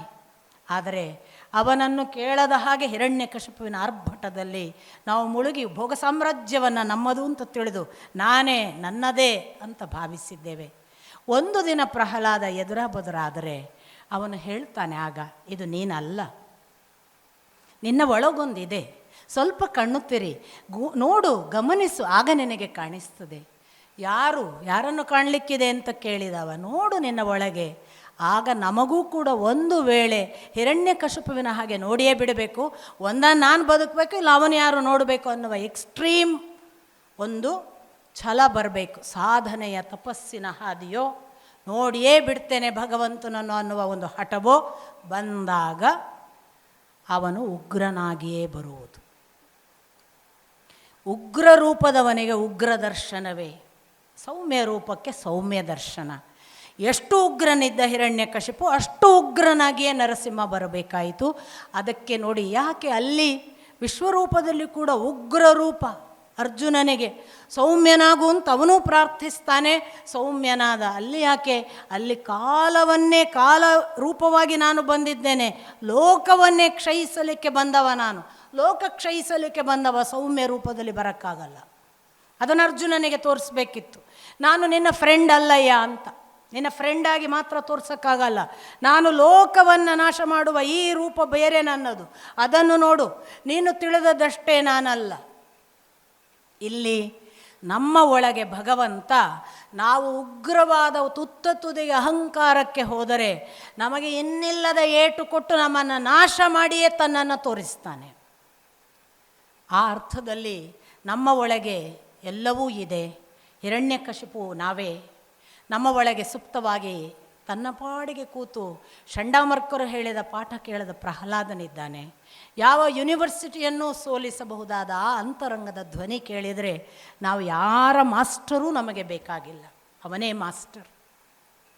ಆ ಮಾಸ್ಟರ್ ಜಗತ್ತಿನ ದೊಡ್ಡ ಮಾಸ್ಟರನ್ನು, ಜಗದ್ಗುರುವನ್ನು ತೋರಿಸಬಲ್ಲ. ಎಲ್ಲ ಸೂಚನೆಗಳು ಈ ಕಥೆಯಲ್ಲಿದೆ. ಹಾಗಾಗಿ ನಂಬಿದನು ಪ್ರಹ್ಲಾದ, ನಂಬದಿರ್ದನು ತಂದೆ, ಕಂಬದಲೋ ಡಿಂಬದಲೋ ಮೋಕ್ಷ ಅವರೆಂಗಾಯಿತು, ನಂಬಿಯೂ ನಂಬದಿಹ ಸಿಂಬಳದ ನೊಣನೇನು ಮಂಕುತಿಮ್ಮ. ನಮಗೆ ಯಾಕೆ ಕಾಣಲ್ಲ ಅಂದರೆ ನಾವು ಆಚೆಗೆ ಪೂರ ನಂಬೋದಿಲ್ಲ, ಈಚೆಗೆ ಪೂರ ನಂಬದೇ ಇರೋದಿಲ್ಲ. ಪೂರ ನಂಬದೇ ಇರುವ ಒಂದು ಸ್ಥಿತಿಯಾದರೂ ಬಂದರೆ ಬಹಳ ಜನ ವೇದಿಕೆಯಲ್ಲಿ ಇಲ್ವೇ ದೇವರು ಅವನು ಯಾವನು ಇದೆಲ್ಲ ಮೌಢ್ಯ ಅನ್ನೋರು ಮನೆಯೊಳಗೆ ಹೋಗಿ ಪುರೋಹಿತರನ್ನು ಕರೆಸಿ ಒಳ್ಳೊಳ್ಳೆ ಹೋಮ ಮಾಡಿಸ್ತಾರೆ. ನಿಮ್ಗೆ ಗೊತ್ತಿಲ್ಲ. ನಾನು ಎಷ್ಟೋ ಜನ ಪುರೋಹಿತರಿಗೆ ಹೇಳಿದ್ದೀನಿ, ದಯವಿಟ್ಟು ಅವ್ರ ಮನೆಗೆ ಹೋಗೋದು ಬಿಡಿಪ್ಪ, ದುಡ್ಡಿಗೋ ಭಯಕ್ಕೋ ಹೋಗಬೇಡಿ ಅಂತ. ಆದರೆ ಇವರು ವೇದಿಕೆಯಲ್ಲಿ ಹೇಳೋದೇನೋ ದೇವರಿಲ್ಲ ದಿಂಡ್ರಿಲ್ಲ ಎಲ್ಲ ನಾವೇ. ಆಚೆ ಹೋಗಿ ನಮಗೆ ಮೃತ್ಯುಂಜಯ ಜಪ ಮಾಡಿಸಿ, ನಮಗೆ ಧನಂಜಯ ಹೋಮ ಮಾಡಿಸಿ ಎಲ್ಲ ಮಾಡಿಸ್ತಾರೆ ಅವರು. ನಂಬಿಯೂ ನಂಬದಿಹ ಸಿಂಬಳದ ನೊಣ ನೀನು ಮಂಕುತಿಮ್ಮ. ಒಂದು ವೇಳೆ ಹಿರಣ್ಯಕಶಿಪುವಿನಂಥ ಎಕ್ಸ್ಟ್ರೀಮ್ ಸಾಧ್ಯತೆ ಆದರೂ ಇದ್ದಿದ್ದರೆ ಸಾಕ್ಷಾತ್ ಉಗ್ರ ನರಸಿಂಹನ ದರ್ಶನ ಆದರೂ ಆಗ್ತಿತ್ತು, ಪ್ರಹ್ಲಾದ ಪಾಪ ಪುಳಕಿತನಾದರೂ ಆಗ್ತಿದ್ದ, ಆಶೀರ್ವಾದ ಆದರೂ ಪಡಿತಿದ್ದ. ಅದು ಇಲ್ಲ. ಇಂಥ ಎಲ್ಲ ದುಸ್ಥಿತಿಗಳಲ್ಲಿ ನಾವಿದ್ದೇವೆ. ನಮಗೆ ಒಂದು ಸಂಪೂರ್ಣ ಕ್ಲಾರಿಟಿ ಇಲ್ಲ, ಬೇಕು ಅನ್ನೋದರಲ್ಲೂ ಪಕ್ಕಾ ನಂಬಿಕೆ ಇಲ್ಲ. ನಮಗೆ ಹೇಗೆ ಅಂದರೆ ಎಲ್ಲ ಒಳ್ಳೆಯದಾಗ್ತಾ ಹೋದಾಗ ನಾನು ಅಂತ ಅಹಂಕಾರ, ಕೆಟ್ಟದಾದಾಗ ಅವ ಕೈ ಕೊಟ್ಟ ಅಂತ ಅವನ ಮೇಲೆ. ಒಳ್ಳೆಯದಾದರೆ ಅವನು, ಕೆಟ್ಟದಾದರೆ ನಾನು ಅಂತ ಭಾವಿಸಿದ್ರೂ ತೊಂದರೆ ಇಲ್ಲ. ಎರಡೂ ಅವನೇ ಅಂತ ಭಾವಿಸೋದು ಹೇಗೂ ಉನ್ನತ ಸ್ಥಿತಿ. ನಮ್ಮದು ಯಾವಾಗಲೂ ಈ ಥರದ ಅಧಪ್ಪತನದ ಮಾರ್ಗ. ಅಂಥ ಎಲ್ಲ ಸಾಧ್ಯತೆಗಳನ್ನು ನನಗಂತೂ ಹಿರಣ್ಯಕಶಿಪು ಮತ್ತು ಪ್ರಹ್ಲಾದ ಮತ್ತು ನಿಮಗೆಲ್ಲರಿಗೂ ಗೊತ್ತಿದೆ. ನಾನು ಬಹಳಷ್ಟು ಫಲಗಳನ್ನು ಹೇಳಲಿಲ್ಲ, ಆದರೆ ನರಸಿಂಹನನ್ನು ಪ್ರಹ್ಲಾದನನ್ನು ನಿರಂತರವಾಗಿ ಬಾಲ್ಯದಿಂದ ನೆನೆದರೆ ಅಥವಾ ಮನಸ್ಸಿಗೆ ಕಣ್ಮುಂದೆ ಭಗವಂತನನ್ನು ನೆನೆಯುವಾಗೆಲ್ಲ ಆ ಎರಡು ರೂಪ ನೆನೆದರೆ ಅವರಿಗೆ ಖಂಡಿತಕ್ಕೂ ಭಗವಂತ ಕರ್ಕೋತಾನೆ ಅನ್ನುವ ಮಾತನ್ನು ವೇದವ್ಯಾಸರು ಸ್ಪಷ್ಟವಾಗಿ ಹೇಳ್ತಾರೆ. ವೇದವ್ಯಾಸರ ವಾಕ್ ಅಂದರೆ ಅದು ಸುಮ್ಮನೆ ಭರವಸೆ ಅಲ್ಲ, ಅದು ಸತ್ಯದ ಪ್ರಮಾಣ. ಆ ಅರ್ಥದಲ್ಲಿ ಅಂಥ ಭಗವಂತ ಉಗ್ರ ನರಸಿಂಹ ತನ್ನ ಅವತಾರವನ್ನು ಮುಗಿಸಿದ. ಇದಾದ ಬಳಿಕ ಮತ್ತೆ ಇಡೀ ಇವರ ಕಥಾಭಾಗವನ್ನು ಮುಂದುವರಿಸುವ ಹಾಗೆ ಆ ಪ್ರಹ್ಲಾದ ಅವಧೂತರ ಜೊತೆಗೆ ಸಂವಾದ ಮಾಡುವವರೆಗೆ ವರ್ಣಾಶ್ರಮ ಧರ್ಮ, ಗೃಹಸ್ಥಾಶ್ರಮ ಧರ್ಮ ಇವುಗಳನ್ನೆಲ್ಲ ಹೇಳುವ ಭಾಗವಾಗಿ ಸಪ್ತಮ ಸ್ಕಂಧ ಮುಕ್ತಾಯ ಆಗುತ್ತೆ. ಮತ್ತೆ ಅಷ್ಟಮ ಸ್ಕಂಧ ಆರಂಭ ಆಗುವಾಗ ಪ್ರಾರಂಭ ಆಗುವುದು ಈ ಪ್ರಹ್ಲಾದ ಅವಧೂತರ ಕಥೆಯ ನಂತರ ಶುರು ಮಾಡುವುದು ಮನ್ವಂತರಗಳ ಬಗ್ಗೆ. ಶುಕಮುನಿಗಳು ಮನ್ವಂತರಗಳು ಯಾವ್ಯಾವುದು ಅಂತ ನಿಮಗೆ ಗೊತ್ತು. ನಾವಿವಾಗ 7ನೆಯ ಮನ್ವಂತರದಲ್ಲಿದ್ದೇವೆ. ಈ ವೈವಸ್ವತ ಮನ್ವಂತರಕ್ಕೆ ಮೊದಲು ಯಾವ್ಯಾವ ಮನ್ವಂತರ ಆಗಿದೆ? ಒಂದು ಭಗವಂತನ ಬ್ರಹ್ಮನ 1 ದಿನ ಅಂತ ನಾನು ಮೊನ್ನೆ ಲೆಕ್ಕ ಹೇಳಿದ್ನಲ್ಲ, ಆ 1 ದಿನ ಅಂದರೆ 1 ಕಲ್ಪ. ಆ 1 ಕಲ್ಪ ಅಂದರೆ 14 ಮನ್ವಂತರ ಅಥವಾ ಮನುಗಳು ಆಳುವ ಕಾಲ. ಆ 14 ಮನುಗಳು ಆಳಿದ ಕಾಲದಲ್ಲಿ ನಾವೀಗ 7ನೆಯ ಮನು ಆಳುವ ಕಾಲದಲ್ಲಿ ಇದ್ದೇವೆ. ಸ್ವಯಂಭುವ ಮನು ಮೊದಲನೆಯವ, ಸ್ವಾರೋಚಿಷ 2ನೇಯವ, ಅದರ ನಂತರ 3ನೇಯ ಉತ್ತಮ, 4ನೇಯವ ತಾಮಸ ಅಂತ ಕೆಲವರು. ಅದು ತಾಪಸ ಅಂತ ಅಪ್ಪ ಹೇಳೋದು, ಅದು ತಾಪಸ, ಅದು ತಾಮಸ ಆಗೋಕ್ಕೆ ಸಾಧ್ಯ ಇಲ್ಲ ಅಂತ. ಒಟ್ಟಿನಲ್ಲಿ 4ನೇಯ ಮನು. ಈ ಒಂದೊಂದು ಮನುವಿನ ಕಥೆ ಹೇಳುವಾಗ ತಾಮಸ ಮನ್ವಂತರದಲ್ಲಿ ಹರಿವೇಧಸ ಮತ್ತು ಹರಿಣಿ ಅನ್ನುವ ದಂಪತಿಗಳಿಗೆ ಭಗವಂತ ಹರಿಯಾಗಿ ಹುಟ್ಟಿ ಗಜೇಂದ್ರ ಮೋಕ್ಷಕ್ಕೆ ಕಾರಣವಾದ ಅಂತ ಸಮಯ ಉಂಟಾ? ಹಾಗಾಗಿ ಗಜೇಂದ್ರ ಮೋಕ್ಷ ಅನ್ನುವುದಕ್ಕೆ ಕಾರಣವಾದ ಅಂತ ಅಲ್ಲಿ ಪ್ರಾರಂಭ ಮಾಡ್ತಾರೆ. ಗಜೇಂದ್ರ ಮೋಕ್ಷ ಏನು ದಯವಿಟ್ಟು ನನಗೆ ಹೇಳಿ ಅಂತ ಪರೀಕ್ಷಿತ ಕೇಳ್ಕೊಳ್ತಾನೆ. ಆಗ ಹೌದು, ತಾಮಸ ಮನ್ವಂತರದಲ್ಲಿ ಭಗವಂತ ಹರಿಯಾಗಿ ಒಬ್ಬನ ಮೋಕ್ಷಕ್ಕೆ ಕಾರಣವಾಗಿದ್ದ. ಅದು ಹೀಗಿದೆ. ತ್ರಿಕೂಟ ಅನ್ನುವ ಒಂದು ಪರ್ವತ, ಅದರ ತಪ್ಪಲಲ್ಲಿ ಒಂದು ದೊಡ್ಡ ಕಾಡು ಅಥವಾ ಒಂದು ದೊಡ್ಡ ಎಲ್ಲ ಸಾಮ್ರಾಜ್ಯವೇ ಇದೆ ಅನ್ನುವಂತಹ ಉದ್ಯಾನ, ಸರೋವರ, ಒಳ್ಳೊಳ್ಳೆಯ ನೀರ್ಕೊಳಗಳು, ಅಲ್ಲಲ್ಲಿ ಬೆಳೆದುವ ಬೇಕಾದಷ್ಟು ಚಂದದ ಹೂವಿನ ತೋಟ, ಅಲ್ಲಲ್ಲಿ ಇರುವಂತಹ ಆಕರ್ಷಕವಾದ ಪಕ್ಷಿಗಳು, ಹೀಗೆ ಇರುವಂತಹ ದೊಡ್ಡ ಸಾಮ್ರಾಜ್ಯ ಗಜೇಂದ್ರನದ್ದು. ಆ ಗಜೇಂದ್ರ ತನ್ನ ಎಲ್ಲ ಕುಟುಂಬದ ಜೊತೆಗೆ ಅಲ್ಲಿ ಸುಖವಾಗಿ ಕಾಲ ಕಳೀತಾನೆ. ಹೇಗೆಲ್ಲ ಕಾಲ ಕಳೀತಾನೆ ಅಂತಂದರೆ, ಯಾವಾಗ ಬಂದು ವಾಯುವಿಹಾರ, ಬೇಕಾದಾಗ ಬಿದಿರಿನ ಮೆಳೆಯನ್ನೆಲ್ಲ ಮುರಿದು ತಿನ್ನುವುದು, ಅಲ್ಲಲ್ಲಿ ತನ್ನ ಇತರ ಪ್ರಾಣಿಗಳ ಜೊತೆಗೆ ತನ್ನ ಆರ್ಭಟ ಇದೆಲ್ಲ ಮಾಡ್ಕೊಂಡು ವೈಭವದಿಂದ ಗಜೇಂದ್ರನಿದ್ದಾಗ ಒಂದು ದಿನ ಅಲ್ಲಿರುವ ಸರೋವರದಲ್ಲಿ ಅವನು ಯಾವುದೋ ಒಂದು ಎಲ್ಲ ತನ್ನ ಉದ್ಯಾನದ ಎಲ್ಲ ವಾಯು ವಿಹಾರ ಮುಗಿಸಿ ಸ್ನಾನಕ್ಕೆ ಬಂದ ಹಾಗೆ ತನ್ನ ಇಡೀ ಕುಟುಂಬದ ಜೊತೆಗೆ ಗಜೇಂದ್ರ ಬರ್ತಾನೆ.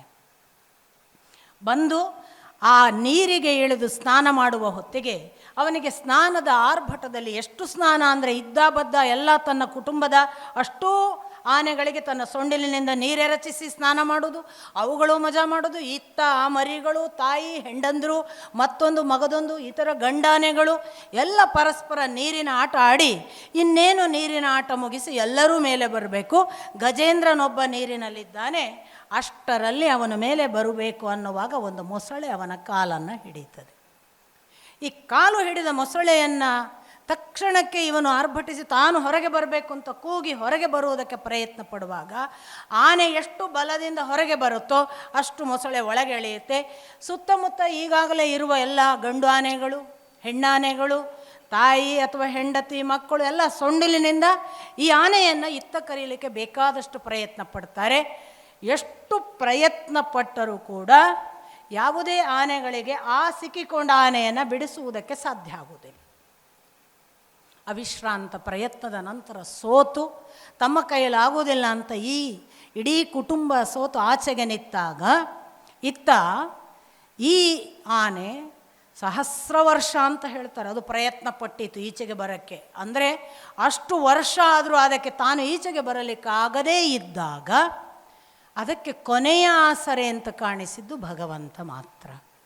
ತನ್ನ ಹತ್ತಿರವೇ ಇದ್ದ ತನ್ನ ಗಂಡಾನೆಗಳಿಗಾಗಿಲ್ಲ, ಜೊತೆಗಿದ್ದ ಹೆಂಡತಿಯೋ ತಾಯಿ ಆನೆಯೋ ಸೆಳೆದರೆ ಹೋಗುವುದಕ್ಕಾಗೋದಿಲ್ಲ, ಇನ್ಯಾರೂ ರಕ್ಷಿಸಬೇಕು ಅಂತ ಅದು ಒಂದೇ ಸಮನೆ ಸೊಂಡಿಲೆತ್ತಿ ಭಗವಂತನನ್ನು ಪ್ರಾರ್ಥಿಸೋಕ್ಕೆ ತೊಡಗಿತಂತೆ. ಭಗವಂತನ ಸ್ತುತಿಯನ್ನೆಲ್ಲ ಓದಬೇಕು. ಮತ್ತೆ ಮತ್ತೆ ನಾನು ನಿಮಗೆ ಹೇಳ್ತೀನಿ, ನಿರರ್ಗಳವಾಗಿ ಆ ಗಜೇಂದ್ರ ಭಗವಂತನನ್ನು ಮೊರೆ ಇಡ್ತಾನೆ.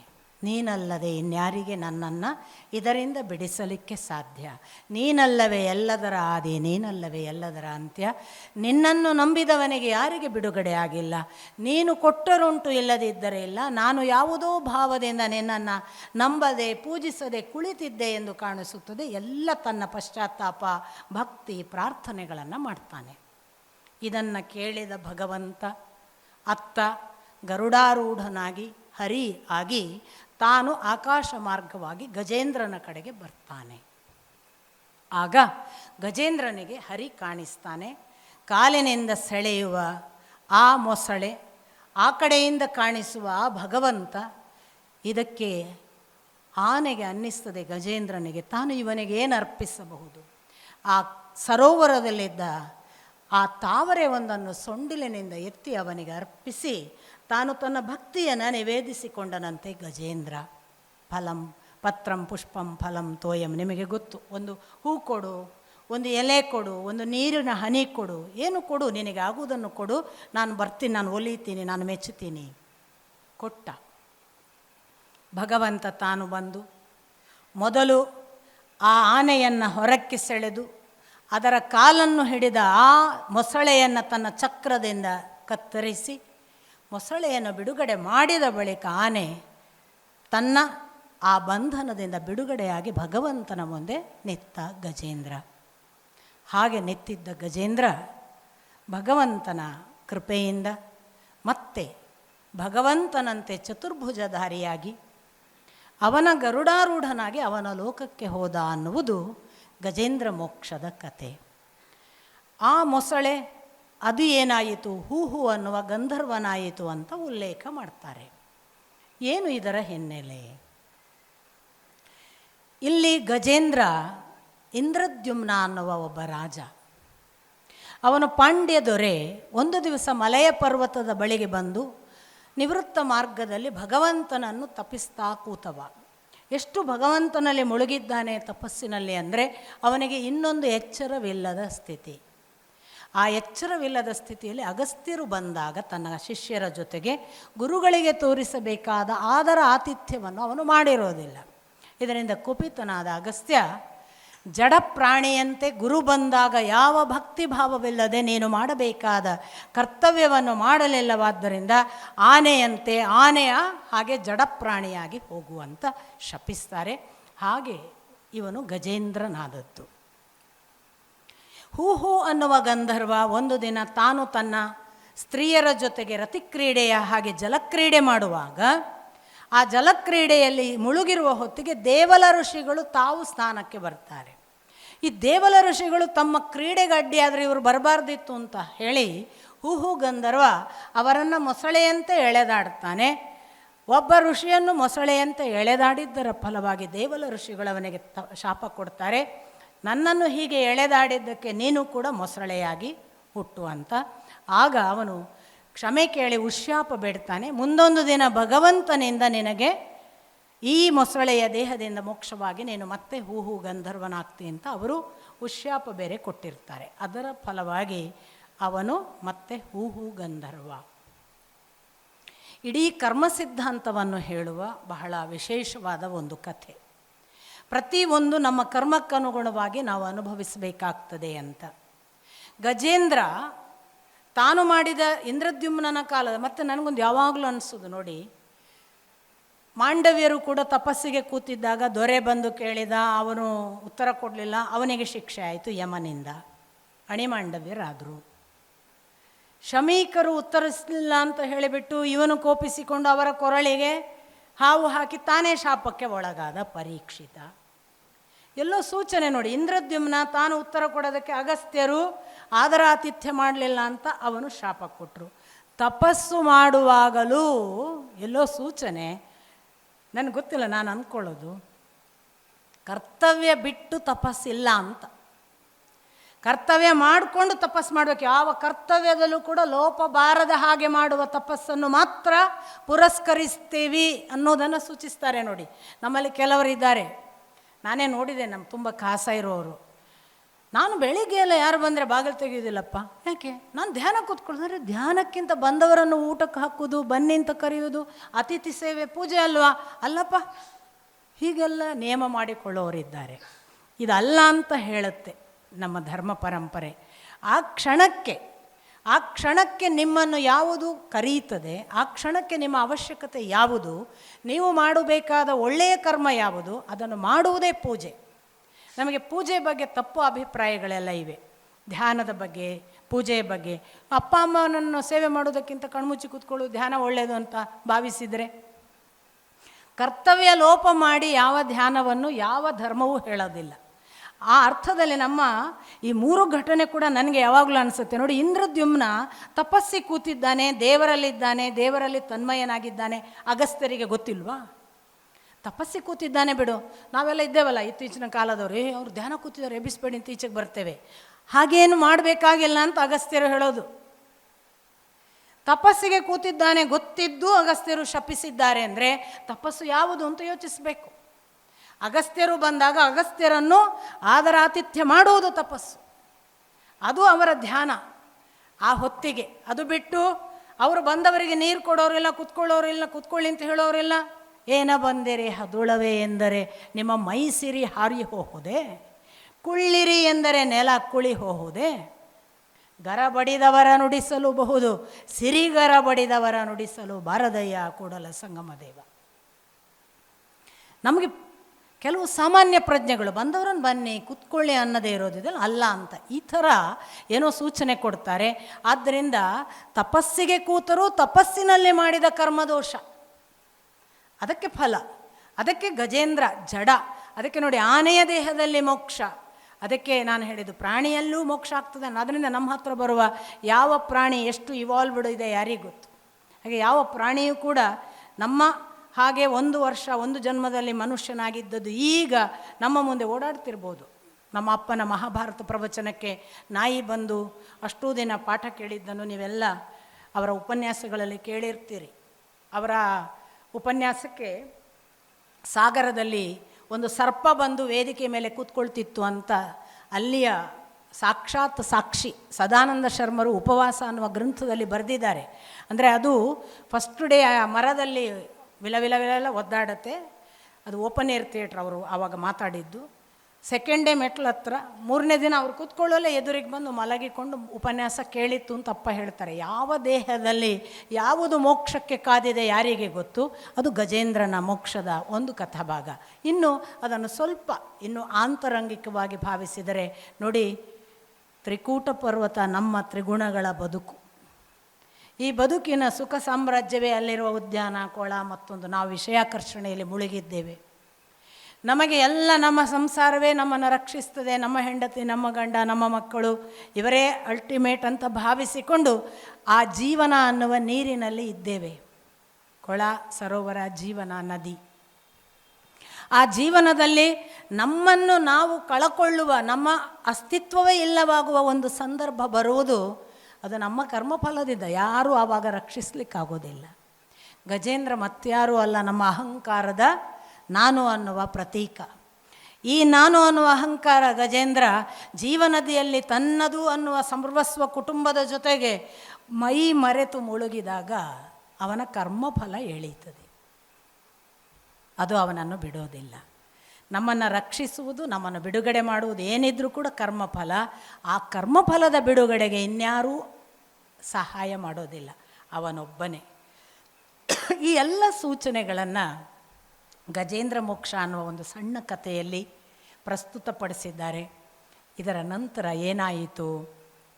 ಹೀಗೆ ಮನ್ವಂತರಗಳು ಮುಂದುವರೆದುವು. ಆ ನಂತರದ ಚಾಕ್ಷುಷ ಮನ್ವಂತರ ಬಂತು. ಅಲ್ಲಿ ಕೂಡ ಭಗವಂತ ಹೀಗೆ ಅನೇಕ ಅವತಾರಗಳನ್ನು ಧರಿಸಿ ಸಮುದ್ರ ಮಥನ ನಡೆಸಿದ್ದಾನೆ ಅನ್ನುವುದನ್ನು ನಾಳೆ ನೋಡೋಣ. ನಮಸ್ಕಾರ.